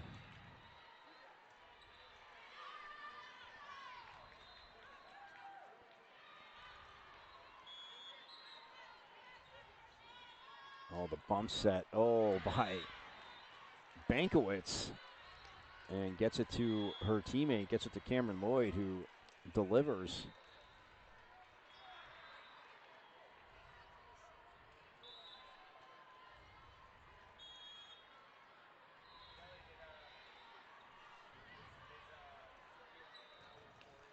Got it over at the net there. Oh, and trying to make a diving play was Lloyd, but just couldn't get there. So now 15-9 is the score, as that will keep Gutierrez on serve for LEVBC.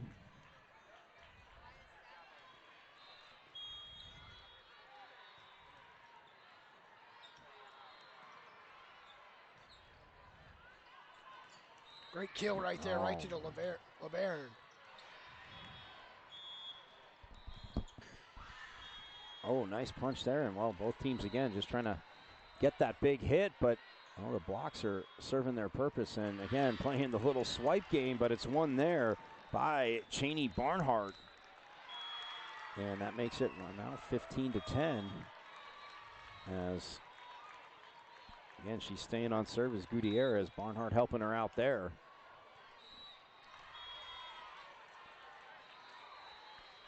And the quick set in the middle, and she knows exactly where to put that. Does Cameron Lanier, as that just gets ripped down the middle.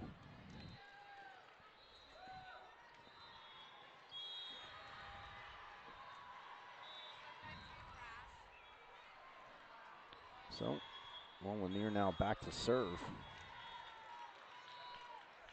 Crow hop jump serve there, and Lanier comes up with a dig as, man, that goes very high in the sky, but then look at Spindle at the net with the block, and LEVBC will come away.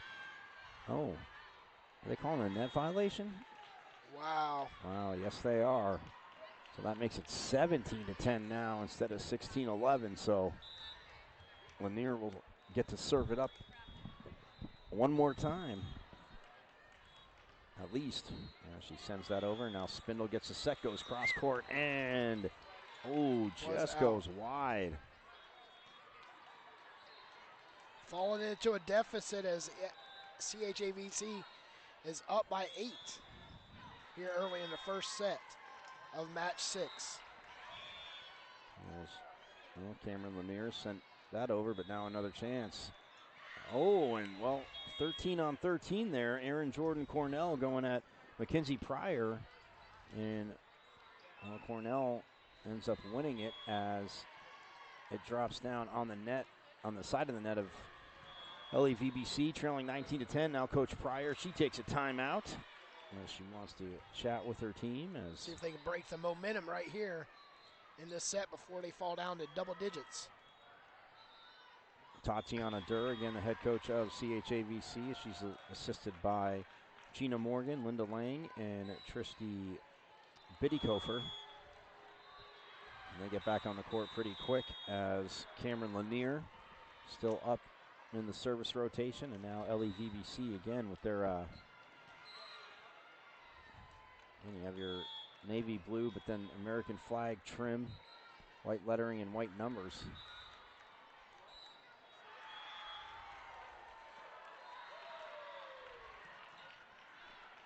Served over there by Lanier, and really no problem. And a nice up by Lloyd. And they're unable to return it as LAVBC as it goes over, but man, that makes it 20-10. Now we get a substitution as checking in is number 51. That's Kelsey Alfaro. So again, maybe coach want a little more defense on the court. They don't go at Alfaro. Tip in the middle, swiped. She tried to swipe it too quick and to the left. Could not get it in. Cheney Barnhart. Oh, that gets picked up there. Oh, and that time she delivers, doesn't get challenged, does Mackenzie Pryor. And LAVBC, again, they definitely needed that side out as Skylar Yates, number 3, checks back in up front, going back to serve the libero, number 5, Gabby Barth. They trail by 9. Oh, and make it 10 as that shot by Aaron Jordan Cornell ricochets off the block and drops on the LAVB side of the court.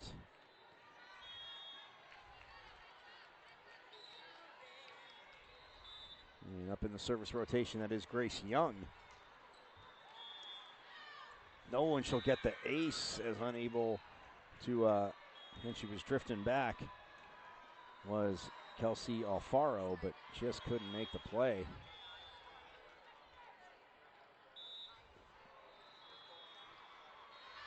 And, well, that goes long on the service error there, so that'll make it 22-12 in favor of CHAVC, but on serve now is Audrey Spindle.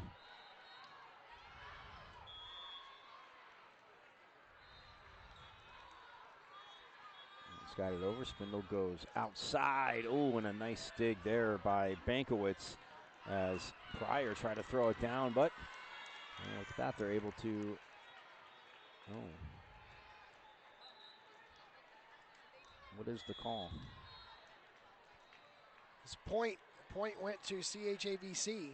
Right, but the call. There was, and I didn't see what the call was, but either way, like you said, CHAVC got the point. Oh, and look at that play there. A heck of a play by Tamika Adams off the bottom of the table. And now 4 touches. Yeah, because that wasn't off the block. It was off the net. But Tamika Adams literally sat down on the court and was from an almost impossible angle, punches it over the net. Her team gets the point. They're only, well, they're down by 10. So they need a nice service from here from Mackenzie Pryor.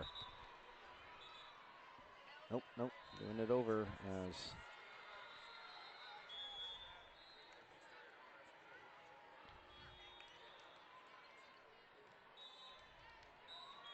now Pryor can send it over.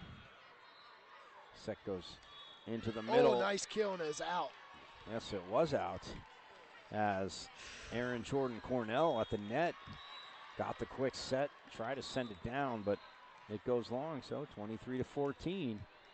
Again, they need a nice run, like I said, here by Pryor. Friends got to help her out. Oh, and Yates does right there. We're going to call it double touch. Oh, a double touch on the set on CHAVC. Look at that, 23-15. Climbing back. 1 point at a time. It's a big mountain, but yes, you are right. Oh, and then the miss hit there, trying to just tip it over and away from the block was Aaron Jordan Cornell, but stayed on her side of the net, unfortunately for her. So that makes it by 7 right now. 23-16 as Pryor. Oh, sends it over, and look at that, the overpass by Bankowitz. It goes over, but it also lands in. So now it is set point for CHAVC as Mel Bankowitz, the libero, will go back and serve for it. There's right at Yates, who pops it up. Oh, and well, Spindle helps it out, and man, great hustle by Spindle, but Yates tried to send it over, and it goes short, so 25-16 is the final to the first set. CHAVC, well, again, they're looking to stay undefeated as well. They're at 5-0, and they're looking to stay that way as well, but they take the first, like I said, 25-16. We'll see what LEVBC can do in the second set. We're going to step away and come right back here. You're listening to the 2020, the 12th annual MAPL Raleigh inside the Convention Center in Raleigh, North Carolina.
Welcome back, starting of set two as CHAVC took set one 25-16.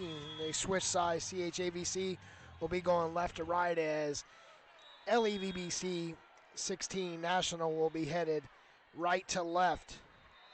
Get underway here in the second set. With the ball will be CHAVC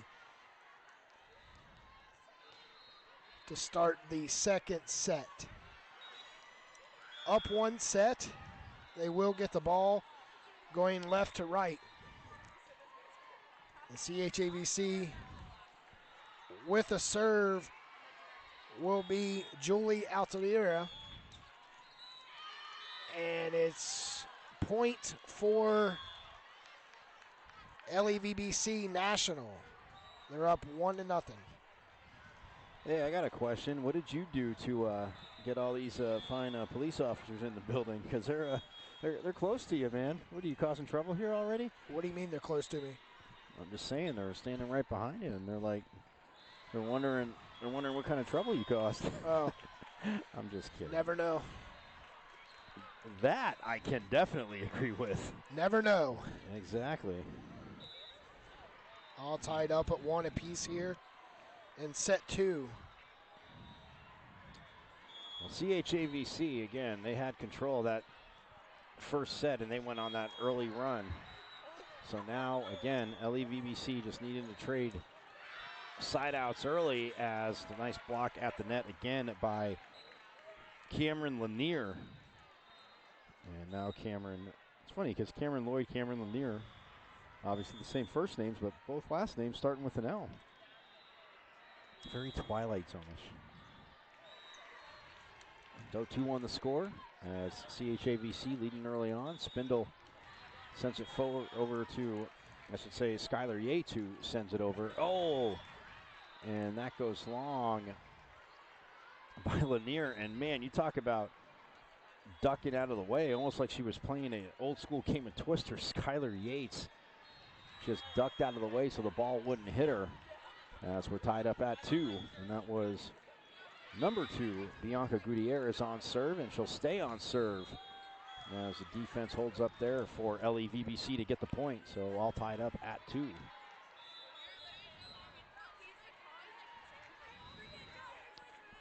So as Gutierrez sends it at Mel Bankowitz. Oh, nice pancake there. Diving in. Oh, and they're going to call a double touch on LEVBC, but it doesn't take away from the great hustle there by Mackenzie Pryor. And again, you see it the first day, you see it in the beginning of the tournament, but man, it's one of those things where the defense again just keeps showing out. And that's off the net, and it lands in. As flying forward there was Mackenzie Pryor.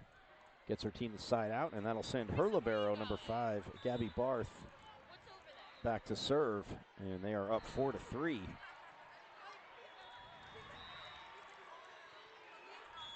at that, making a dig there as Aaron Jordan Cornell with a swing, and then diving to try to make a dig as it gets punched over is Julie Altieri. So now that makes it 4-3 in favor of LEVBC, and now the down official coming over to talk to the R1.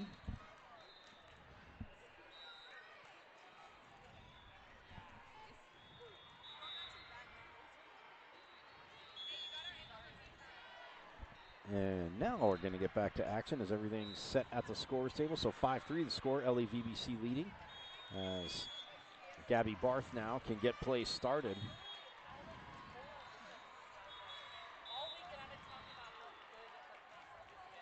Barth sends it to the corner, no problem for Mel Bankowitz, the libero.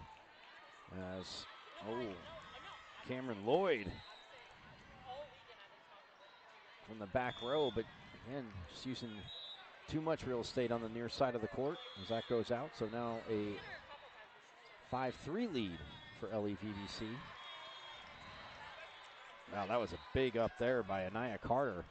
She gets another chance, and it gets dug again by Barth. And then Yates, look at that. Right there, she found the hole right in the middle of the defense. LEVBC is... Well, I don't even know how Skylar Yates got that over the block.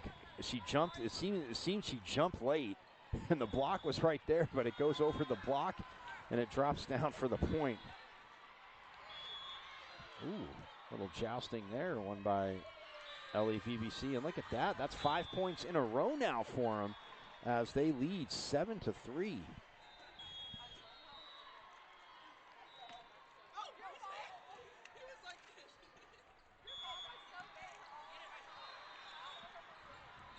Oh, nice set outside.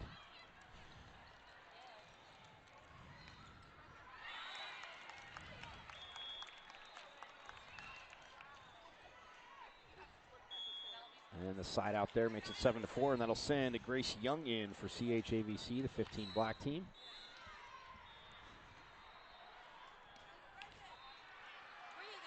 Ooh, not the best first pass on the serve received there by Gutierrez, but they're able to get it over. And then Lloyd just has to guide it over, so a chance there for Pryor. And look at this, both teams getting out of system, but just challenging each other at the net. Oh, and then goes to the back row, and Pauline Altinas, again, sends it a little low.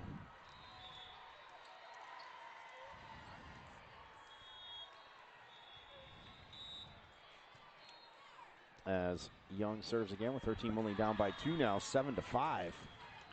Well, on the side out, Yates had nobody challenging her and goes right to the back corner and makes it 8-5 on the side out, and that will send Audrey Spindle back to serve.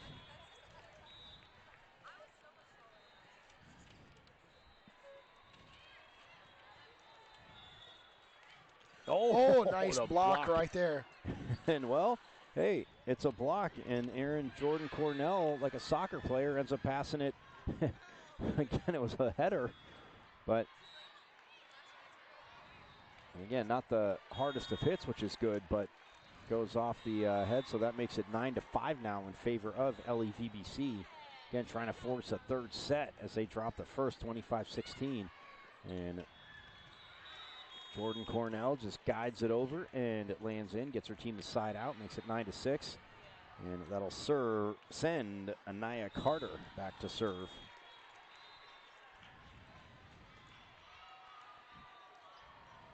Oh, nice set by Spindle. Gets it to Yates, and well, she was in no man's land there, and trying to make a play was Cameron Lloyd, but again, the ball got tipped, and she had turned a little bit to her right, and it went off her left shoulder out of bounds.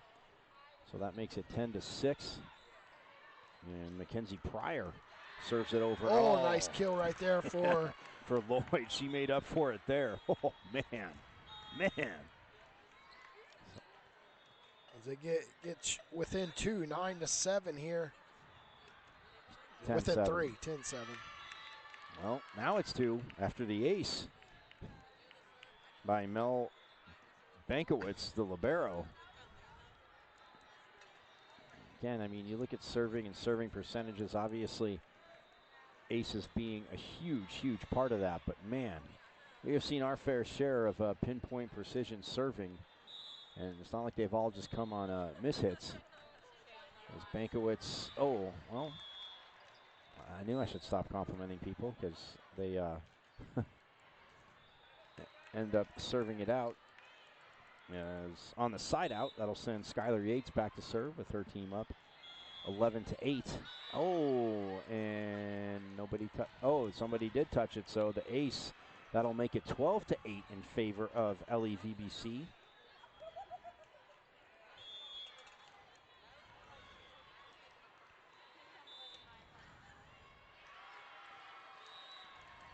Oh, wow. What a pickup there by Young as Yates, again, just line driving it over the net. Big dig there by Pryor. But CHAVC has an answer, and that is Cameron Lloyd as she slams it off the block, making it 12-9 on the side out. And that will send number 5, Julie Altieri, the lefty, back to serve.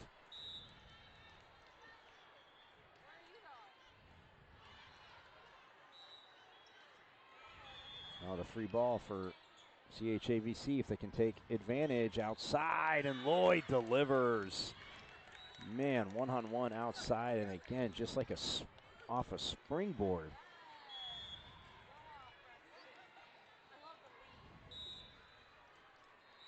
So Altieri will stay on serve, her team within 2.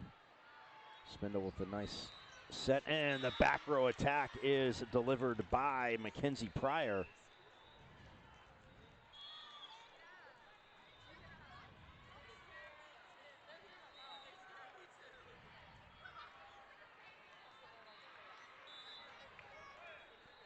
So that makes it 13-10 in favor of LEVBC. Ooh, number 15, Pauline Altinas, almost dropping an ace as Altinas now with the set. And going cross court there is Gutierrez. Oh, and wow. Rarely shut down as Lloyd, but it happens there, but they're able to get it over, and then Gabby Barth, the libero, dives to her right, but can't make the dig. And that gets them within 2, 13-11, and now that'll send Cameron Lloyd back to serve.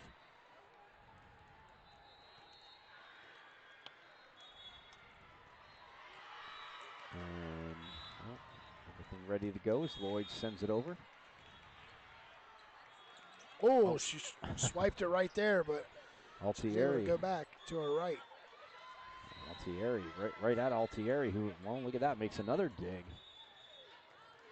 Oh, and wow, Carter rose up but didn't follow through, and that the trajectory of that ball definitely headed out of bounds, so that makes it 14-11. And Gutierrez will serve it up for LEVBC. As again, they're looking to improve to 4-3 overall. They'd be 3-0 today if they could win this match. But CHAVC 4-0 yesterday, 1-0 so far today, so 5-0 overall. Again, a team that's won 3 out of the 4 tournaments they've been in the 4th tournament, they finished in 2nd. Nice up there by Lloyd on the serve, cross court. Oh, and Barth with the up. And look at that, just set over by Gutierrez. No, I'm sorry, yeah, by Gutierrez. And puts her team back up by 5, 16-11, as we get a timeout by Coach Tatiana Durr of CHAVC. Again, no coach wants to go to the 3rd set. I mean, we've seen a few times teams drop the 1st set and then win the 2nd to force the 3rd, and then win the 3rd and take 2 in a row. The momentum all with them. Man, it's just funny. I didn't even seem this chilly here in the morning, but as the day goes on, you're indoors, and somehow being indoors in a convention center, it drops a little bit. The temperature is just a little chilly. As the doors are staying open, people's moving in and out a lot more today than it was yesterday. 16-11 as LEVBC 16 National just had a serving violation, and now it's 16-12 with CHAVC on the serve. Gutierrez hitting that. The timeout work is that serve right into the middle of the net as Cameron Lanier with the serve of the block at the net. A solid job there by Cheney Barnhart. Gets her team to side out. She checks out, and her teammate, Gabby Barth, the libero, will serve. But again, a 5-point lead. So again, those straight side outs all the way to 25. And, well, that doesn't go over the net. It goes under the net, which is, again, still not allowed today. Actually, ever, but it doesn't, well, it's allowed, but it doesn't count as a point. Now it's 17-12. 18-12. Yeah, and that goes long by Barth, so that'll make it 18-13. And on the side out, checking in is Grace Young, as she'll go back to serve as she replaces Lois Stevens, number 7.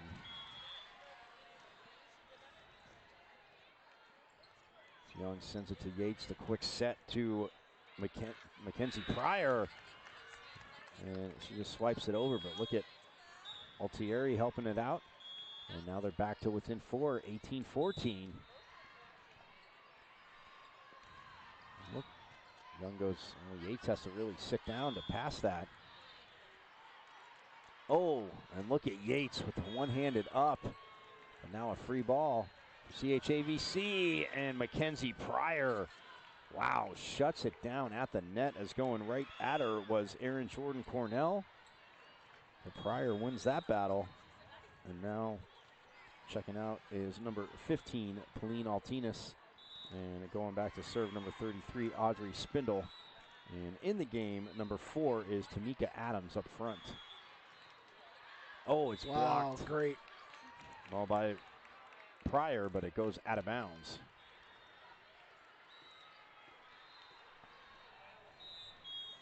So 19-15. As Carter, top of the service rotation for CHAVC, sends it over. And that's cut up in the air by Young. And then Cameron Lloyd gets shut down, tries to deliver a kill, but now a chance for Pryor. And look at the net violation? Yes, I was going to say look at the defense, but it was the net violation on CHAVC, so they trail now.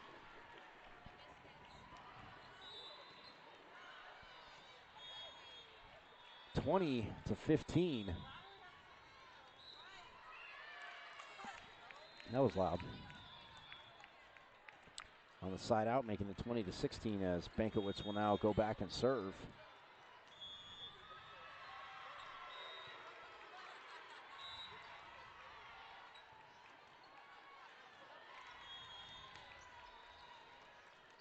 Oh, a little too much for LEVBC. Ooh.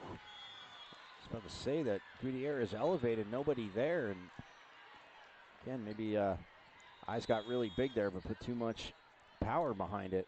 So now they're back to within 3, 20-17. Set in the middle. Oh, Great block. And yeah, Cameron Lloyd, like you said, with a great block, shuts it down, and now they're within 2 as 20-18 is the score. LAVBC leading over CHAVC, again from Chapel Hill, North Carolina.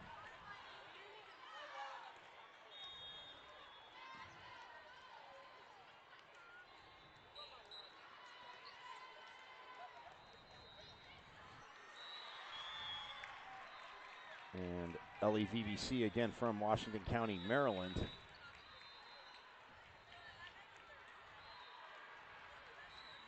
Because I asked Coach Pryor, I'm like, oh, a lot of, being from Maryland, I didn't realize that they were right there in that corridor area where you're getting players from Pennsylvania, Virginia, obviously Maryland too, but I'm sure right with the Metro team from D.C., I'm sure they do the same thing. Southeast portion of Pennsylvania. Yep. Oh!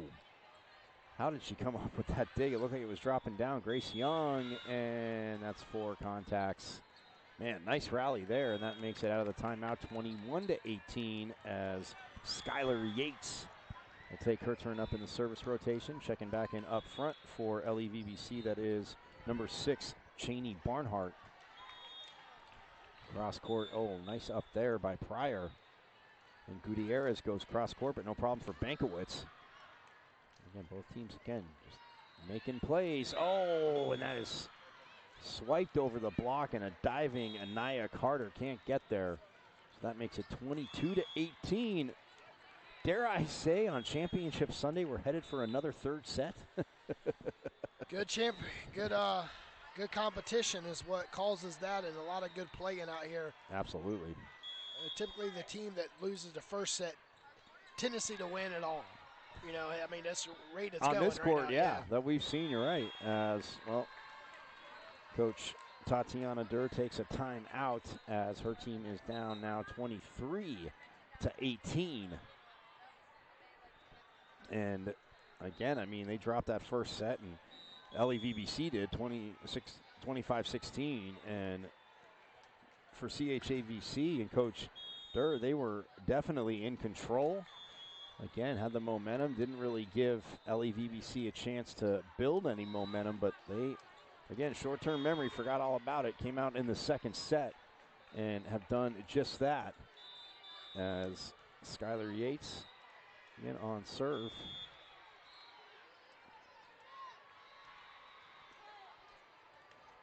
And as both teams back out on the court, and now we can get play started. Goes right at Lloyd, but she pops it up, gets it back, and oh,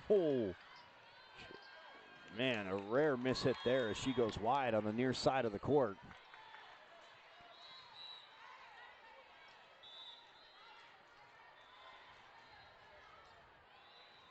So set point, 24-18, but they kill off one set point as Cameron Lanier just dominant at the net.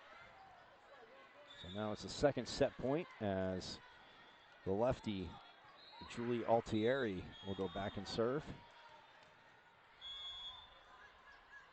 Spindle with the set, the back row attack from Pryor, and it drops in. And they take the second set, 25-19. So we will have the decisive third set between LAVBC and the so far undefeated CHAVC 15 black team. Set 3 of match 6 is coming up in just a moment inside the 12th annual 2020 MAPL in Raleigh inside the Convention Center in North Carolina. We'll be right back.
Welcome back as we are in set 3, match 3. This is our third trip today for the full match set 3s. As CHAVC took the first one, LEVBC 16 National took the second set, as LEVBC will be to our right as CHAVC is to our left, hitting left to right. Race to 15, switch sides at 8, win by 2. And LEVBC and the American flag sleeves will be hitting right to left. Serve comes over, and it's contested at the net as it falls on LEVBC's side. And it's, a couple good hits right there, but it's going to... There'll be 4 contacts. Points are going to be with CHAVC. Yes. Well, Pauline Altina was serving first there. And now up first is, that is number 11, Cameron Lloyd. And, well, that goes long. So a 2-0 lead for LEVBC. As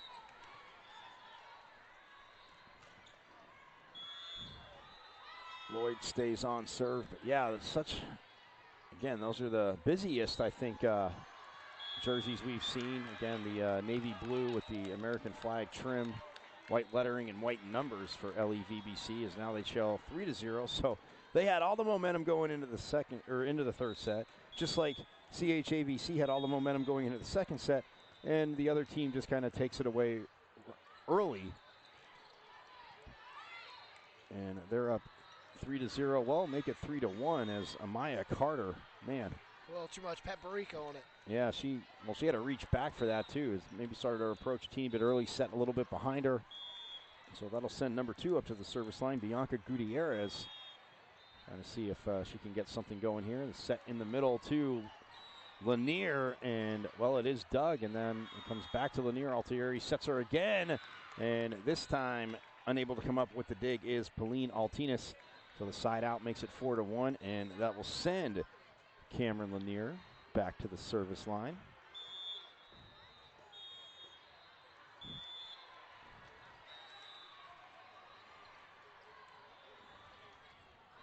So Lanier sends it over. Oh, nice. Well, set one outside to Yates, but she just had to set it over. Oh, and then punching it up is Gutierrez, but it ends up going out of bounds. It's going to be 5-1. Ooh, that is a fast start for CHAVC. Whatever Coach Tatiana Durr said between the match.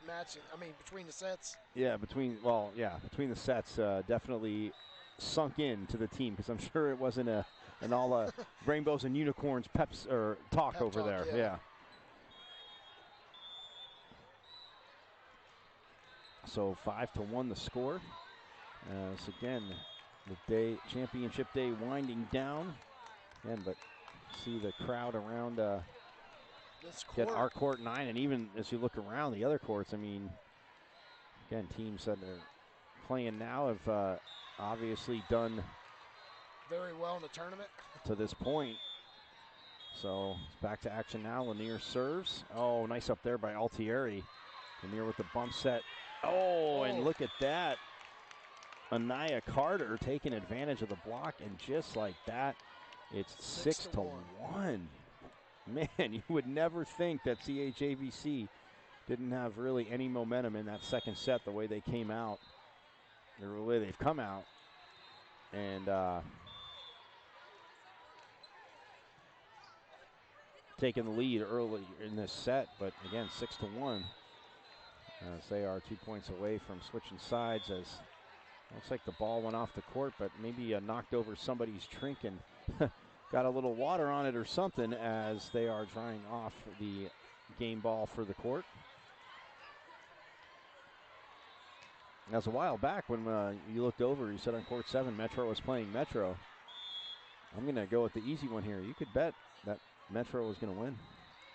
Yeah? Yeah, I mean, just saying. What Metro? It doesn't matter. Might have been Metro 16, because Metro 16's playing come over here right now against NC Diamond. Well, All right, now the ball is in playing condition as Cameron Lanier gets it and drives it deep right at Yates. Spindle with the set, but Yates just has to push it over, so the free ball. Oh, a little too high. It was a set. Oh, as Altieri tries to just set it over into the donut, but it is dug. Now Altieri again, and oh, wow. It's an overpass on the dig, but who cares if you're LEVBC got it over, but then it gets punched over, and it was in. Yeah. I don't know if that set was may have been a teeny bit too high, but it also looks like Erin Jordan Cornell got a little too close to her setter, and that's why she bumped into Altieri. But I mean, come on, it's hard to put a set up too high for someone that's like 6'1". Yeah. So 7-1 the score. If they get this point, we switch sides of the court. Altieri with the set again to Jordan Cornell. Oh, no, it is 4 touches. No, it's 8-1. We'll switch sides here as CHAVC leads LEVBC 16 national. Yeah, Yates was over talking to the official saying, how can it be 4? It should only be 3. But I think on the initial block, it ricocheted off to another player, which would count as a touch. And so their thought the third hit was actually the 4th. So, like you said, 8-1 is the score. Teams switch sides. So LEVBC in front of us with their, again, navy blue American flag trim, white lettering, white numbers in front of us as CHAVC black, again, all black jerseys, white numbers. Oh, that rolls off the court, and look at Jordan Cornell able to play that. Oh, and well, she had the right idea with the block at the net, did Cheney Barnhart, but her hand angled off the net and out and away from the CHAVC side of the net, so she ends up having a drop on her side of the net. So 9-1. Oh, that's a big hit there, and it's under the net, so it's 10-1 now. No, 9-2. That was a side out. LEVBC gets the side out because Altieri, as it came down, popped it up, but drove it right into the bottom of the net, like you said. So now the libero, Gabby Barth, on serve as Spindle. Look at that, Spindle just having her way at the net on the near side, going one-on-one with everybody. And now that makes it 9-3. Again, still not out of the woods yet, but Barth goes at her counterpart, Bankowitz, and not the best first touch there on the serve receive as Yates just guides it over. And Yates with the block. And the bump set, and going long from the back row is Cameron Lloyd. I'll tell you, it's this side of the court. I mean, it's got to be. It's insane how once a team literally comes over to this side of the court, they start going on a run. As, Barth sends it over. And it's dug by Gutierrez. Man. Lloyd put a ton of pepper on that end. That falls into the donut of the defense. 3 players diving for it, but nobody can get there. So that makes it 10-4. As checking in the game is number 10, Grace Young for CHAVC. Her turn to serve. Spindle with the set to Yates over the block. And a nice dig by Lloyd. Or no, I'm sorry, by Grace. Grace Young. And it is a side out. So there may have been a little contact there on the net. And that makes it 10-5. Well, they cut the lead in half on that side out. We'll see if Audrey Spindle can get anything going. Goes at Bankowitz, who has to dive to return that serve. But yes, it is a point that was off the block as it floated long. So now that makes it 11-5. And Anaya Carter, top of the service rotation for CHAVC, goes back to the line, and a teammate chucks her the ball and says, let's get play started. Let's go. Let's finish this. Cross court, and look at that. You heard her teammates saying out, even on the bench But Yates knew where she was. She slid over to the line and just said, nope, ball's not in. 11-6, take a good run right here, LEVBC. Oh, and that's another point for them. Yeah, so now they're within 4. Yeah, as Altieri goes from setter to attacker and was right on the net. Had the right idea, but sent it long. So Mackenzie Pryor sends it over. Ooh, nice run down by Altieri. Oh, Anaya Carter in the back row. A miss hit for her, and well, now they're creeping back 11-8.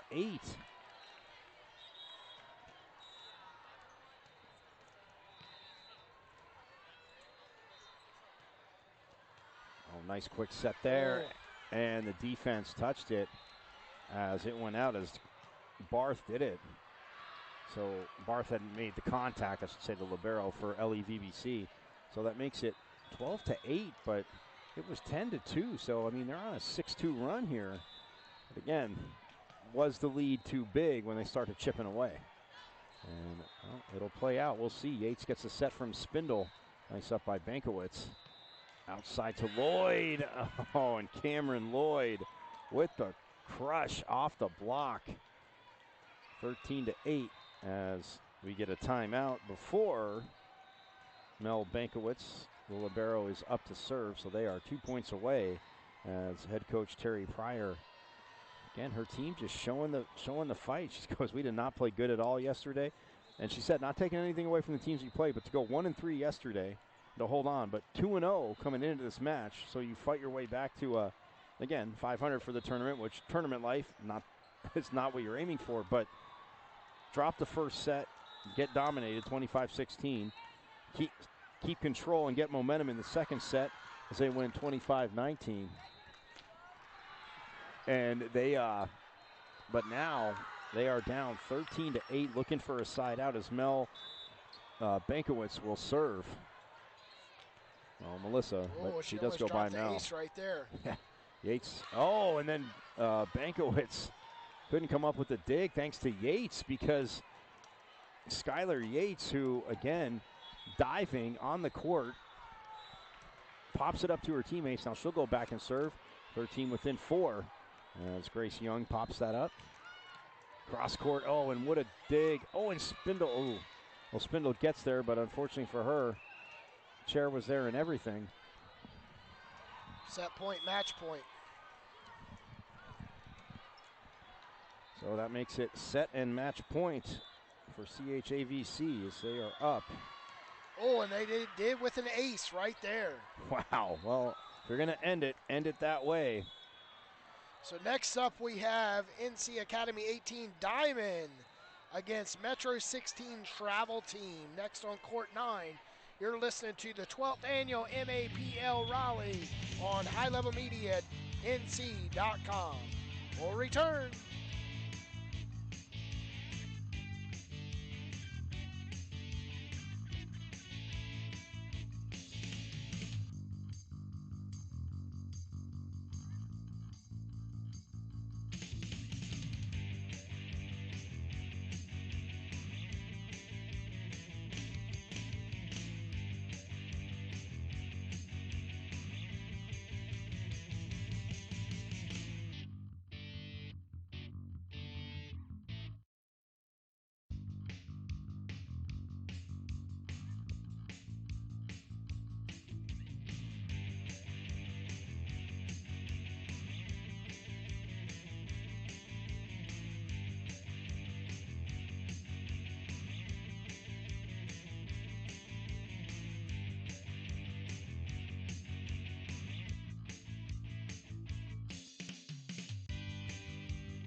as we are back here on Court 9, pardon me, Championship Sunday, Court 9, the 12th edition of the MAPL tournament here in Raleigh, downtown Raleigh, North Carolina, the Convention Center, along with PD Doris. I'm Michael Caratenuto. As well, we roll on Metro, the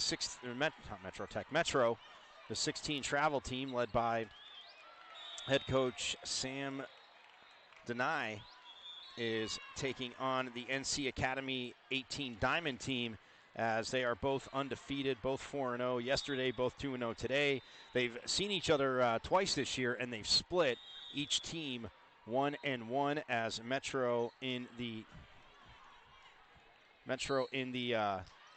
red uniforms with the white lettering and blue trim and blue numbers, as NC Academy, the Diamond team, in their powder blue uniforms, white trim, white lettering, and numbers. And they come out with the, same starting lineup we've seen. We'll get to those after this first point. As, a little back and forth. Again, these two teams, like Coach and I telling me, they've seen each other twice, and they've split. And that time, Demps goes long, but it was off the block. So let's get to the starting lineup real quick for Metro. We do have number 11 is Hannah Sherman. Number 6, Zaria Ragler. Number 7 is Natalie Luscombe. Number 13, Sarah Jordan. Number 2 is Layla Ivy.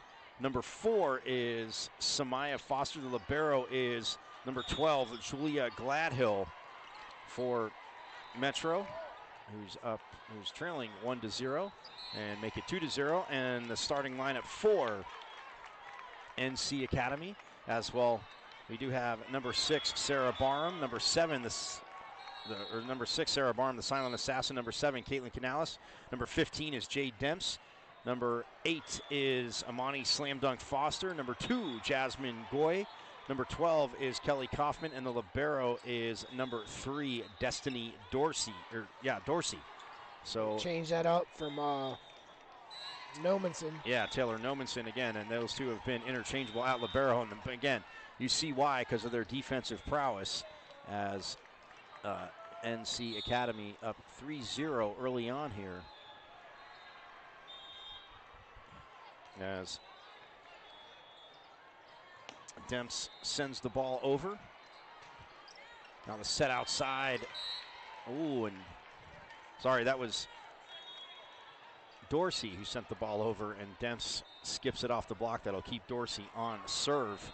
Championship Sunday, 2 undefeated teams, as again the stakes just get higher and higher. Man, look at this. Now we got the security guard, the police officers checking out the great action here.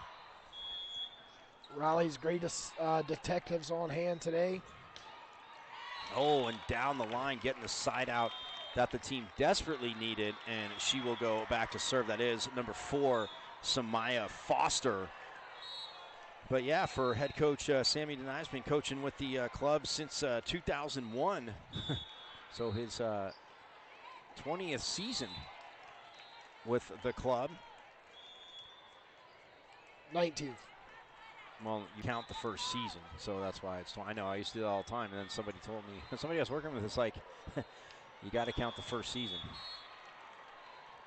As Nomason's back to serve for NC. And we have a point right there by NC Academy, making it 6-1. As Nomason's in the far right corner. Yeah, so they, again, get off to a good start, up by 5. Again, obviously a lot of height and athleticism to this Metro 16 team, but again, you run into an 18s team as Foster from the back row. Nice up there by the libero, Gladhill, and as she sends it over to Natalie Luscombe, she gets the side out for her team, who is now only trailing by 4, 6-2. Here, Metro's got a lot of fans here around the court as they chant, "Let's go Metro." Oh, no way. What a play there by Ivy. Layla Ivy making the play. Oh, and a little back and forth. Again, just enjoy when you see shots and defense like that as Ivy skips it off the block, but Demps is there. And then swiped over by Kaufman. Oh, man, what a dig by Dorsey. So much power on that kill. Oh, and Foster. It ricocheted off the block, and she lost her balance. She might have. That's frustrating because you're trying to punch it forward and you're falling down.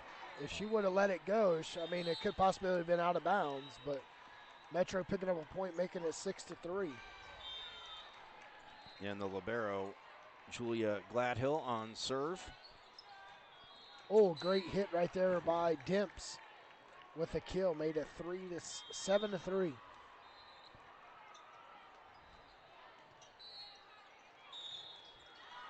So 7-3 the score as Demps will take her turn up in the service rotation. The nice patented line drive serve that she has. Oh, and a nice dig there. Pops it up and slam dunk Foster delivering right there. Amani Foster. And then we got slam dunk and, oh, actually the silent killer is not rotated in right now, as Demps stays on serve with her team up 8-3.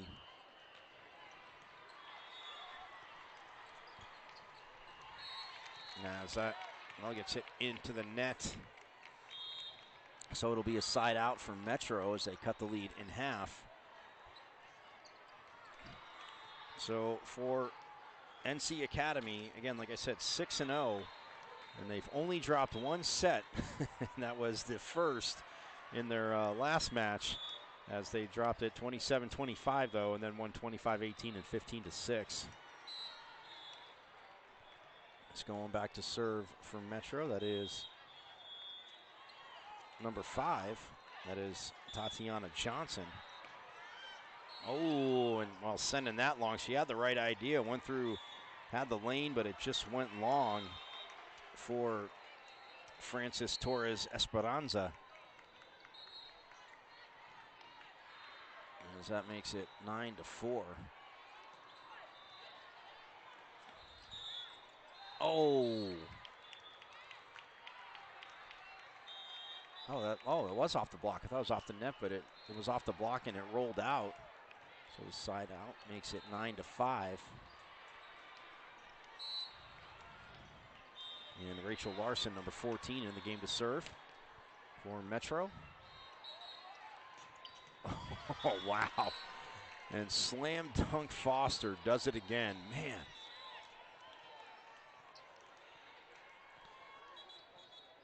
All right. Question, how much would it take for you to stand in front of one of her kills? $20. Oh, wow. Not me, man. Because I'd return it. Oh, that's right. I forgot the skill. Yeah, I would. I don't feel the need to have to stand in front of it for less than 100, but that's just me. You don't do nothing for cheap. You know what kind of tattoo that would leave on you if you don't hit it?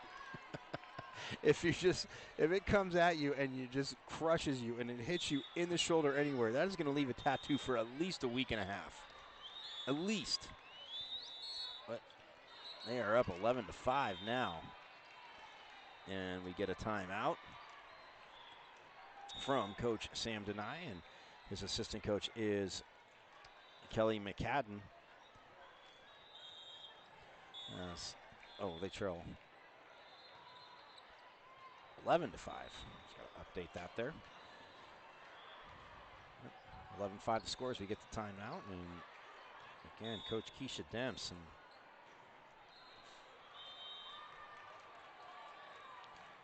it's really starting to get cold in here as I'm standing here and my hands are slowly getting frostbite.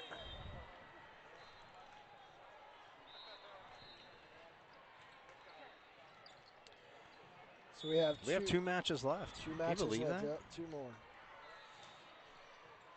Wow. So the winner of this game And again, I thought for some reason, I don't know, time's just flying by. It's too fun. I thought we had 3 more matches, but the winner of this game will be in the championship match of this bracket. And now back to serve, that is Jasmine Goy, number 2. Oh, and down the line, look at that pepper right there as she elevated, did Francis Torres Esperanza, and just slam it down, getting her team the side out of the timeout.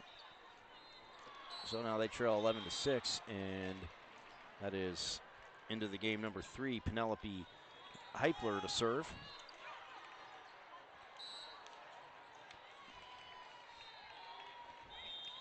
Two hits. Wow. No, a So double touch there. 12-6.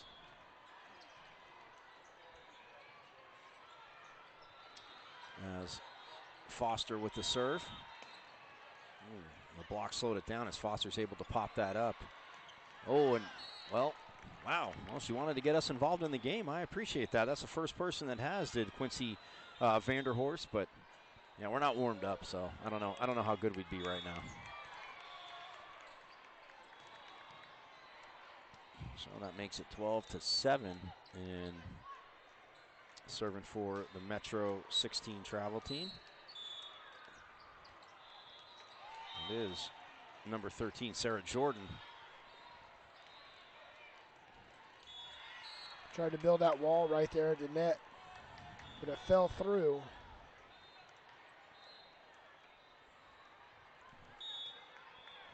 Should be 17. Well, should be 13-7. Yes, it is. As Dorsey now, the libero for NC Academy on serve. Oh, and well, skipping it off the net and the block. So Metro gets the side out. And that makes it 13-8. As back to serve now is Samaya Foster.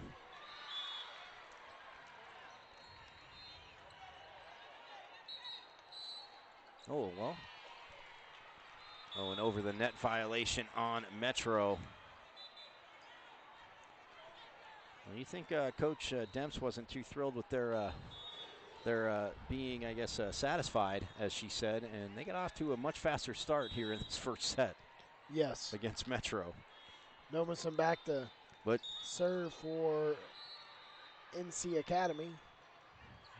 But you also knew they couldn't get off to a slow start against a team, again, like this that they've split with. Oh, nice up there by Foster. As Dorsey takes it, and then look at that, her top spin drop shot on the near side of the court, getting the side out, makes it 15-8. And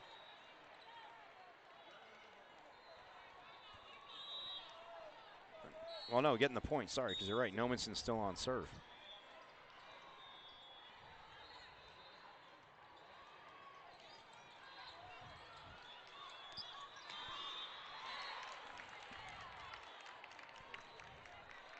As well, the side out there makes it 15-9.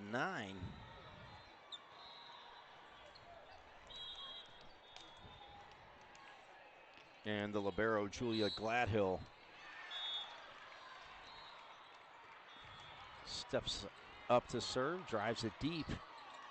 As Chloe Smith, oh, with a nice bump pass.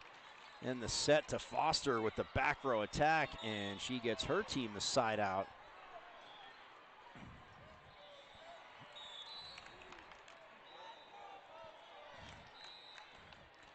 Again, you are checking us out live on highlevelmedianc.com. Coming to you from downtown Raleigh, the Convention Center, as it is host to the 12th annual MAPL tournament. And look at that. Again, defense, defense, defense. Oh, is Kaufman trying to insert herself into the match, and wow, what concentration. Oh, and Metro gets the point. But the concentration by Sarah Jordan, number 13 for Metro, as that rolled off the net. But, oh, well, they're going to say it was actually, I don't know if it made contact with somebody, but they're going to say 17-9 as Coach Denai takes a timeout.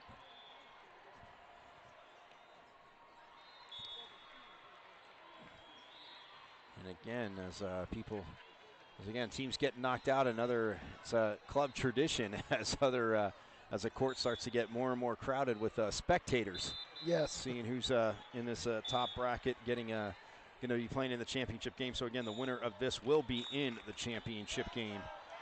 And will it be Metro 16 travel? And see Academy with an early first set lead as they are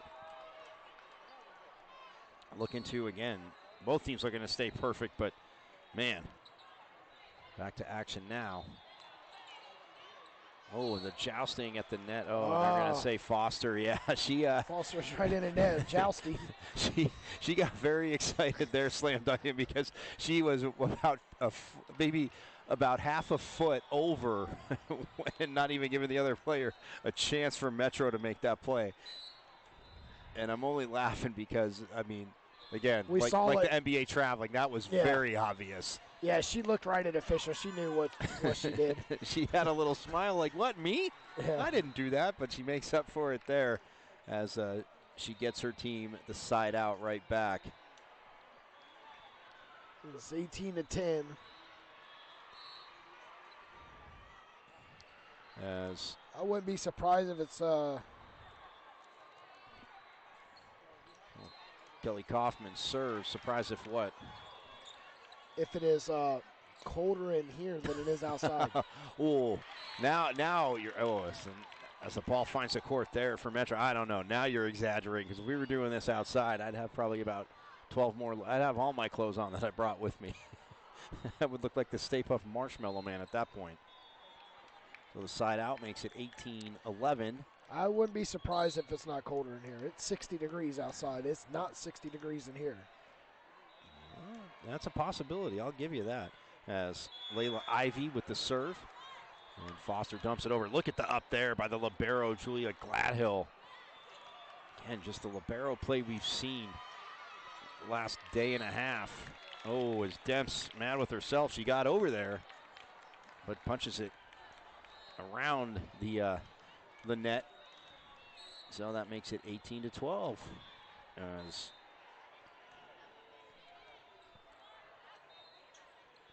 Foster. Oh, there's Barham right there. She got it shoved right back in her face. 18-13 now. And that keeps Ivy on serve.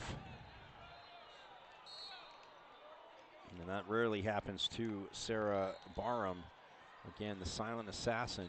Don't hear from her much, and all of a sudden a block, and then a quick set and a kill. And Foster, oh man, she put that right at the shoes of Julia Gladhill and gets her team the side out. They go back up by 6. As Jasmine Goy checks back in, goes back to serve, and checking back in up front, number 13, Quincy Vanderhorst. As Goy sends it over, no problem for Gladhill there. Ooh, and well, getting her team the side out with a crushing kill there was Francis Torres Esperanza. Well, they're trading side outs. They're staying within 5, but unfortunately that's a good enough lead to trade side outs with. As Metro on serve. As Tatiana Johnson sends it over. Foster, elevated, and then actually didn't get that on the way up. On the way down, hit it and try to take something off. It puts it into the net. So that gets Metro within 4. Fans start chanting, "Let's go Metro." Oh, a little jousting, and it is a one at the net there by Hannah Sherman. Once we're at 5, now we're setting at 3. Metro trails NC Academy, 19-16. Oh, and putting that into the net, that was number 6, Zaria Ragler. So on the side out, well, now it's 4, but again, cutting the lead down as Foster sends it over. Ooh, a low lining serve. And not getting all of that on the kill was Sherman for Metro, and off the defense there, Barham makes up for earlier. And now that makes it 21-16. And that'll keep Amani Slam Dunk Foster on serve.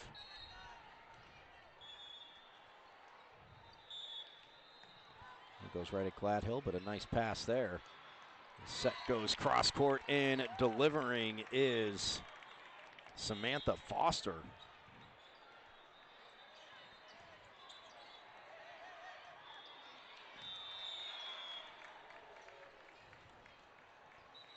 As number 15, Francis Esperanza Torres, checks out. Checking in to serve for her. That is number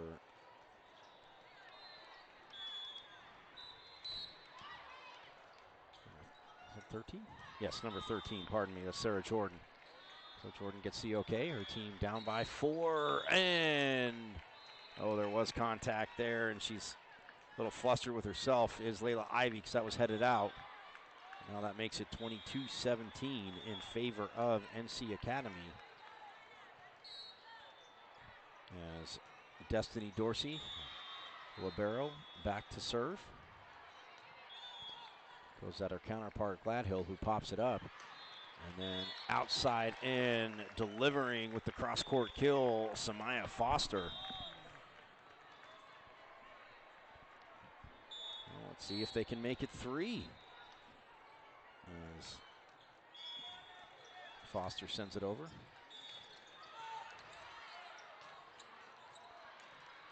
Off the block there. Now a chance here for NC Academy, and Kaufman, who swipes it over, gets shut down. But look at Dorsey with the play there. And now both defenses just making sick plays.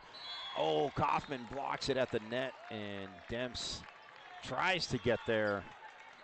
But, well, now look at this. Now they're within 3. It's consistently 5 and then 4, now 22-19.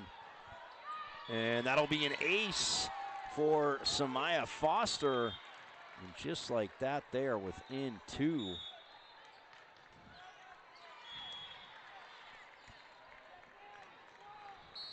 Like the coach has said, it's going to be a blood battle. Guarantee this one will go 3 sets. Ooh, throwing out the guarantee. Look at that as that serve goes wide. But again, now they're within 3, 23-20. As Taylor Nomenson now checks back in to serve. Man, I can't see it not going 3 sets. Oh yeah, well, I mean, I'm not saying you're on a thin limb there. I think it definitely could happen as Nomenson goes cross court. Ooh, Gladhill didn't have to play that, so Nomenson will get an ace, and it'll be set point now for NC Academy.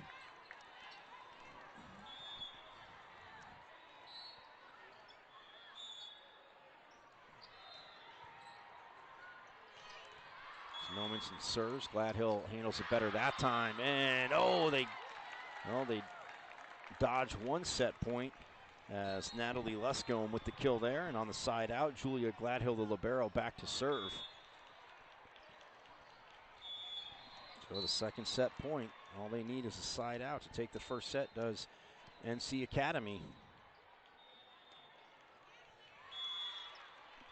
Oh, swiped over, but Gladhill's right there. Oh, nice dig by Foster as Dorsey runs it down, gets it to Demps, and off the block, and that'll be the end of the first set. 25-20, takes them 2 set points, but they are able to get the victory, as we see there, 25-20. And well, the second set, again, some adjustments are going to have to be made, but they will happen. Set 2 coming up inside the 12th annual 2020 MAPL in Raleigh.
Set 2 just about to start as NC Academy took set 1, 25-20 over Metro 16 here at Court 9 inside the 12th annual 2020 MAPL Raleigh edition. As NC Academy be on our left side, as Metro 16's to the right, far right. But not too far right. Exactly. Too far right will be. What court is that?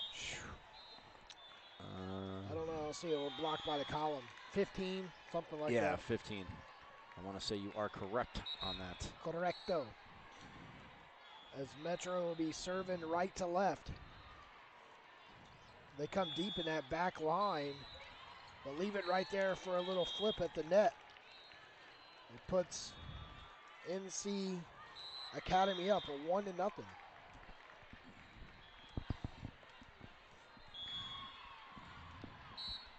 And on the side out, Taylor Nomenson first up as per today in the service rotation for NC Academy as they, again, up 1-0, took the first 25-20.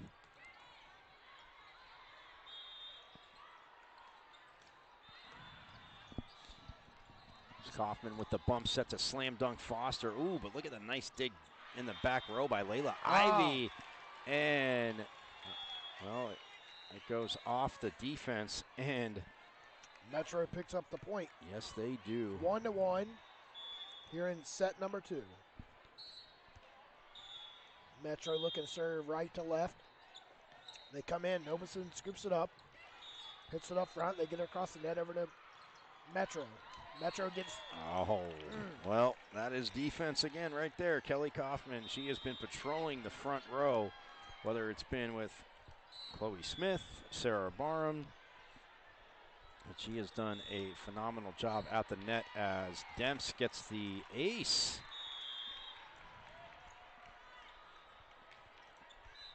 And like I said, people think, oh, you're overstating the obvious. No, defense leading the offense. The teams that play the best defense, again, that's why they're in the gold bracket. That's why they're playing championship. They're making that extra dig. That pass is getting their teammates backing each other up, but you cannot dig a ball that literally has a heat seeker for the court like Layla Ivy's did there for Metro. So Metro's trails 3-2 now. And going back to serve, that is the libero number 12, Julia Gladhill for Metro. Again, in the all-red uniforms with the navy blue trim, navy blue lettering and numbers. Well, white lettering as well. And Academy in their, again, baby blue jerseys with the white trim, white lettering and numbers. As Kelly Kaufman now goes back to serve with her team up 4-2. Oh, and finding the backcourt there. Nice read by Zaria Ragler for Metro.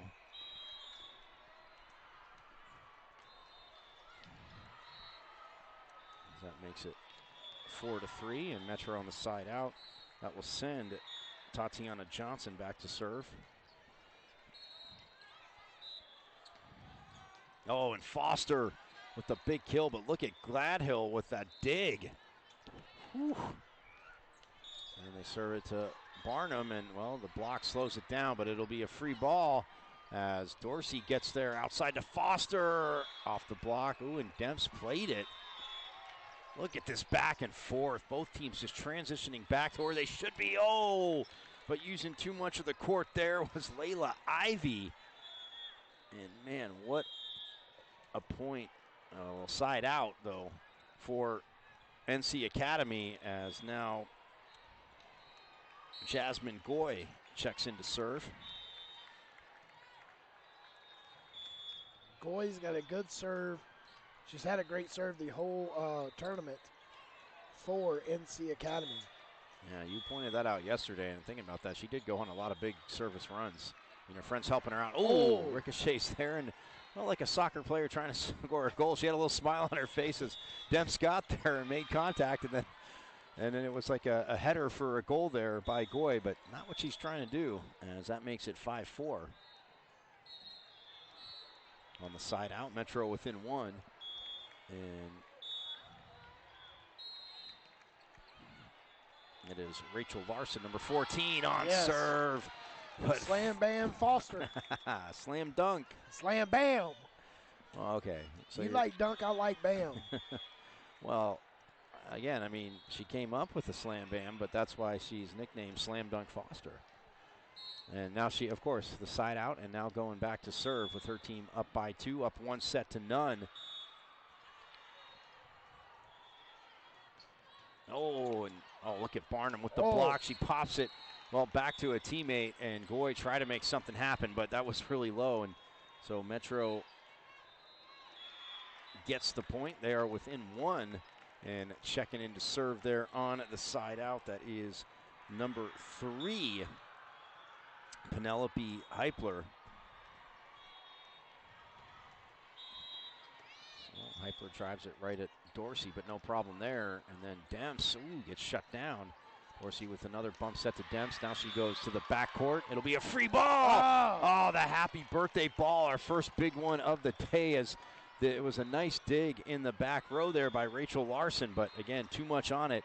And Demps just takes the birthday present and slams it down.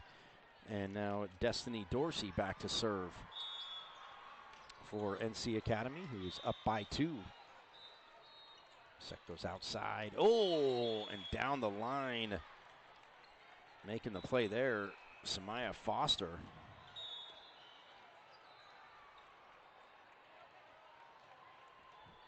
So that makes it 7-6 now.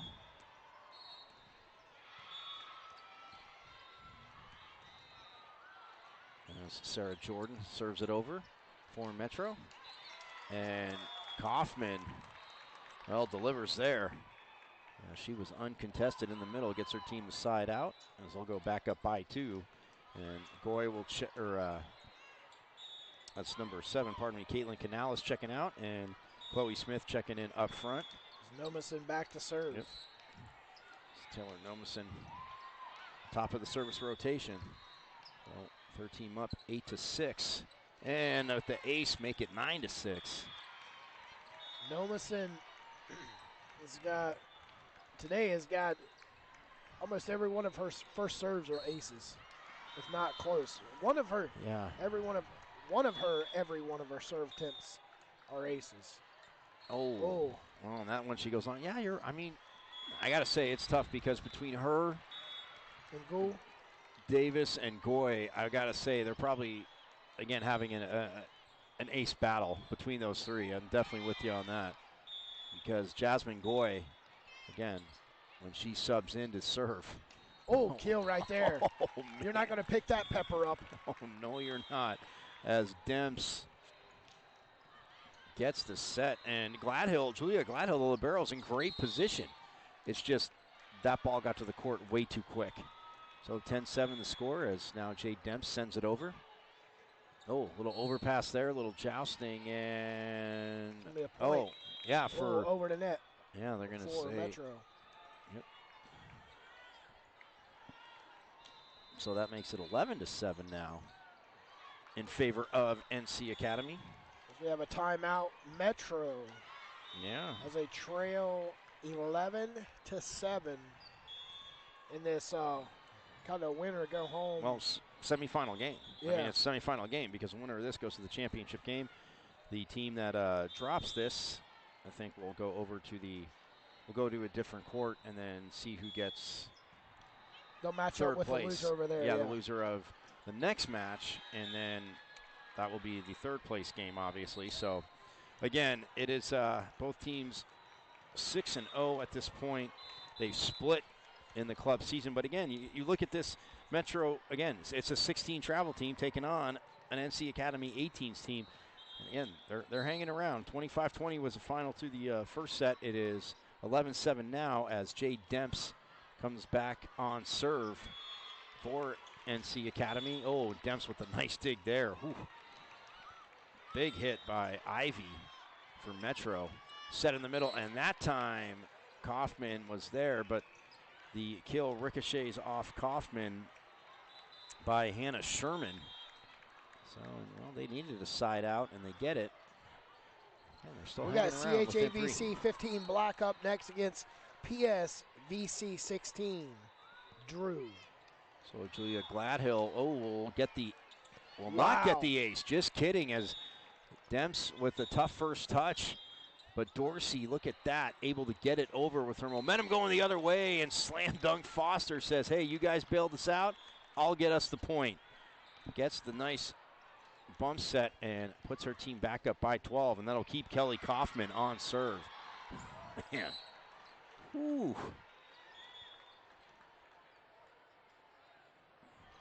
So it looks like the winner of this plays Upward Stars 18. Well, that's an ace by Kaufman. The winner of this comes back and plays most likely at 5:30. Well, yeah, it's a championship game, so. Because we're an hour behind right now.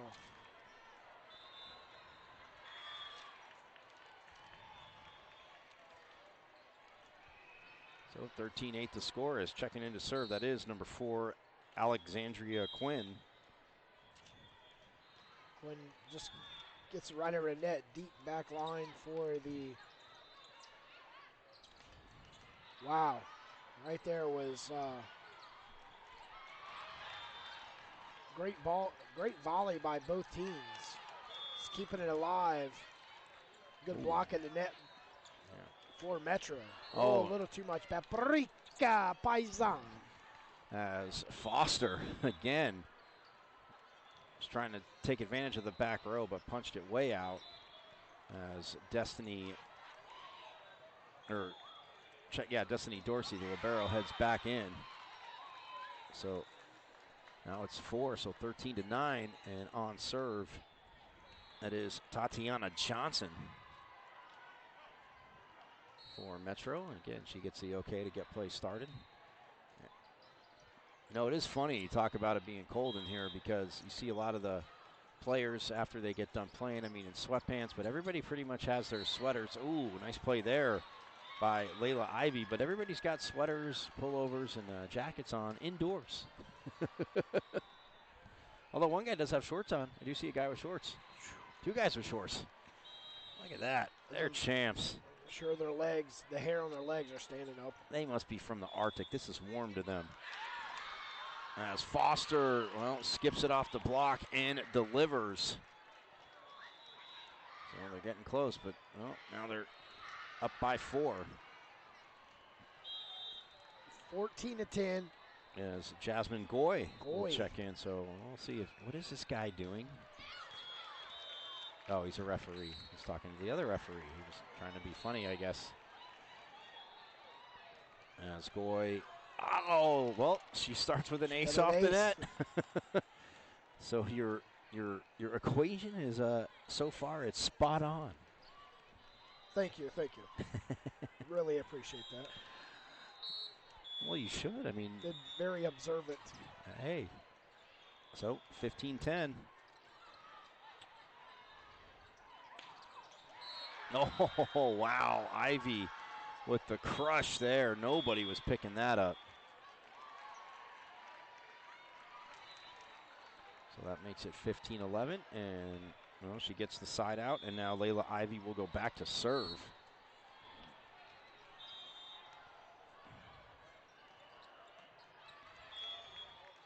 Set goes outside. And smash Canales. Make it 16-11. Staying so close to this edge, I'm just scared I might step back and lose my leg. Don't do that. That's not a good idea. I just feel like it. Don't. So I'm looking.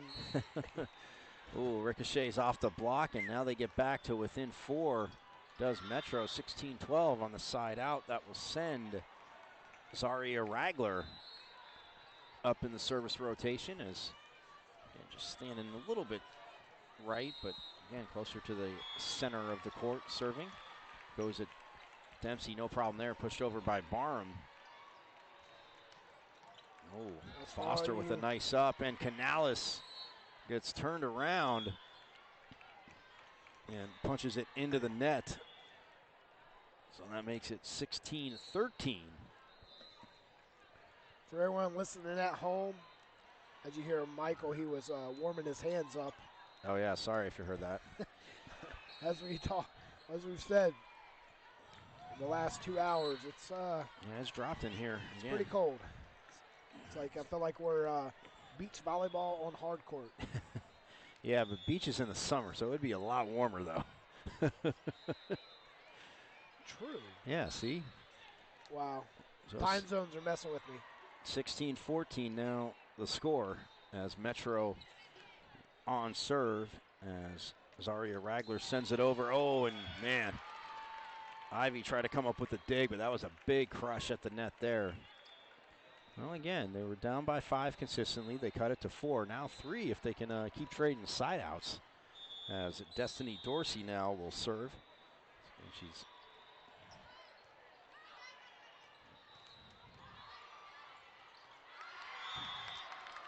drives it to the back row in the kill, but nice up there by Foster. Gets it to Goy with the bump set. Foster from the back row, but hits it into the tape. And, well, side out. Gets him back to within 2.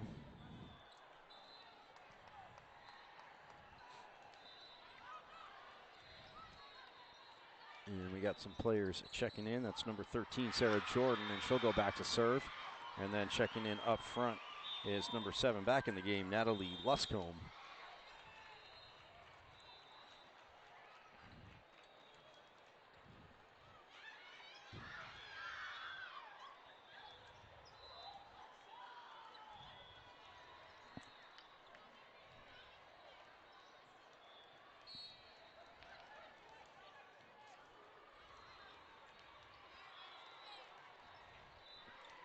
Oh, Luscombe.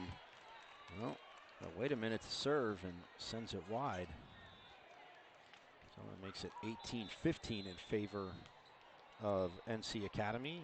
As on top of the service rotation, checking back in now is Taylor Nomenson to serve.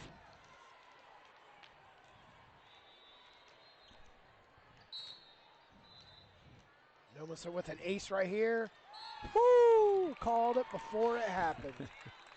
Like I said, he's really going out on a limb here, Mr. Oh, now I'm Pistradamus. Pistradamus. Yeah. Yes, thank you. Yeah, Thank okay. you, thank you. Thank you. So Nomenson has her team up by 4. They're up 1-0. And she sends that deep, no problem for Gladhill there. Oh, and Kaufman with the block, but it ricochets out.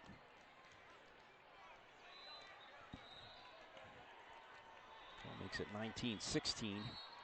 And going back to serve now, her turn up in the rotation, number 4, Samia Foster. Ooh. Outside to Demps. Yes. Oh, that goes long. So close, but so far away. Yeah, Demps, looks like she didn't get a follow through. Jay Demps and head coach, Mom Keisha talking to her. So it's a 2-point game. Oh, and Kaufman drives it at Gladhill, but look at that up there by Foster. Well, they just get it over. Nomenson picks it up off the court. Demps guides it over, and wow, did you see Demps like hang in the air? Look like she did. MJ. I was about to say that to you. She's suspended in the air, and I felt bad for Hannah Sherman because Sherman was in position, well, for a second, and then all of a sudden she's like, I'm not in position anymore. So that makes it 20-17 with Demps on serve. Trying to close it out in 2. Oh, nice block by Kaufman to send it back, to set in the middle. Oh, and pick up by Dorsey. There's a crush there by Sherman, man. Now the set goes outside, but Dorsey again with another diving dig. And Demps from the back row crushes it in.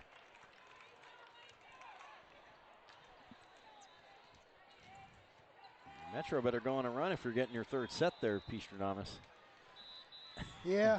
We got a timeout. Metro, they heard us. They want to start with they want to start the momentum switch. Exactly, as Sam Denai, the head coach,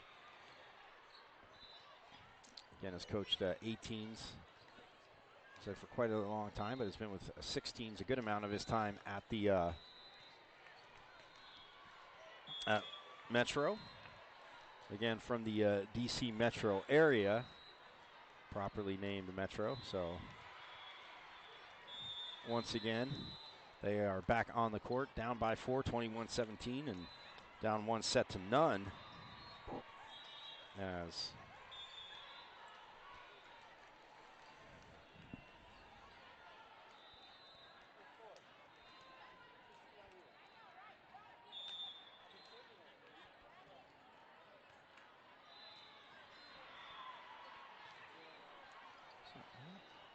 both teams back on the court now. Jade Demps goes back, and she will serve with her team up by 4. Trying to see if she can keep the momentum going, and well, that serves in. No problem for Gladhill, though. Set goes cross court, and they run the play they want, as crushing it down was Layla Ivy.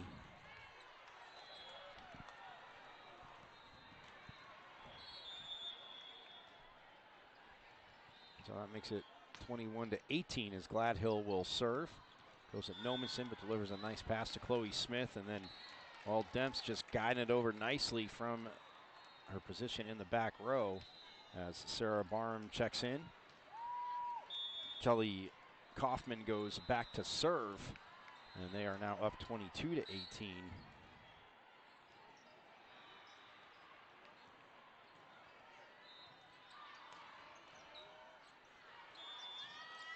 Oh, and Demps can't make the play, so the side out will make it 22-19. As going back to serve, that is number 7, Natalie Luscombe. Oh, and getting the point there is Foster, making it 23-19.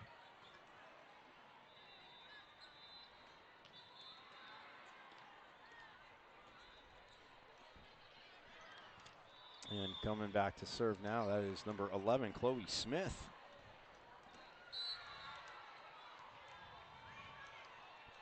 Smith drives it. Oh, I thought she got the ace, but just past the end line. So that makes it 23-20 now.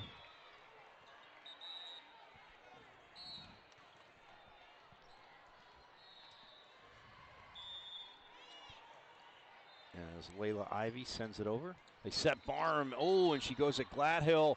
But, oh, they're going to say, what's the call? Somebody was in the net. So now it is set and match point for NC Academy at 24-20 as Slam Dunk Foster serving for it. Cross court, oh, but that was off the block, so they fight off 1 set point. Well, set and match point. But all NC Academy needs is a side out, and going back to serve, that is number 6, Zaria Ragler. Now for Metro, tasked with trying to keep this match going.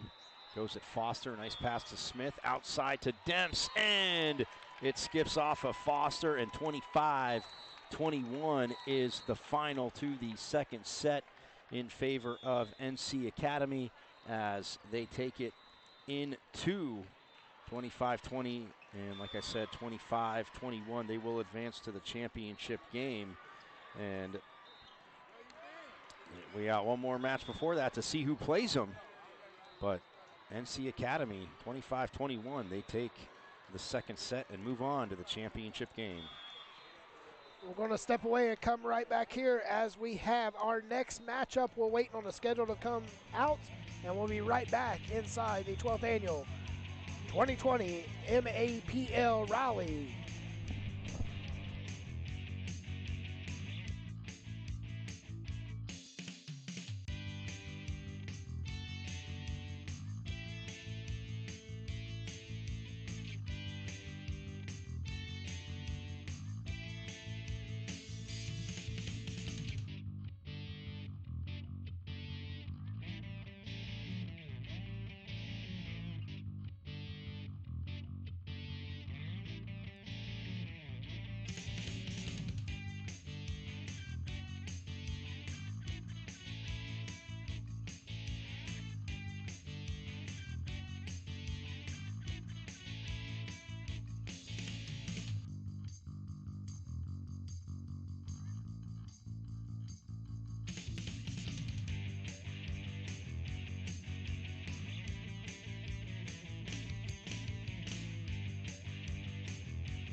Well, this is what we've been waiting for. Championship Sunday, 2 matches left.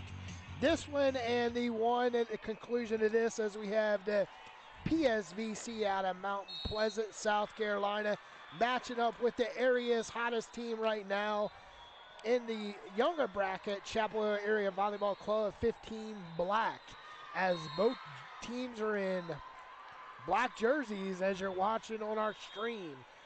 CHAVC will be on the right side, white numbers, as with her, and Mount Pleasant be on our left, also with white numbers trimmed in like a light grayish white. And PSVC from Mount Pleasant, South Carolina, is led by head coach William Alewine, which to me is, come on. 2 things that people really enjoy having, ales and wine. Just saying. Just saying.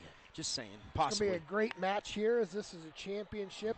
And after this, we'll have more championship action as we have the Upward Stars 17 Katy matching up with Bear Downs NC we'll just ignore Academy that. Fans, 18. just do yourself a favor and ignore that.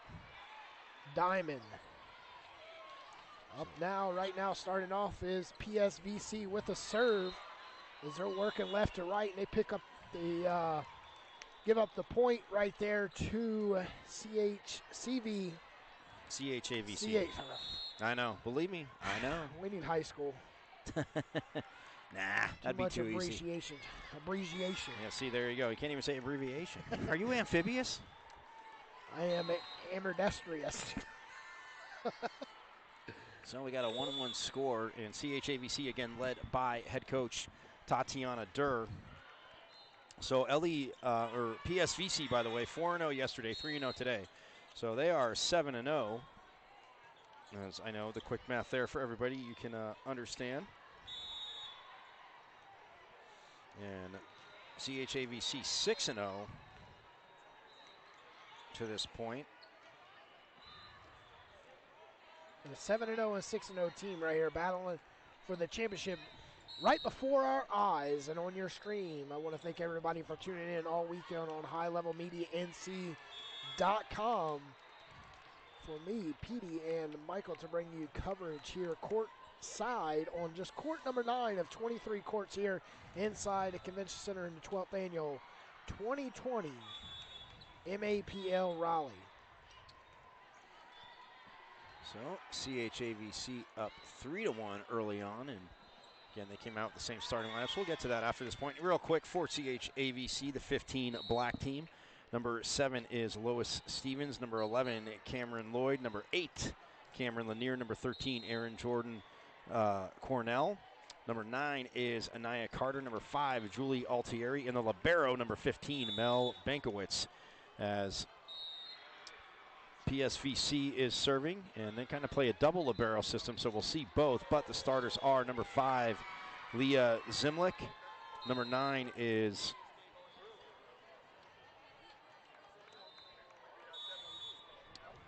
Ryan Welch. Yeah, pardon me. Number 9. Number 3 is Hope Elaine Stowell.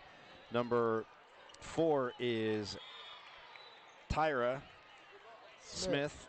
Number 11 is Emily King.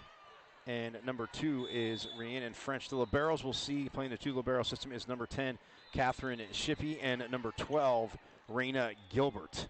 So again, you can play a 2 libero system. One can more so be out there, I guess, when you want her on serve. The other one maybe a little bit more defensively. Both solid defensively, as Mary Rogers looks to serve for PSVC, left to right. As they are up 5-3. Ooh, a nice pickup there by, well, who else? Aaron Jordan Cornell at the net. Used to blocking and putting shots down, but showing a little defense there as Anaya Carter sends that cross court. As well, Bankowitz with the bump set, and Carter that time driving it back at Gilbert, but, well, she pops it up, and they're just going to keep going. Nice rally here. And that skips off the block, and CHAVC will come away with. As Rogers set it up right there for CHAVC, but CHAVC couldn't return it. And when they did return it, it was out of bounds. So PSVC picked up the points. Yeah, they don't lose a point for getting it, by the way. They gain a point, so that's just a reminder to myself there. But the nice high set outside. Oh, and winding up. But, man, it gets stuck by Bankowitz, and then it goes long. But that was a huge hit by Emily King.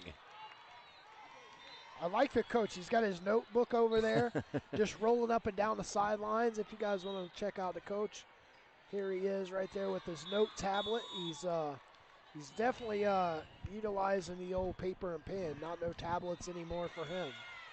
As a serve error was with Emily King. Yeah, she puts that into the net. Checking in, though, you saw her checking up front. That was number 21. Well, she goes by AC, but Anna Caroline McInnes, but AC McInnes up front for PSVC, and an ace. And just like that, we are all knotted up at 6.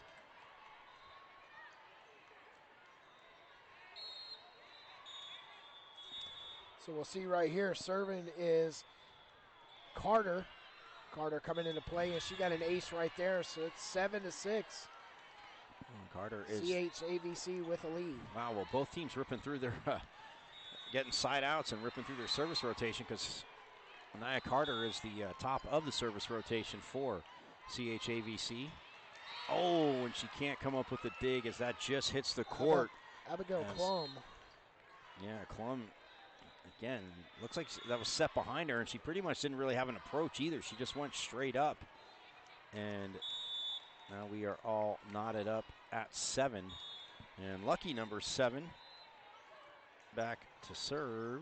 Oh, that's number 2. Sorry, pardon me, not number 7, Rhiannon French. But nonetheless, the crush there by Erin Jordan Cornell, and she'll check out of the game for CHAVC, getting them the side out. And that means the libero, Mel Bankowitz, back to serve. Look at the defense there, sending that right back down. That was number 9, Ryan Welch.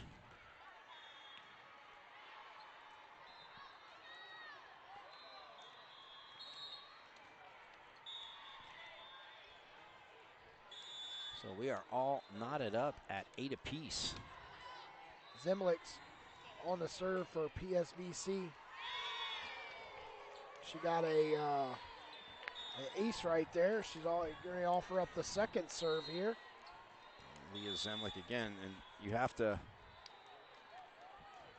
stay on the court again. When you're in a convention center and fans, of course, it's like an NBA basketball game where they're literally courtside. Oh, nice. A little jousting there. Oh, and somehow it's won by CHAVC. And I'm laughing just because they had really it didn't seem like a chance to win that point, but. As AC said it right there for him, and they answered back. Yeah, the ball has funny ways of going, and, well, Carter sends that out of bounds on the serve, sends it long. Checking in to serve now, number 3, Hope Elaine Stowell.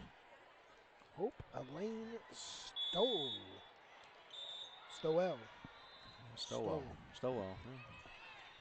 You know, it's kind of unique that I'd say about 45, 50, maybe 45 to 60% of the players have 2 first names. You know, like and well, yeah, and on their roster, number 1, and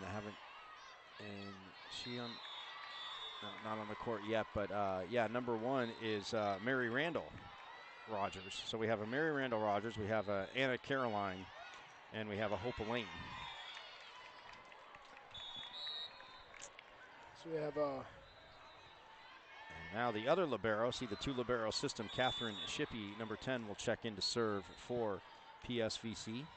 So obviously the 2 libero has helped out PSVC. In this tournament, 7-0. Yeah, you'll see some coaches do that. I mean, playing a 2 libero system, it is, again, for some it's not idle, but again, and since the libero doesn't count as a substitution when they come out, so whenever whichever libero is coming in for maybe a front row player that's not serving, and you see, so she finishes serving, but then checking right back in is the other libero, Raina Gilbert. So Gilbert is, again, maybe a little bit, maybe a teeny bit stronger defensively.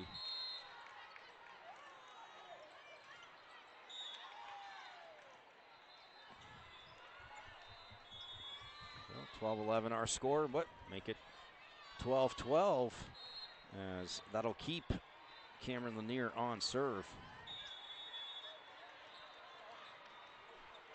This is what a championship match is all about.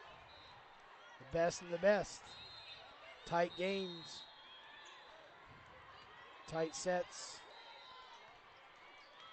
Great hit right there for Emily King with the kill.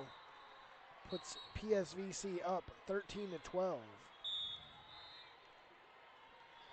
And on to is Mary Randall Rogers. Yes. Serve. So she's a serving specialist that checks in, and again, from the middle of the court.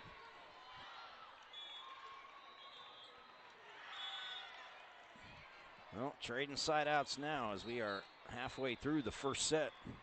Point-wise, tied up at 13. It's went pretty quick and smooth so far, the first 26 points.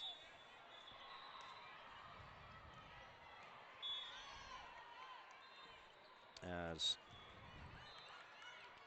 nice up there. Pancake.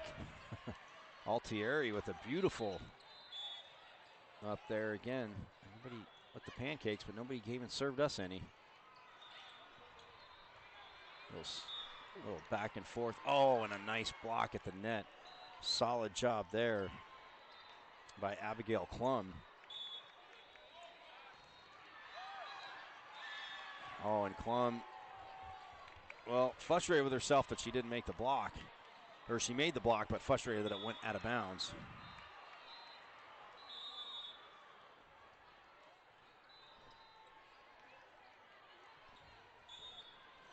So 14-13 the score. Oh, wow. Emily King just blasting it on the far side of the court, going down the line as she gets the side out, and King will go back to serve. And checking in up front, that is AC McInnes. See, we're setting it 14 apiece here.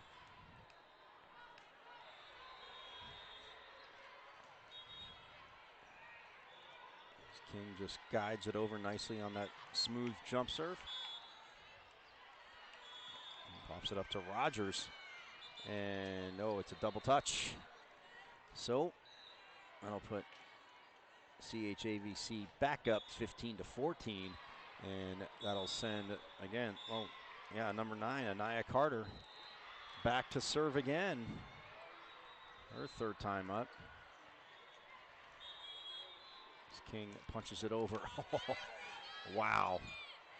Wow. What a kill there by Lloyd attempt, but it's popped up, and then King sends it back to her teammates. Oh, man, going into self-defense mode was Gilbert, but it doesn't matter. They still get it over. And another free ball, and you can't give them that many opportunities as Cameron Lloyd takes advantage of it there, and that puts CHAVC back up by 2, making it 16-14.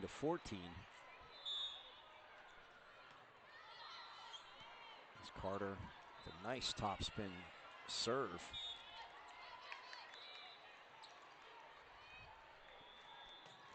Oh, French at the net. Again, look at this back and forth. And Altieri, the lefty in the middle, says, well, let me just approach and step around and go around the block, as that makes it 17-14. And for head coach William Aylwine, he decides, well, you know what? We were up. We got him being very aggressive over there in the timeout, telling his girls where to hit the ball, and they're not even coming close to where he's telling them to try to place the ball. No, yeah. Again, that could be, especially on the serve. And again, when they're getting out of system, he's probably reminding them that they need to hustle back, get back in system, because they're leaving a few too many spots of the court open.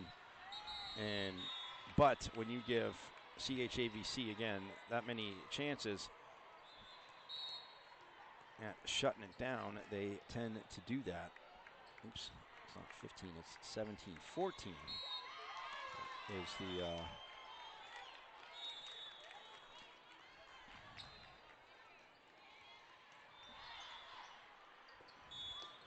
Oh, nice try with the kill right there for PSVC. yeah, Klum goes cross court. Well, it gets punched over, but as long as the timeout works, they get a side out. And now they are within 2, 17-15, as number 2, Rhiannon French back to serve for PSVC. Oh, and that goes wide, so they're back to within 1. Yes, French will serve again.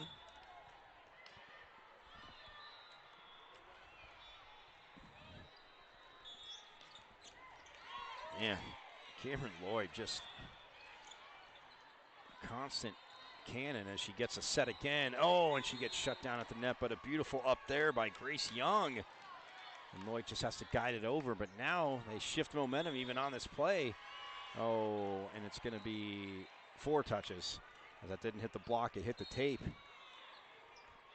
Well, CHAVC gets a side out, but they'll be up by 2. As Bankowitz with the serve. And that gets pushed long there by Mary Randall Rogers.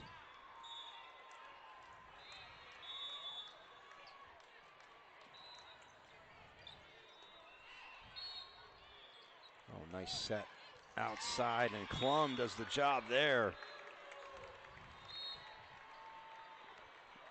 You can always tell it maybe for a hitter if the set's a little bit off, because they almost look at it like they're coming at somebody like they're a sidearm pitcher.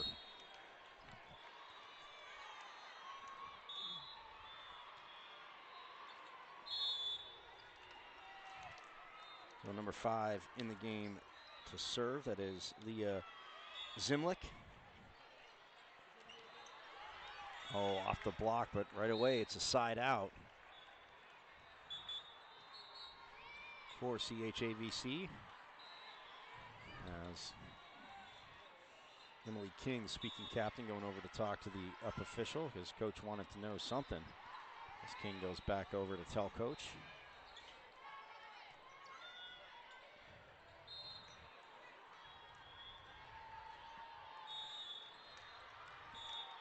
As Altieri, the lefty, wow.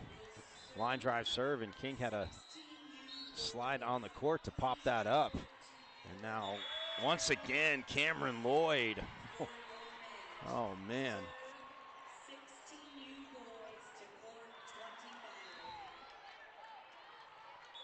So that makes it 21-17 as Julia Altieri, the lefty, punches it over again.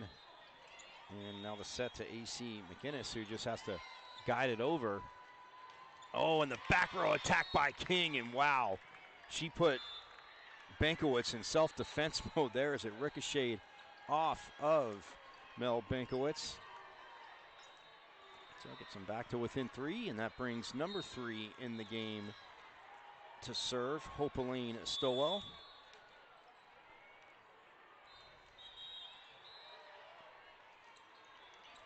Wow. Right there with the little putback was Tia Smith. Wow.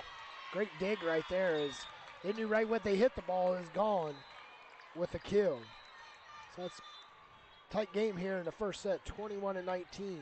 PSVC trails CHAVC.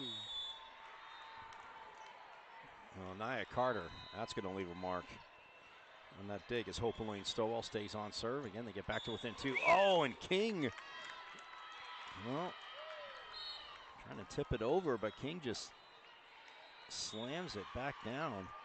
Makes it 21-20 now. So a nice run here by PSVC. Oh, and that goes out just wide by Stowell. So that'll put CHAVC back up by 2, and that will send Cameron Lloyd back to serve. And she drops an ace.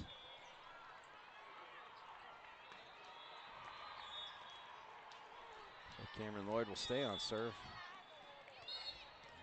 Well, that serve just a little bit higher, easy to handle. As King on the outside goes at Lloyd, but Lloyd with the dig, with the happy birthday ball to King, but Lloyd, oh, wow.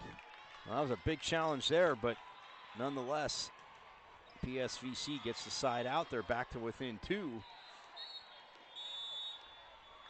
And on serve is Catherine Shippey. One of the, again, the two libero system. Oh, as that almost gets dumped into the donut, but a nice up there by King.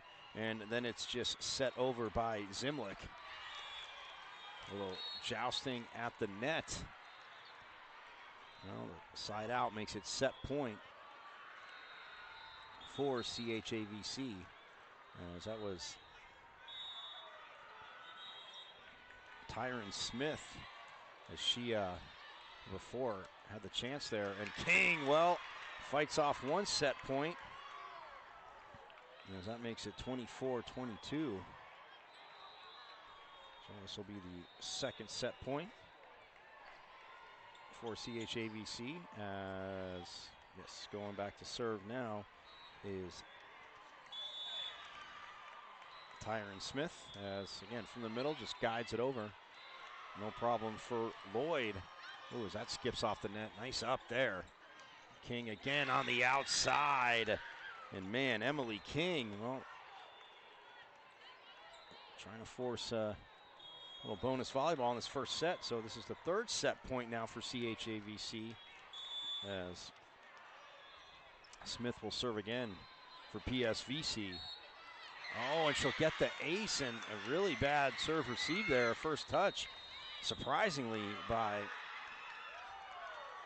Anaya Carter, and we get a timeout all knotted up at 24 apiece in this first set.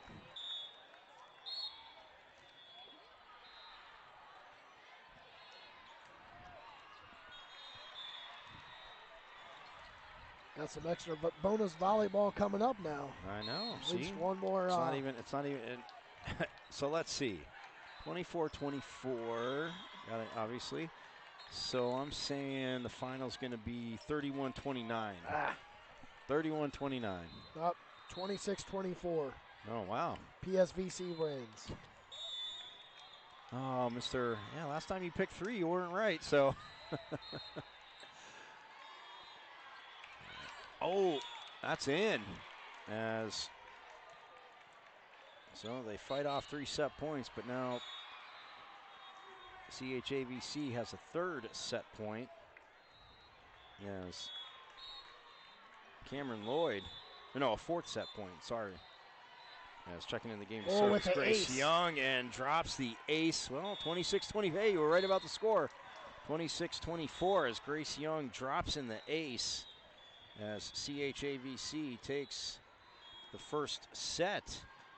But again, wouldn't be surprised if we saw 3 from these 2 teams.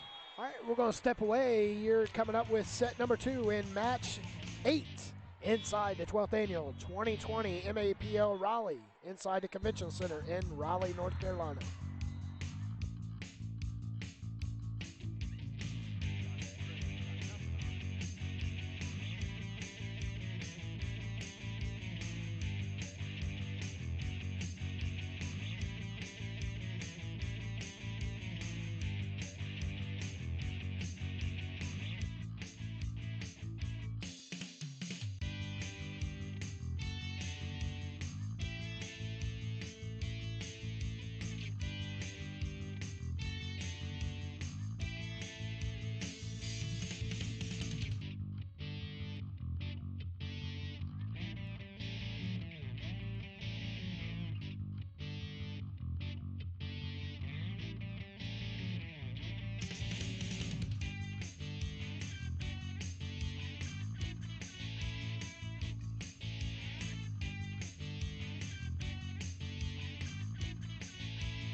Set 2, match 8, about to get underway on court 9 in front of us as CHAVC took set 1, 26-24 over PSVC out of Mount Pleasant, South Carolina. As CHAVC will be to our left, hitting left to right, as PSVC will be hitting right to left in this match. This is a race to 25, win by 2. CHAVC with the first serve, and serving for is Altier. Gets a serve over the net, and they get the first point. Make it 1-0, CHAVC, as Altier, whose ball was contested, they're able to get the point in. Got the southpaw.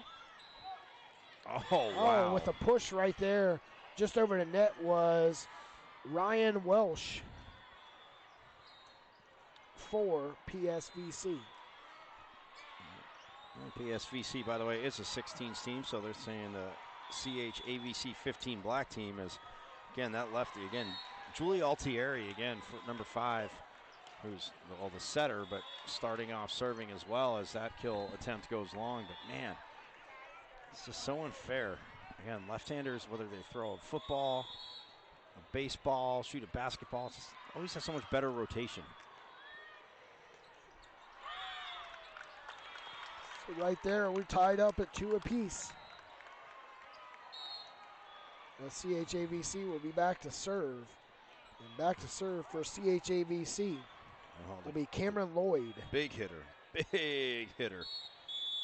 Lloyd has done it, obviously in the front row. We've seen her both sides of the net, all down the net, and well, she starts off with an ace. But man, Lloyd has been a player that has been again, automatic point when they've needed it.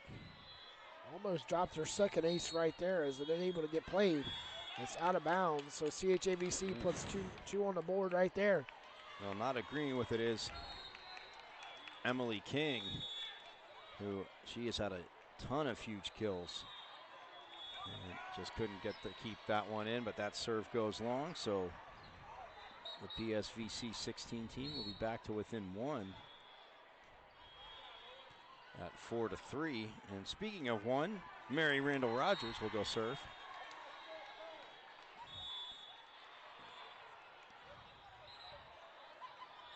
She offers a serve up. Oh, a rare miss hit by Cameron Lanier. As PSVC picks up the point, now we're tied up at 4 apiece. A little bit more pace on that serve by Mary Randall Rogers now. Carter with a big hit. Oh, and trying to make the play was Cameron Lloyd off that kill by Klum. PSVC again needing to take this second right to set Cameron to force Lloyd the third. again. Got an ace. Make that 6-4. Well, they need to force this. Well, the issue here, but win this does PSVC to force the third. This PSVC was so close that last match, losing by 2. And that was a CHAVC point, so now it's 6-5.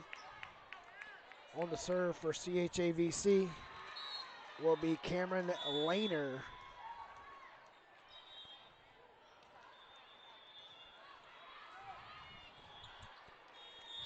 And they have a net violation. Well, as that goes long, and with the violation, Lanier again will serve. And man, both her and Cameron Lloyd have just been an absolute menace for both teams, as now they're both actually in the back row. A little bit of a different rotation for CHAVC. You see them both in the back row, but a net violation on PSVC.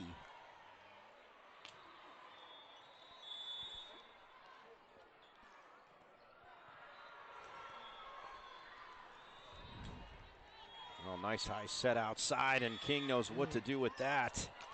They are definitely eating up Cameron Lloyd on that back. As she has had 3 straight points put on her. Emily King gets the side out, and I'm sure Cameron Lloyd happy to see her serving as, wow. And she'll be in the back row now as that just flies out.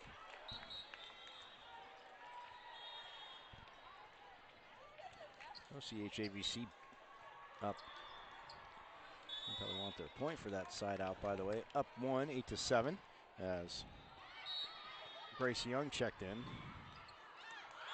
Ooh, and Young couldn't get to that. Nice hit by Klum going cross court for PSVC.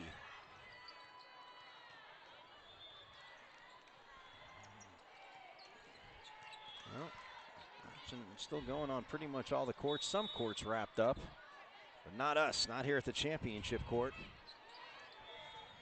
As we're tied 8-8 in set number 2, and still got at the one more championship match after this. Still got about 5 more sets if we push everything to 3. Can you say good night, sweethearts? Oh, nice dig by Grace, but Lloyd just couldn't get there. So PSVC on a nice rally there gets the point as they are up 9-8 and going back to serve.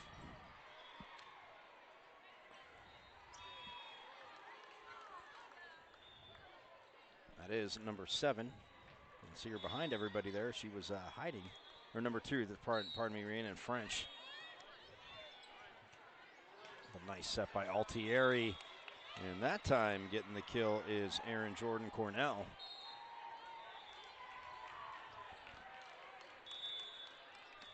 No, actually, no, that went long. That makes it 10-8 in favor of PSVC. Ha, the kick.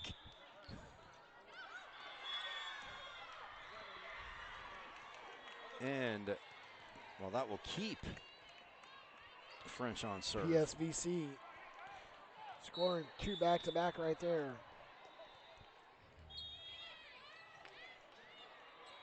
Young with the pop-up.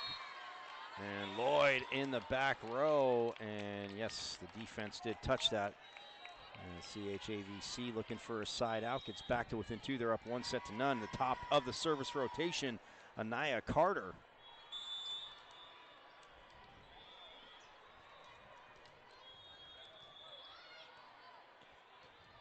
Oh, nice set outside, and Klum goes cross court with the power, and it's dug by Young.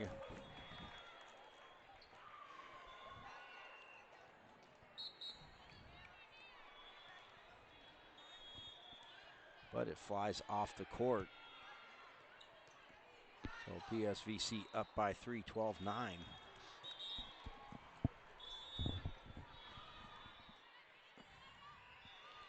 As that is number 5. Nope, wrong team. No.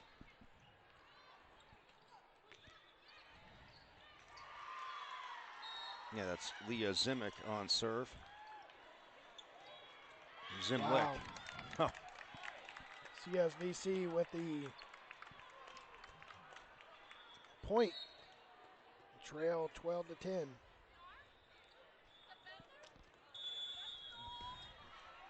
That'll send the libero Mel Bankowitz back to serve. Goes at King, the quick set. Oh, and the quick spike. Right there, the kill by Ryan Welch.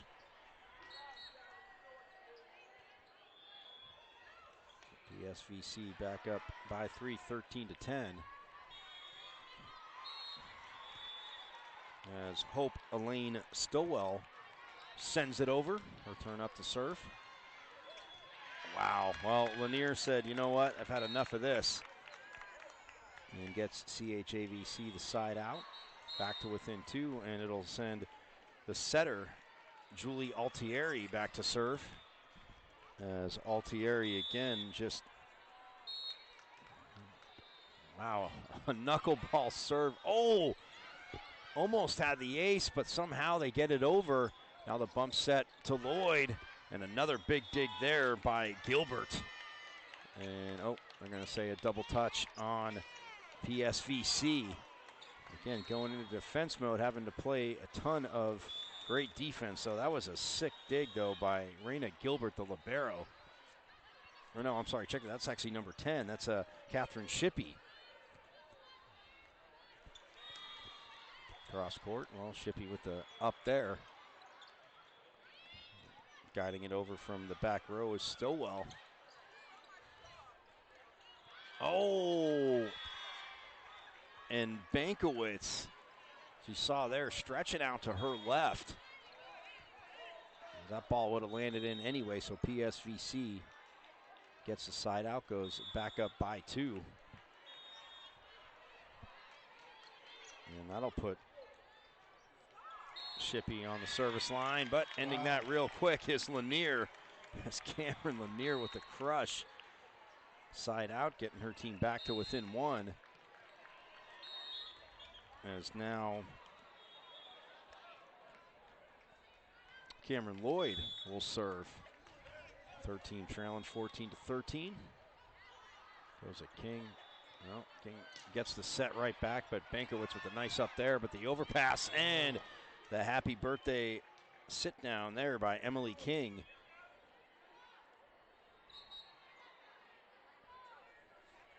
PSVC goes back up by 2, and checking in the game to serve. That is Mary Randall Rogers.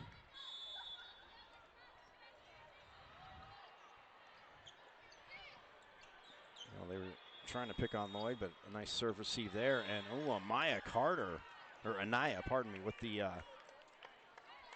hitting error into the net. So now PSVC goes up by 3.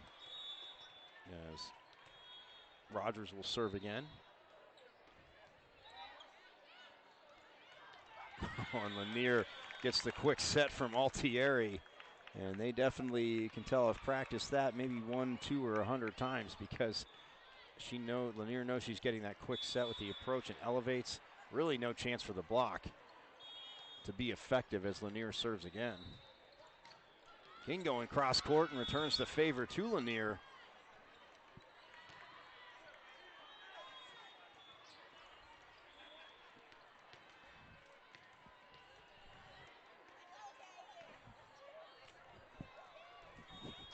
Thank you.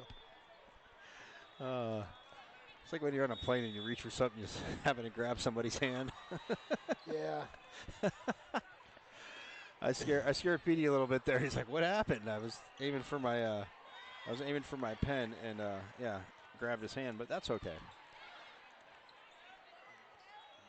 Oh! Wow! Great dive. Dig. Yes, Raina Gilbert stopping it from going into the donut not once but twice. Altieri with the set and going cross court, and it is out. Aaron Jordan Cornell had the chance there, but PSVC now goes up by 4. Trying to force that third set as they drop the first set 26-24.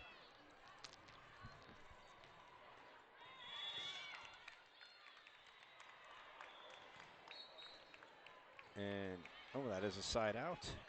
So it makes it 18-15. PSVC still in the lead over CHAVC, but checking in to serve. The serving specialist, Grace Young. Goes at King, but delivers a nice pass up front. Oh, and trying to go cross court, a tough angle at the net for Hope Elaine Stowell. So now CHAVC back to within 2.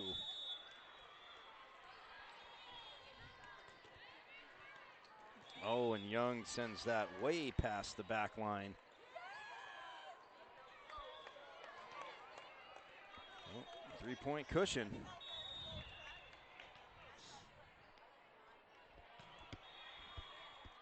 Three in, and French sends it over. Oh, well. Oh, and look at that. Not the best of passes, but making the most of it and getting her team the point and keeping French on serve is Welch. Now they are back up by 4.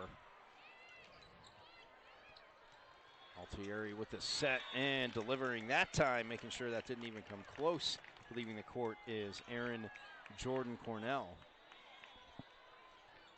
for CHAVC, who's back to within 3, and Anaya Carter back up to serve. Oh. And the service error at the top of the tape there.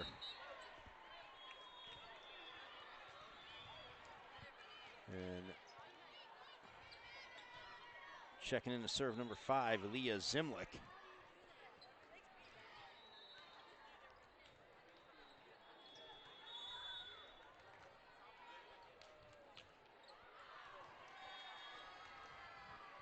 Zimlick with the jump serve, but too much power.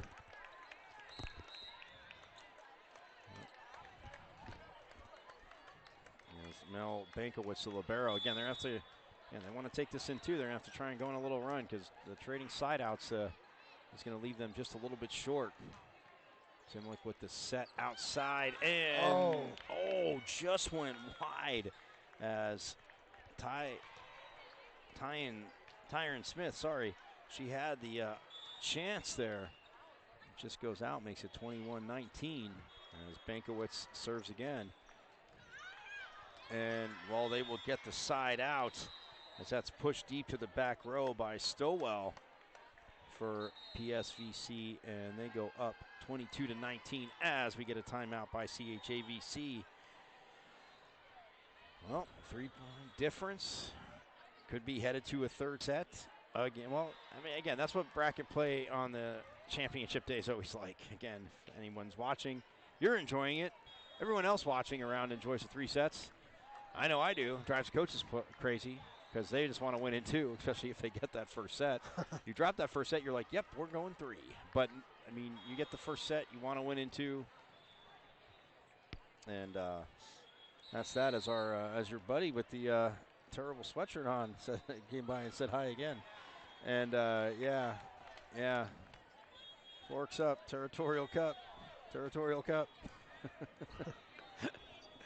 We're having a good time.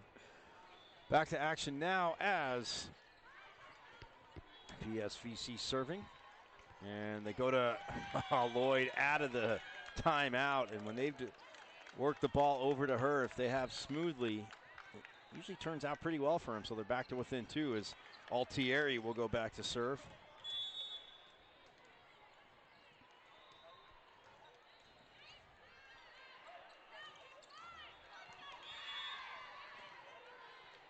With a point right there was PSVC.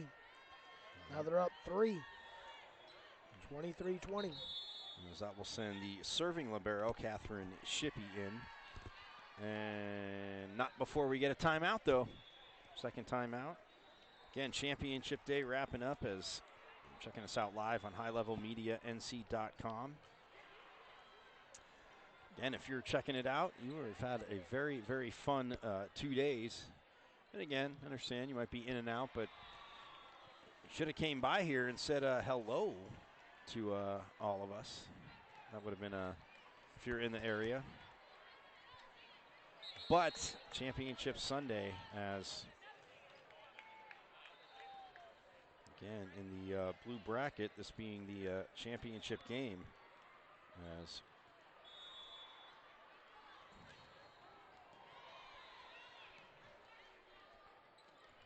so, look at that. 3 players at the net trying to block it from PSVC, and they make contact, but it drops on their side of the net. So it makes it 23-21 as Lloyd, serves again. As Altieri and Bankowitz try to get there. Try to get there for the pancake, but now it is set point for PSVC, and checking in to serve is Mary Randall Rogers as she'll replace Tyron Smith.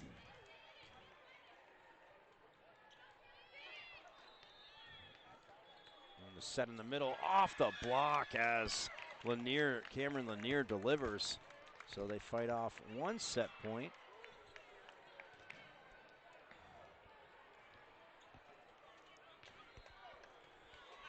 The second one as Cameron Lanier will serve after getting her team the side out. Just a light serve over. Ooh, almost causes a problem. Oh, blocked at the net. And, well, it hits the referee. And, well, they'll see a third set. Man, in the line of fire there. So 25-22, PSVC takes this second set to, of course, force a third set. So weird. On Championship Sunday, a championship game in the blue bracket, and this is what we get. Yes, we're headed to set 3 of match 8 inside the 12th annual 2020 MAPL as PSVC took set 2, 25-22 over CHAVC.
Set 3, match 8 is about to get started on court number 9 here at the Convention Center in downtown Raleigh as PSVC out of Mount Pleasant, South Carolina versus CHAVC out of Chapel Hill. A little Carolina rivalry here, North and South Carolina. Yep.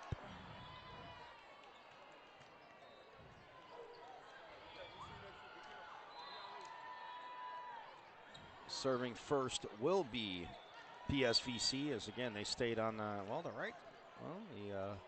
right side of the court, as that's where they won. So they'll start there again, up to 15. Got to win by 2. If whoever gets to 8 first, teams will switch sides of the court. And leading off the service rotation is Hope Elaine Stowell for PSVC. Man, ooh, Lloyd drives that over. Top spin, oh, nice up by Lloyd. Gets it to Altieri, sets it over, oh, and fired right back at her, but she's able to make a play on it. But it'll be a free ball for PSVC. And King delivers the first point of the game. Oh, ricocheting it off the block. What a rally there.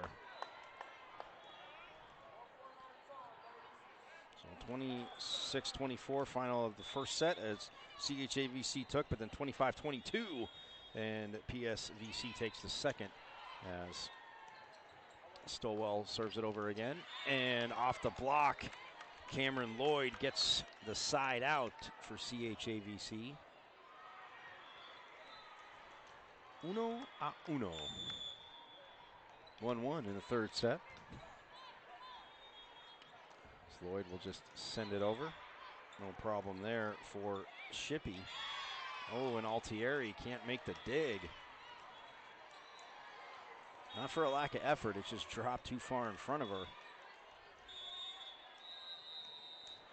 That makes it 2-1 as French serves it over for PSVC, and Oh, wow. Driven into the block at the net, trying to set it to the back corner, but the defense gets there. Oh, and man, lost her footing. That's the only reason why she couldn't pop that to a teammate, because as Leah Zimlick stepped up, and you rarely see that, but she just lost her footing and had literally bumped it off her shoulder and it hit the court. We are tied up at 2 as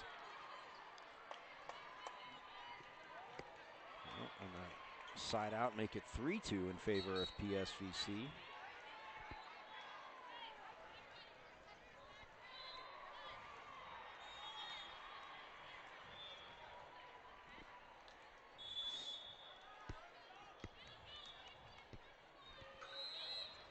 Oh, almost. Well, not almost. Dropping the ace right there is Mary Randall Rogers.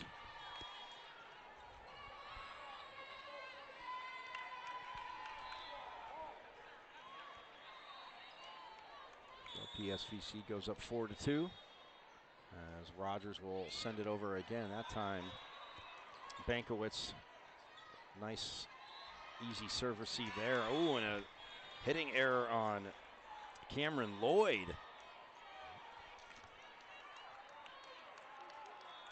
As her team now down 5-2 and keeps Rogers on serve. Now outside, oh, Carter with a hitting error into the bottom of the net. And that makes it 6-2 as, yep, I figured Tatiana Durr, the head coach, would take a timeout, trying to, again, change that momentum.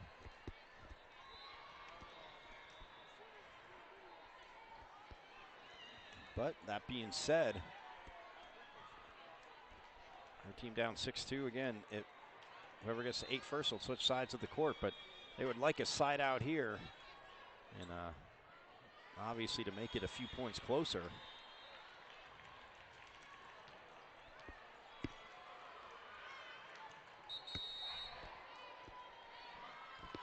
As PSVC comes back on the court, again, head coach William Alewine. His assistants are David Barton and Janine Mabe. And for head coach Tatiana Durr, her assistant coaches are Tristy Biddykofer, Linda Lang, and Gina Morgan. As, well, they get the side out of the timeout, so it works, making it 6-3. ECJVC still trailing, and checking in the game to serve number 10, Grace Young.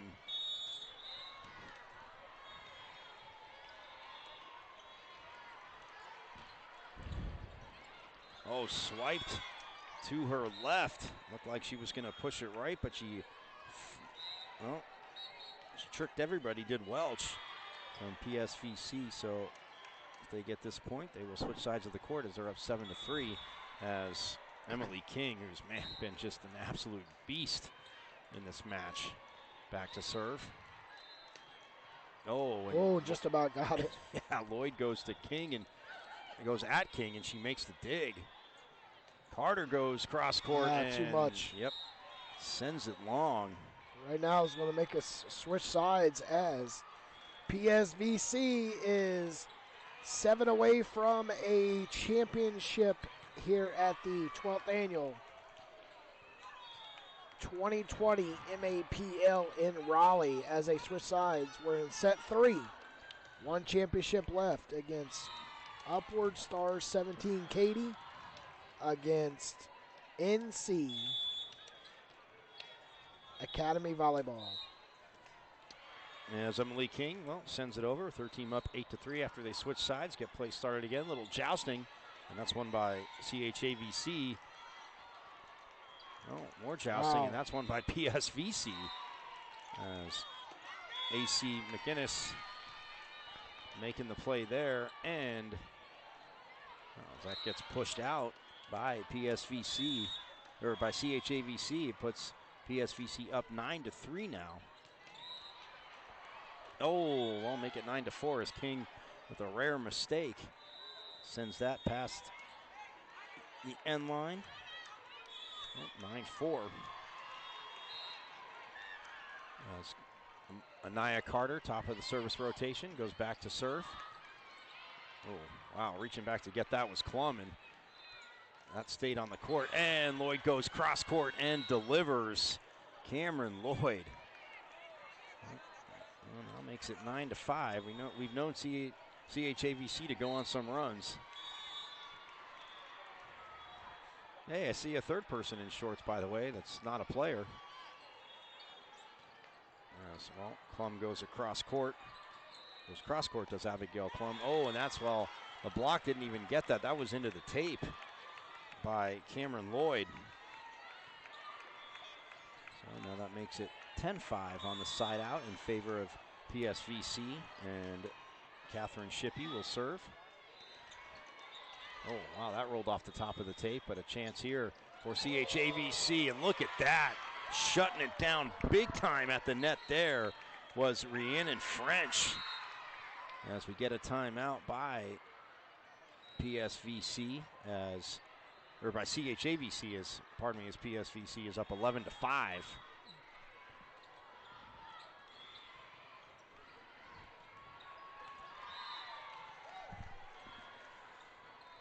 As the players, again, talking to their coaches, as for CHAVC, Tatiana Durr has definitely done some motivating when her teams have gotten down. And she is, again, just trying to get them to get a side out, see if they can fight back, but down by 6, 11-5. A little bit tough to do. As Shippey back on serve, goes at Bankowitz, no problem there. Outside to, who else? Cameron Lloyd. And she gets her team the side out to get them back to within 5. This is exactly where CSVC was able to score. When Cameron Lloyd was on the back end, on that back line, they hit it every time to her. She's not been able to control any returns.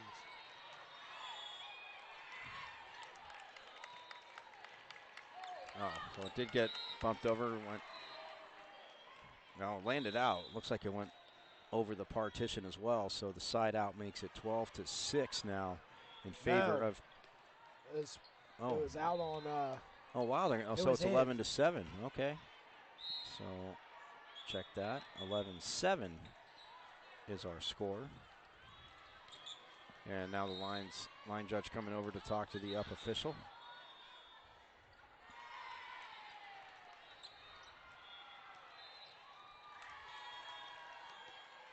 And now the down official coming over to talk to the up official to see. So 11-7 here in the third set is the score. If this stands, PSVC out of Mount Pleasant, South Carolina, leading CHAVC, the 15 Black, right here out of North Carolina, but out of Chapel Hill. And yes, so 11-7 is the score as Mel Bankowitz will go back to serve.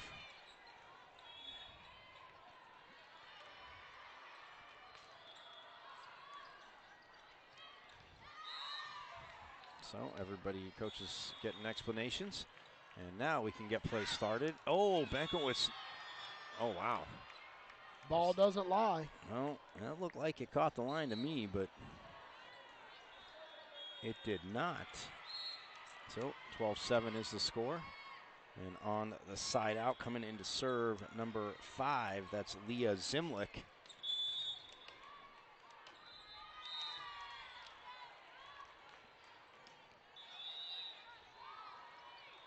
Oh, nice set there. Wow.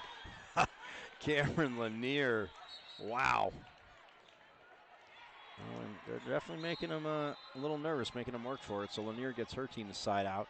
And Julie Altieri, the left-handed setter, goes back to serve.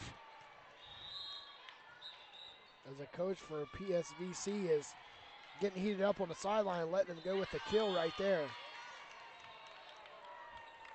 Yeah, as AC McInnes gets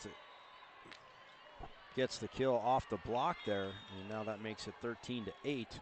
She'll check out, and checking in to serve is Hope Elaine Stowell, the top of the service rotation for PSVC. Oh, nice back set there, and Lloyd goes down the line. Stowell pops it up. Quick set in the middle. Oh, Stowell just can't get to her left. And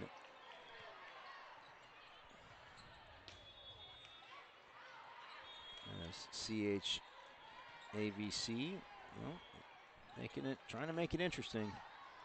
Down 13-9, and they would really love for Cameron Lloyd to go on a service run, but she can't do it right at the second because head coach William Alewine takes a timeout from PSVC. And as we see there, 13-9 is our score as Ailwell talking to his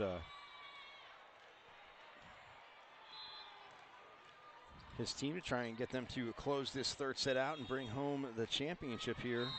The gold bracket in the blue division. Well, not blue division, but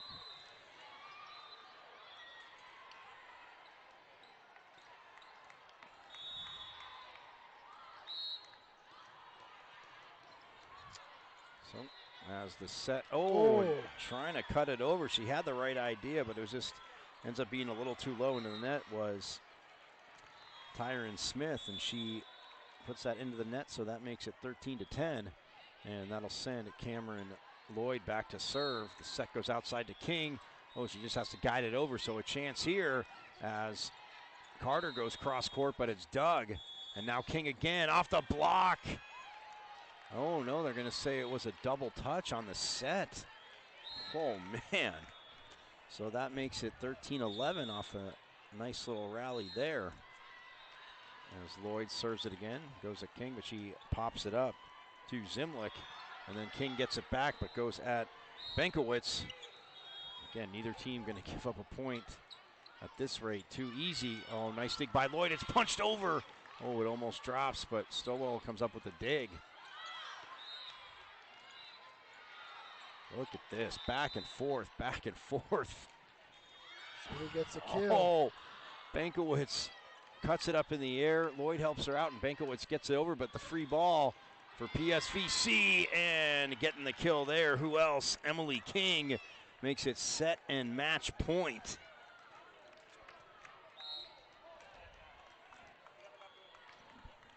And as Rhiannon French, number 2, back to serve for the match and the championship.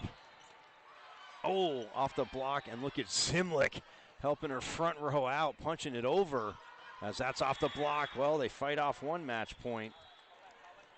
14-12, 14-11. 14-12. Yep, 14-12 is going back to serve now. That is Cameron Lanier, just again trying to guide it over. Set goes outside to King, and Lloyd with the dig. Outside to Carter, but she airmails it. And PSVC, they are champs. Here as Coach Alewine, again, a little fist pump there. 15-12 is the final.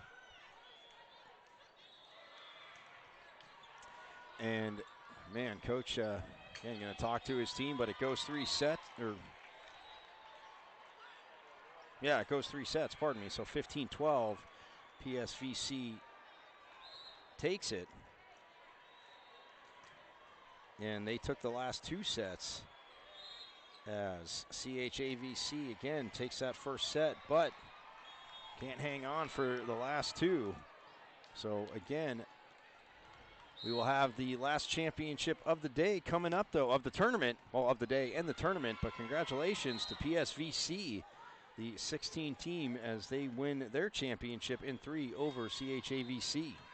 Next up, we have Upstar 17 Katy matching up with NC Academy 18 Diamond for your championship in the final game of today's and the 12th annual 2020 MAPL Raleigh.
The final set, the final match, match 9 for the 2020 MAPL Raleigh is moments away from getting kicked off with the championship, with the Upward Stars from Spartanburg, South Carolina, matching up with the North Carolina Academy 18 Diamond from Durham, North Carolina. The team for Spartanburg, South Carolina is 4-0 yesterday, 3-0 today. Who will stand tall and be the only undefeated in the upper division? And the champion, well, I mean, both teams have been tested. Spartanburg's probably been tested a teeny bit more. They played the Metro 17s earlier. They lost the first set. They were down 24-21 in the second set, Petey, and won the second set. Get to the third set, they're down 14-13, and they win the third set to stay undefeated. So I don't think there's any kind of pressure that will, I guess, intimidate them, bother them, make them tense up, however you want to look at it. But the cool thing here, too, is that they have quite a few Division I players, as Riley Whiteside's number 4. She'll be headed to South Carolina. Anna Renwick will be number 5. The libero will be headed to Clemson. Hartley Myers, number 15. She's going to North Carolina State, so staying very close to here.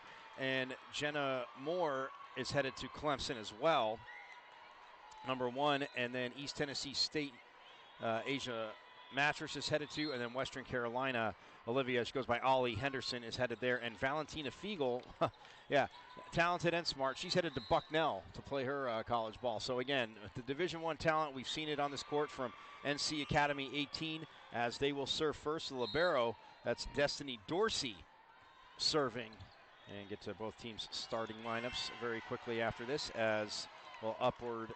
The Upward Stars 17 team gets the side out and makes it 1-0. So their starting lineup for Upward Stars: number 4, like I said, Riley Whitesides.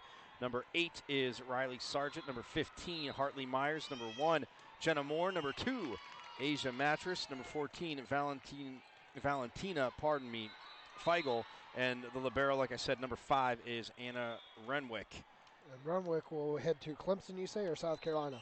Renwick is headed to Clemson, as well with her teammate Jenna Moore. South Carolina, Riley Whitesides is headed to, as Taylor Nomenson, sends it over with her team.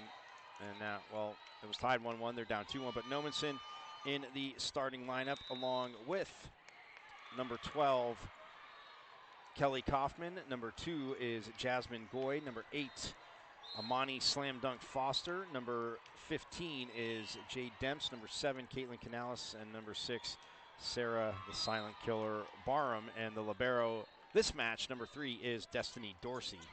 And they're in their powder blue uniforms with the white trim, lettering, and numbers, as Upward Stars in their red uniforms with the silver and blue trim, white lettering, and numbers, as they get the side out. So now it is 2-2.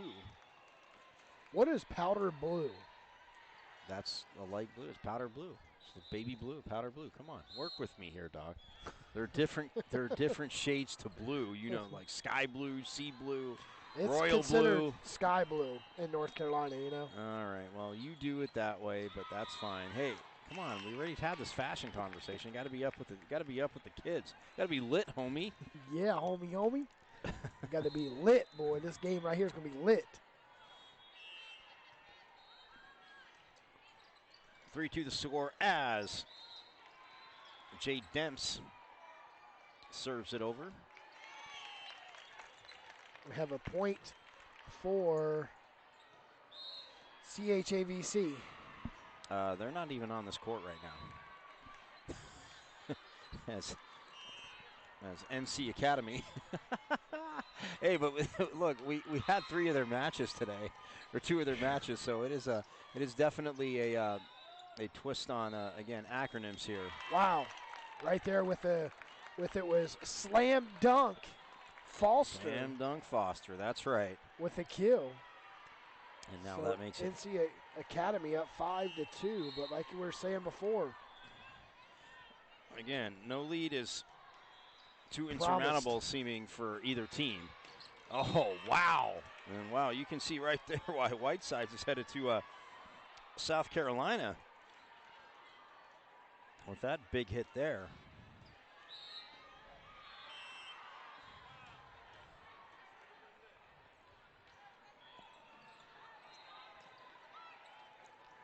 Oh, the nice set there by Chloe Smith. Gets it to Kaufman, who skips it off of, looks like Valentina Feigl.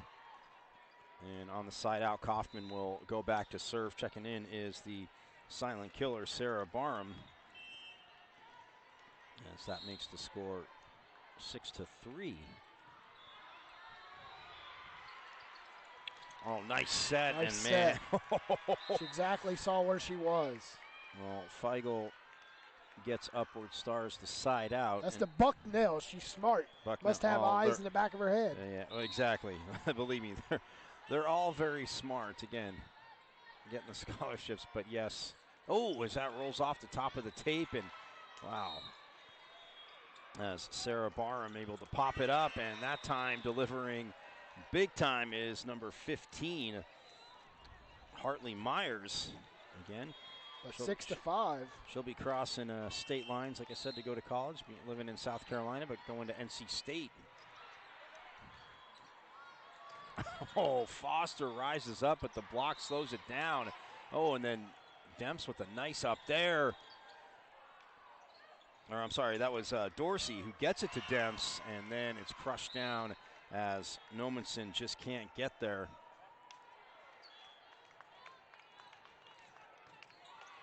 So we are all knotted up at 6. As back to serve is Valentina Feigl. Slam dunk. There's so much power. Again, you're in great position for a dig. You're feeling good, and you know you're right there. And then there's just so much momentum and power on that kill, and it flies 25 feet over the net and out of bounds. So on the side out, Jasmine Goy will check in to serve. Well, again, a lot of other multiple courts wrapping up now. Some empty courts. Yes, right there is Barham. Well, Sarah with the nice play. Again, might not be targeted a lot, but again, doing a solid job there. And she'll be headed to Wofford to play her college ball. Just a reminder, again, we've seen obviously a ton of NC Academies matches on this court 9. Oh, always Goy with a mishit as trying to run it down, but well, she has to stop at the crowd, does Caitlin Canales for NC Academy. So Upward Stars now trailing by 1, 8-7, and on the side out that will send number 1 Jenna Moore back to serve. Oh, goes right at Foster, who pops it up to Goy, and then back to Demps. And a nice pop up there by Whitesides. And the quick set to Barham, and oh, they're going to say it was out. Defense block didn't touch it. Sarah doesn't agree. She's got a little smile on her face. As Barham will be headed to Spartanburg, South Carolina. That's where Upward Stars is from. That's where Wofford University resides. Wow.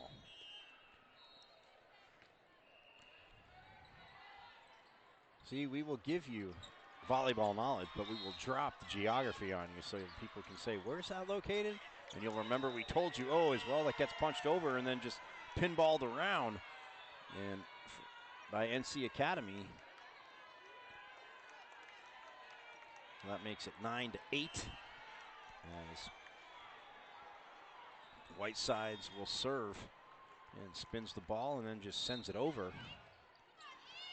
And Foster delivers the side out, tying it up at 9.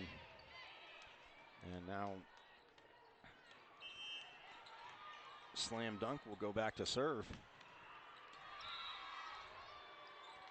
Tries to get an ace and drop it right there as it's out. Wow, they say she must have touched it. Yeah, looking like it ricocheted off the defense there as Hartley Myers just crushing it down for Upward Stars.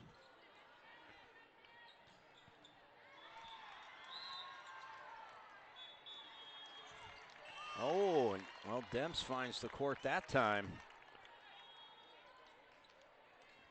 Yeah, no surprise if we go. I was going to say, no surprise if we go 3, and no surprise if each of them surpasses the point total. Again, first two up to 25, got to win by 2. Third set up to 15, got to win by 2. Maybe I finally get my, as Dorsey is there, Foster, he knocks it over towards Dorsey, but you can't get to it. So maybe I get my 77-75 third set final. That would be insane. As well, Jade Demps says, well, for now, let's just worry about the first set as she gets her team to side out. And we are all knotted up at 11 as Taylor Nomenson checks in to serve.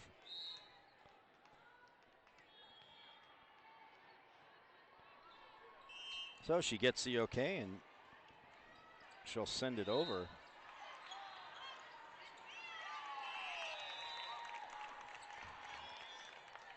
And gets the ace.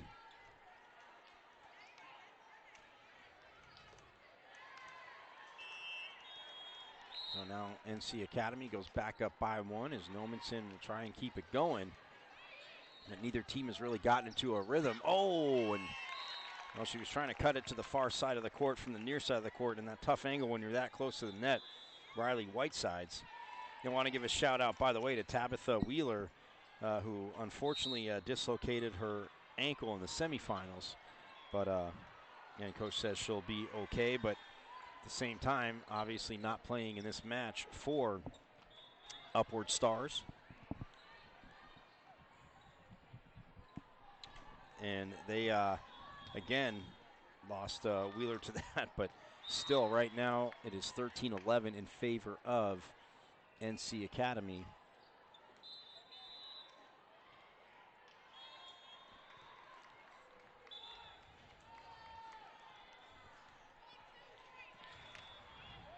And they come out of the timeout. As, the head coach is Corey Helly, by the way. 8 years ago, they started the club. He is a club director. But again, that's insane. They played the Metro 17 team. Down 1-0, down 24-21 as Nomenson comes out with an ace out of the timeout. But down 24-21, and you win the second. And he said his libero, Anna Renwick, PD made a sick play. She dove and is sliding towards the end of the court, gets to the ball, punches it back to her teammate, and they get the point. Wow. It was just one of those matches where, again, it's really, you're really up against it, but somehow they overcome the second set, then down 14-13, which again, needing to side out to force extra, but still 14-13, can't have a mistake. They win that point, and they go on to win the third set. So they are definitely in a very good place right now, even though they're down 14-12. And the block at the net there by Kaufman for NC Academy, as Jade Demps will go back to serve. As they are back up by 3, 15-12 here in this first set. Just tipped over, but Nomenson gets there. Chloe Smith with the set outside to Foster and finds the donut of the defense, although sliding over pretty quickly was Whitesides, but just hit the court too fast.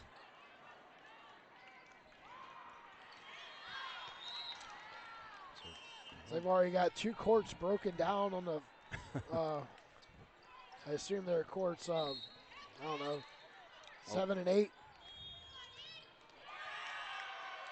Yeah, as the block is, I mean, that's the thing about club tournaments and convention centers. Literally once volunteers come in, but once courts are done, again, they have it down to a science. So the block there and the side out makes it 16-13, puts Upward Stars back on serve.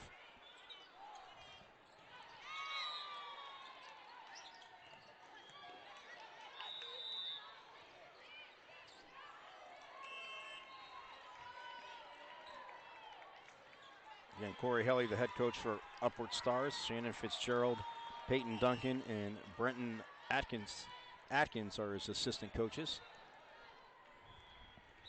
Wells there, back to within 2, 16-14, still on serve. As Dempswell just sends it over. Oh, nice up there. And then Kaufman at the net, shutting down Valentina Feigl. So they get the side out to go back up by 3, but a nice little run there by Upward Stars as Kelly Kaufman will go back to serve.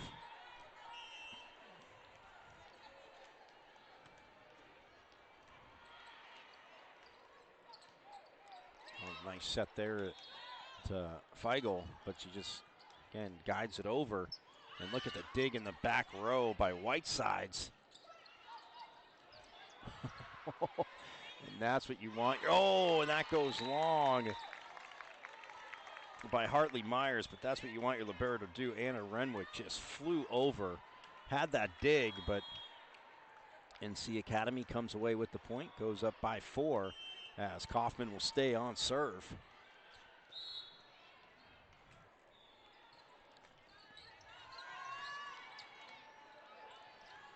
Oh, nice set outside to Foster, who elevates but gets dug by Whitesides.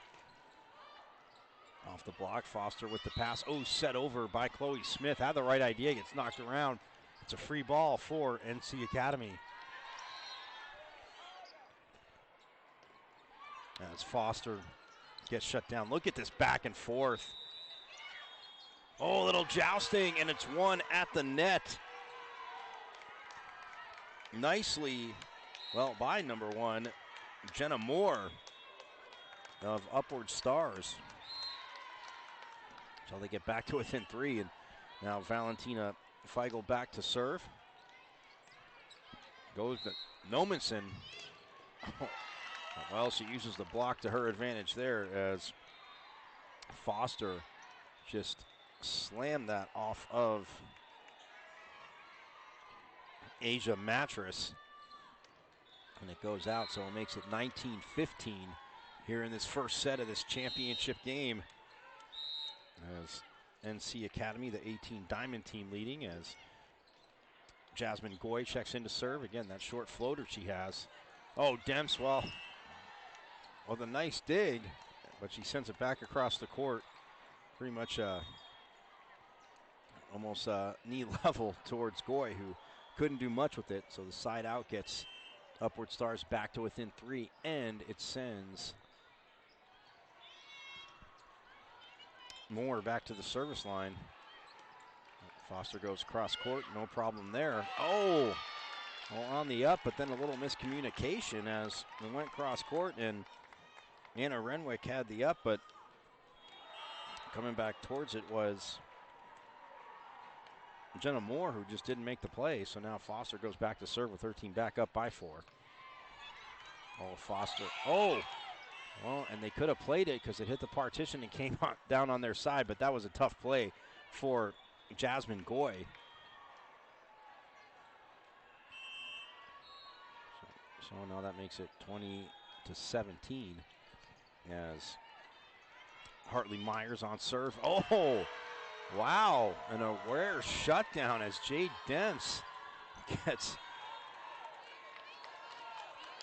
shut down on the far side there by Asia Mattress and Riley Sargent. Back to within 2, 20-18, but, well, the silent killer. Right there. Yep, as the silent killer delivers.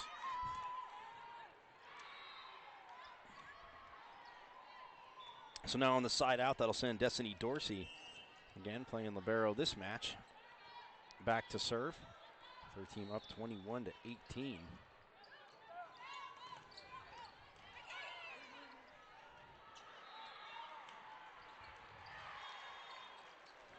Pass it in that, and look at that little jousting, one by Kaufman, just set over. Goy with the set outside to Demps, and she swipes it down in front of a diving Jenna Moore.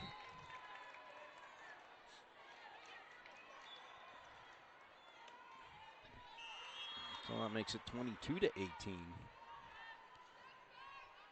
As Dorsey, puts it into the net on the service error.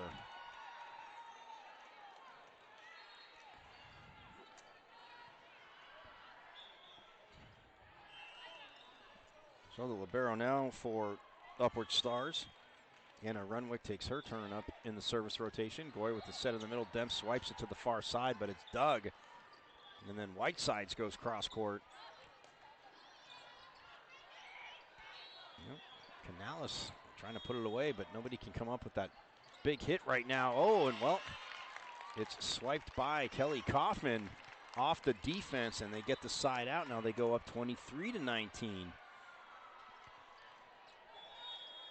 As Taylor Nomenson checks in to serve.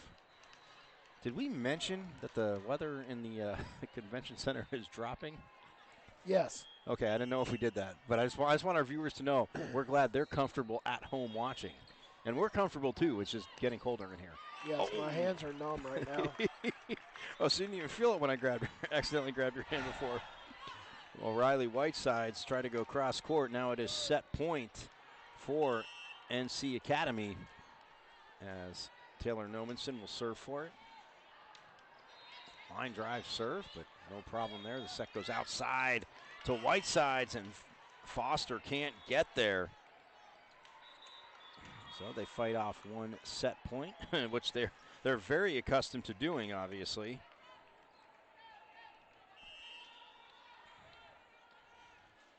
And makes it 24-20. Oh, but sending it long. And that was set number one. Yeah, number 7, Ollie Henderson. So 25-20 is the final to the first set of this championship match. As well, weird, NC Academy takes it, but man, these two teams, again, talent-wise, it's not that far separated. It's a few hits here and there. That's about it. But they dropped. They win the first set 25-20. Does NC Academy. Again, both teams trying to stay perfect throughout the tournament, obviously, and be champs. Yes. We got set 2 coming up of match 9 for the 12th annual 2020 MAPL in Raleigh at the Convention Center in downtown Raleigh, North Carolina. We'll be back with set 2 of match 9.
Set 2 and match 9 is just about moments away from getting started as Upward Stars for Spartanburg, South Carolina be with the ball first, hitting left to right as NC Volleyball Academy.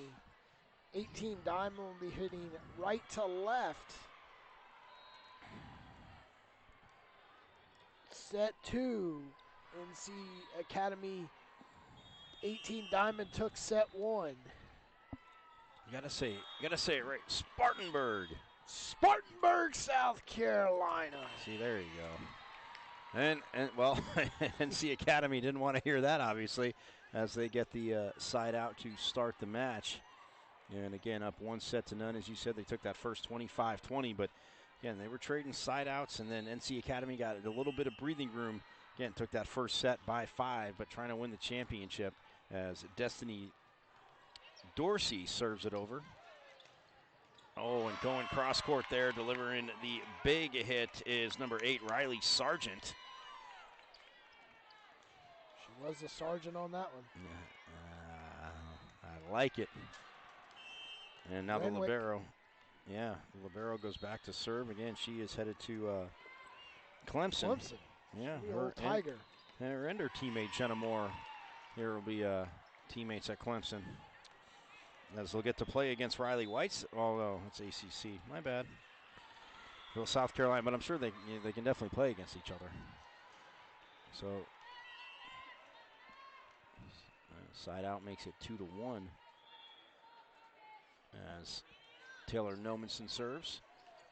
And the is right in Kelly. the face. Yeah, Kaufman goes right at Valentina Feigl, but comes down on the Upward Stars side of the net.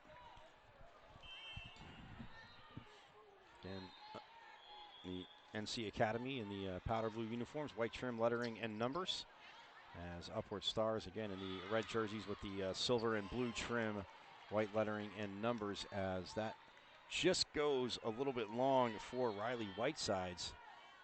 So that'll make it 4-1 and keep Nomenson on serve. A serving masterpiece.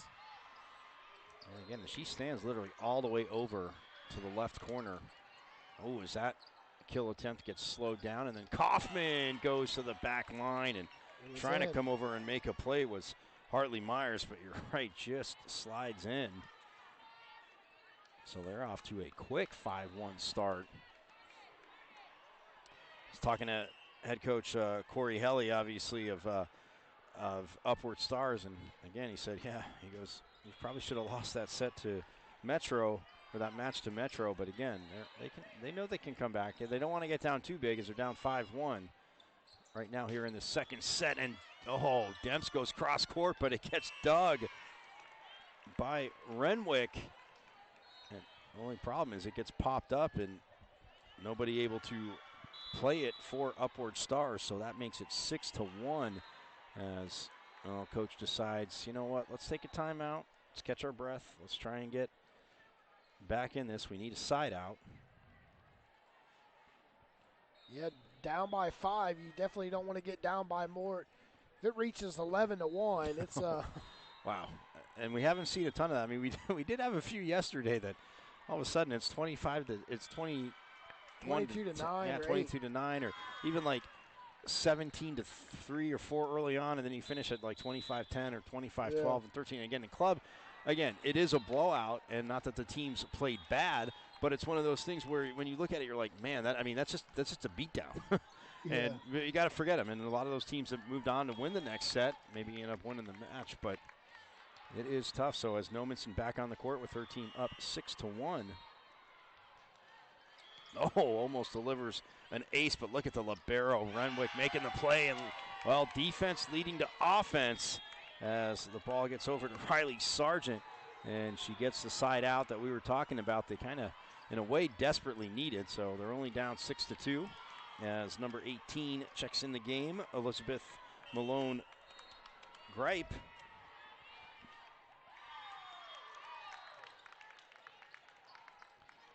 Serve goes long. And rare miss hit as it rolls down the tape for Jade Demps. So, 6-3. Yeah, just like that, they cut the lead in half, get the side out, get the next point as Malone Gripe, sends it long. So that'll make it 7-3.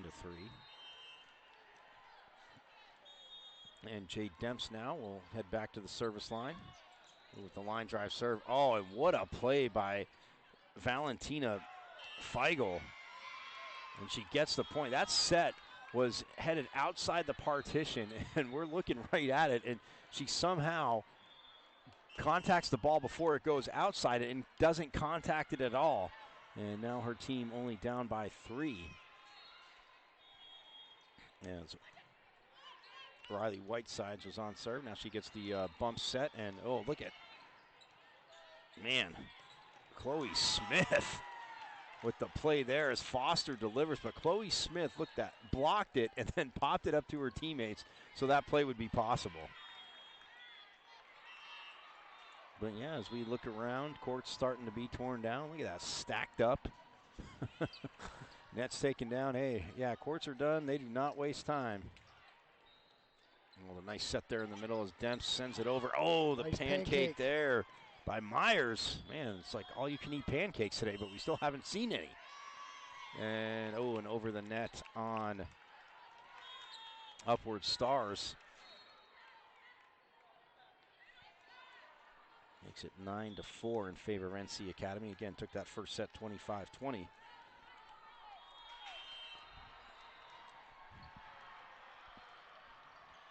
Long serve. Oh, wow. It's a long ace. Yeah, Kelly Kaufman. I thought that was, I'm with Upward Stars. That looked like it was floating way out, and then all of a sudden it just dropped.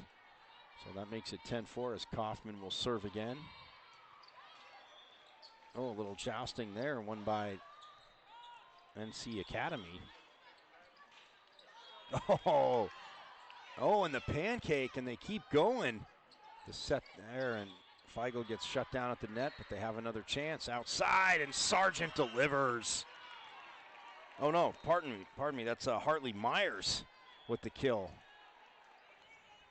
So I'll see if they can get some momentum going as Valentina Feigl, the Bucknell coach was funny. He goes, Coach Corey Helly, he goes, I know where you're going, but you need to tell me where you're going. He's like, it's been a long day. But yeah, she is headed to Bucknell. She just guides the serve over easily. Foster gets slowed down at the net. Outside, and that lands in for Myers. So that's back-to-back kills for Myers, getting her team to within 4 now.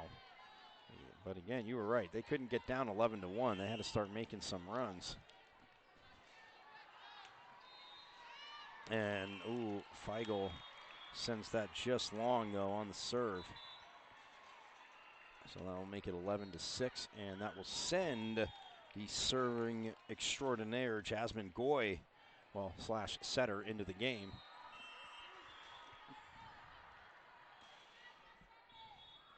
As Goy sends it over, and she'll get the ace. So she starts her service rotation with an ace. So yeah, between Goy, Kaufman, and what did you say, Demps, right? Yes. All starting off with aces. Oh, nice set outside. And the big up there by Foster, and then it's slam dunk down on the overpass by Hartley Myers.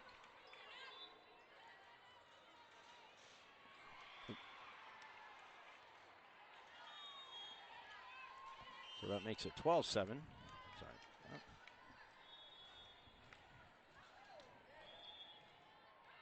What is the mascot for Bucknell? It's a bison. Bison, yeah, I like that. That's a mean-looking bison, too. He's angry. Don't get in his way.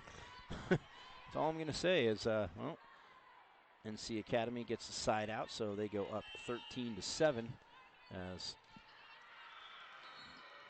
slam dunk Foster back to serve. And, outside the partition. So Amani slam dunk Foster will do it again. We have slam dunk Foster and silent killer. Silent killer. And silent killer, yeah. She's on the court. Oh, just over the top of the tape. The high bump set as Myers goes cross court. And then now the bump set outside. Myers just has to push it to the back row, but no problem for Foster. And now the back row attack, and she delivers as she drills it right at Jenna Moore. And Moore, well, gets over for the dig, but sends it about 15 feet off the court. And now, well, it's a touchdown lead. So Coach Helly taking a timeout. That's his team down 14-7. And yeah, they need to switch a little bit of momentum. As if they want to bring home the championship. But again, 7-0 altogether coming in. Same for NC Academy. Again, you're not, again, you technically could obviously have one loss to get to the championship game, but why not make it easier on yourself and just don't lose any, right? Yeah. In this impossible environment to try and navigate through.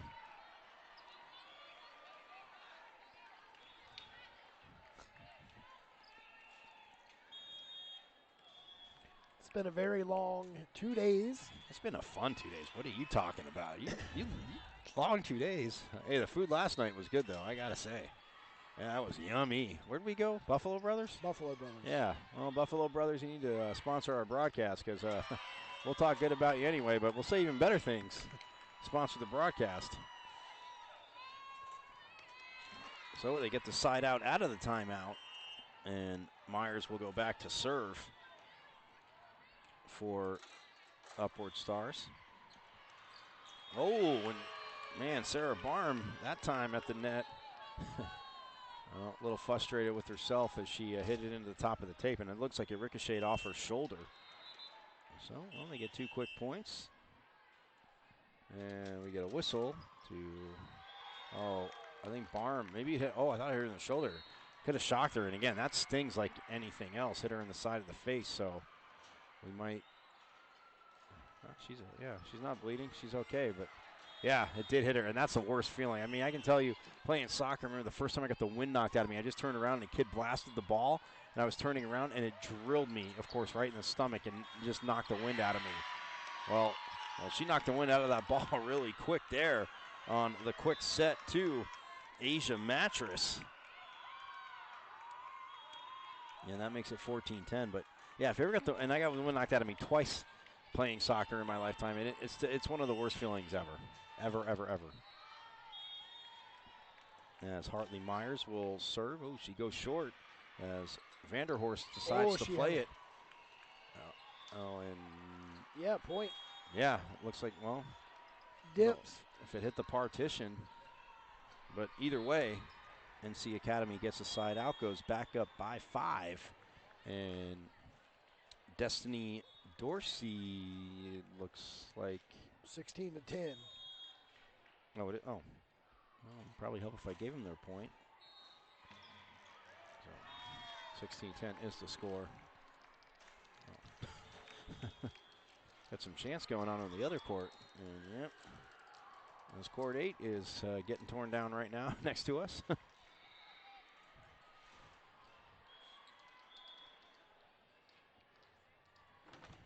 what court 8 looks like getting torn down. Oh.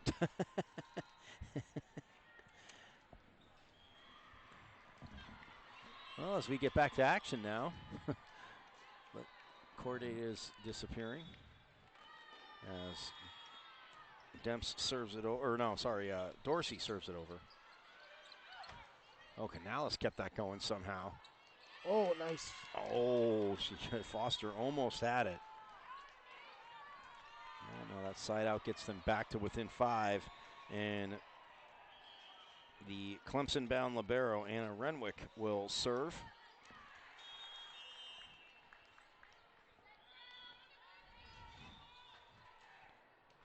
Oh, crow hop and gets the ace.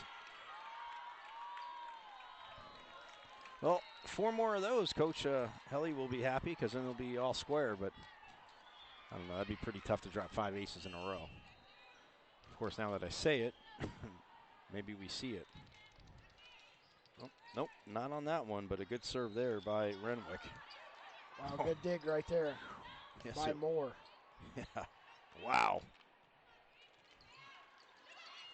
Oh, almost getting there was number 15. That's Hartley Myers. So now that'll make it 17-12. They'll keep the 5-point cushion as, well, all the way in the left-hand corner, Taylor Nomenson, and slides all the way over. And that's where, well, once she gets the okay, is Coach Demps talking to the down official in this championship game. As Nomenson again just guides it over nicely. Oh, well, she hit it into the net and then kicked it, so that would be 4 contacts for Riley Sargent. And again, that makes it 18-12.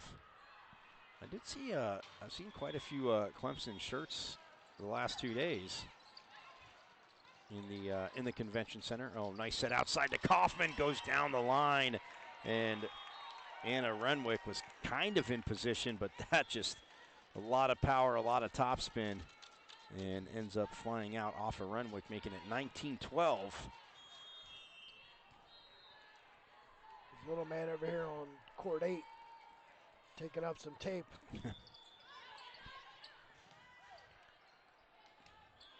Oh, cross court. They're trying to say it was in, but well, saying it landed out as Whitesides had the right idea, but 20-12 as, well, they're in the 20s, so NC Academy can they can start to taste that championship. Yeah, they got to finish out strong. We know this team in Upward Stars has a lot of battle in them. Set to the backside to Sargent, and she's going to get her team the side out.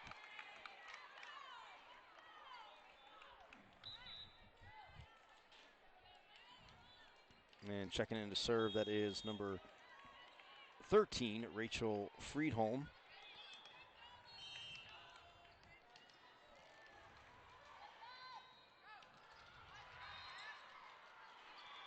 Set goes outside to Demps. Oh, nice one-handed up there by Renwick.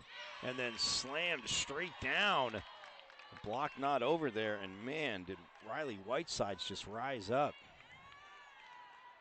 and make a play. So, well, within 6 now, but a little got their work cut out for him. Ooh, almost an ace. Man, Feigl going back and forth. Look at this, just frantic pace to the start of this rally. Demps goes cross court now, again, getting a little more traditional. The set to Valentina Feigl gets blocked. Well, her kill attempt gets blocked. Demps goes cross court and another up there by Renwick.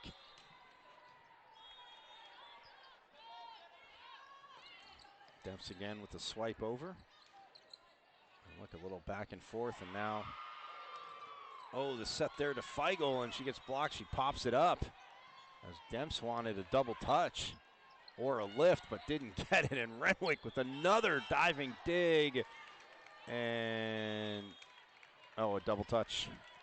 Oh, it is such a bummer when a rally like that ends on an error. Yeah, a double touch, a lift, anything, a net violation. But again, if it's a violation, it's there, as Demps serves with her team up 21-14. And getting the kill on the back row attack there is Hartley Myers.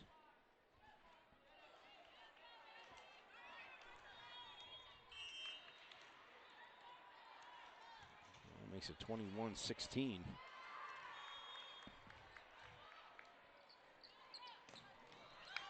Foster goes cross court, but it gets dug. I mean, they're picking on Renwick, but sooner or later, you got to go away from her.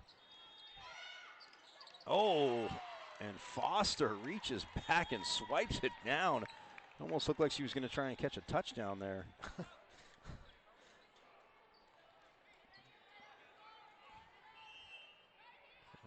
22-16, as now that will send Kelly Kaufman back to serve. Oh, nice set cross court. As Myers tries to guide it down, but, well, she gets it back. And the back row attack that time. Ooh, little Peppa by Riley Whitesides. And again, they're getting to that point where they're just trading side outs, but they're down. Oh, it's 22-16.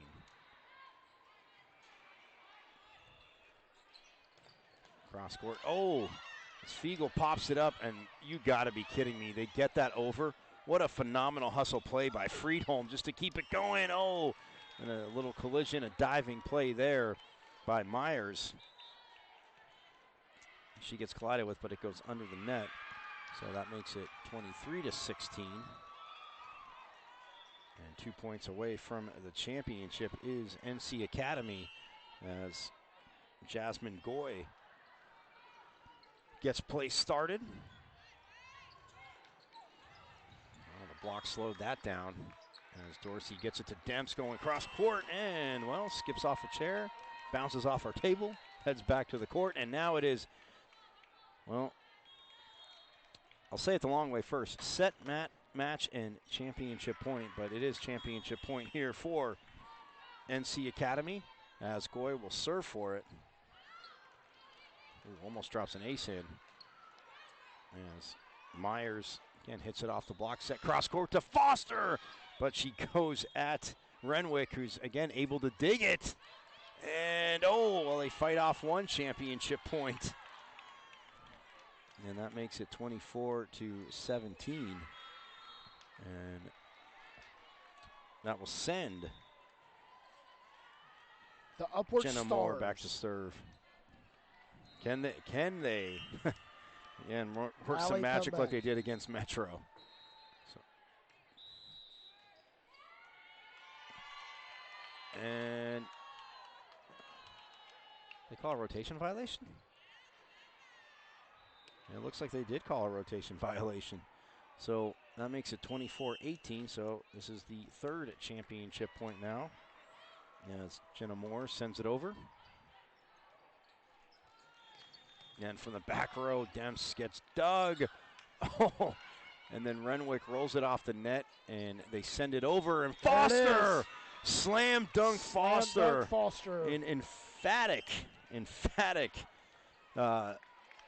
power there. Wins the championship 25-18. And, well, they are champs. They finish 8-0. And they only dropped one set the whole time. The whole time. One set. That's crazy. That is madness. I think we should talk to Coach and slam dunk Foster separately. Okay. All right, so we'll take a quick break. We'll take a quick break and come right back here with interviews with Slam Dunk Foster and the coach, Keisha Demps, right after a break. We'll be right back.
Welcome back inside the 12th annual 2020 MAPL in Raleigh inside the Convention Center. I'm courtside with Amani Slam Dunk Fisher. You have officially earned that name title here in this on-court 9 again in the tournament of the 2020 MAPL tournament. Take us through that championship game right there. Some of the adversities you guys come across playing upward. It was a really intense game, but I think we did a good job as a team, like working through it and just playing our game, like staying consistent and bouncing back when we make mistakes. All right, against in the championship game right there, did you guys think you guys had an advantage not leaving court 9 or just consistently playing on court 9? We always just go in and play the game like any type of way, so we're just ready. No matter what court we're on, we're ready to compete. All right, one last question. I'm sure there's a lot of D1 athletes out here. Have you committed or got any offers from any D1 schools yet? I'm committed to UNC Charlotte. So she will be a 49er, and she'll stay right here in state.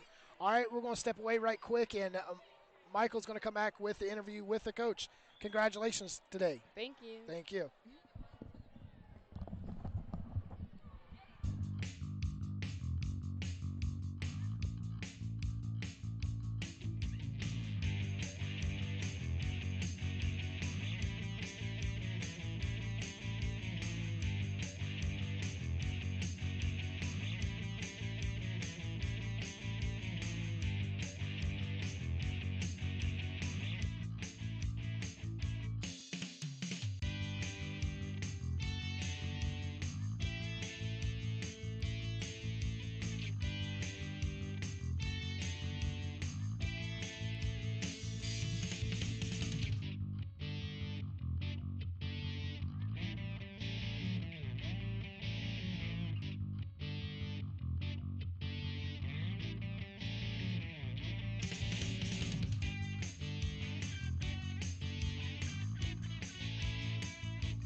As we are back here, the 2020 edition of the MAPL, wrapping up here from the Convention Center in Raleigh, North Carolina, here with head coach Keisha Demps. Hey, congratulations. Thank you. Obviously. Now, I do got to start by teasing you a little bit. I mean, come on. You go undefeated, you drop one set. What was wrong with you in that match? No, I'm kidding. You know, sometimes I'm just joking. No, everybody gets tested. So it was a wake-up call for us. So I'm kind of glad that it happened, and my kids responded really, really well, and from then on it was kill everybody, basically. Right. Well, and the Upward Stars team you just faced, I mean, in their semifinal match one of their earlier matches against Metro, they lost the first set. They were down 24-21 in the second, came back and won that. We're down 14-13 in the third, came back and won that to stay undefeated and then to have a chance to meet you guys. So, again, your team stayed very focused. Now, I was kidding around with you. Obviously, we just talked to Amani Foster, nicknamed her Slam Dunk, halfway through today because, again, every time it seemed you need a point, whoever you had up on the outside, whether it was your daughter Jade or Amani or was outside, but, I mean, they just delivered points. And, I mean, you have so many options to go to. But, I mean, what did Foster's presence mean to you, especially today? Because it just seems like she got more dominant as the day went on. Definitely. She was in a really good rhythm today pretty much all day. And she implemented a lot of the shots that we've been working on just to expand her personal game, and everything came together for her today. And I got to ask you, the flexibility, obviously, with switching, going back and forth with the liberos. I mean, you see, Destiny Dorsey, making plays, but then she gets into a rhythm, and then it's like you go back to Taylor Nomenson. So, obviously they're talented, but, to have the flexibility to do that, what does that mean to your team and to your defense as well? Sure. Trust. A lot of it is trust, and they're two solid liberos, and I think I mentioned yesterday they keep us in most of the matches. So with the killers at the net, that magic doesn't happen without that first contact in the ball control. So they put a lot of time into focusing on that, especially in the serve-receive game, and we're hard to stop when we're in system, so they afford us that opportunity. And then I know you're coach first, but I mean, how cool is it to win these these tournaments? Obviously, when you getting to coach your daughter, I mean, knowing that obviously she'll be playing at Wisconsin next year, but still, I mean, what is it like to be able to play in these tournaments and win them coaching your daughter? Sure. It's a great feeling. We're kind of relishing these last few months that we have together, and in the past few years, I've been coaching other teams, so sometimes I get to see, and then sometimes I don't, or I catch 5 points here or there. So this season's been pretty sweet because I get to go along on the ride for her and just kind of sit back and watch. Well, your team makes adjustments very well. And see, for everybody out there, Petey and I were kidding around about the whole bear down thing, but she is a Wildcat alum. So, see, Sun Devils and Wildcats can get along. Bear down. Yeah, well, forks up. We said we were going to do that. No. But, hey, congratulations, though, obviously, on the tournament. A great, obviously, 2 days for you. 7-0. And like I said, I was just kidding. To only drop 8-0. 8-0, pardon. Yes, 8-0. Yeah. Right, championship game was 8-0. But to only drop one set in those 8 matches, again, tournament play being a lot of volleyball crammed into 2 days.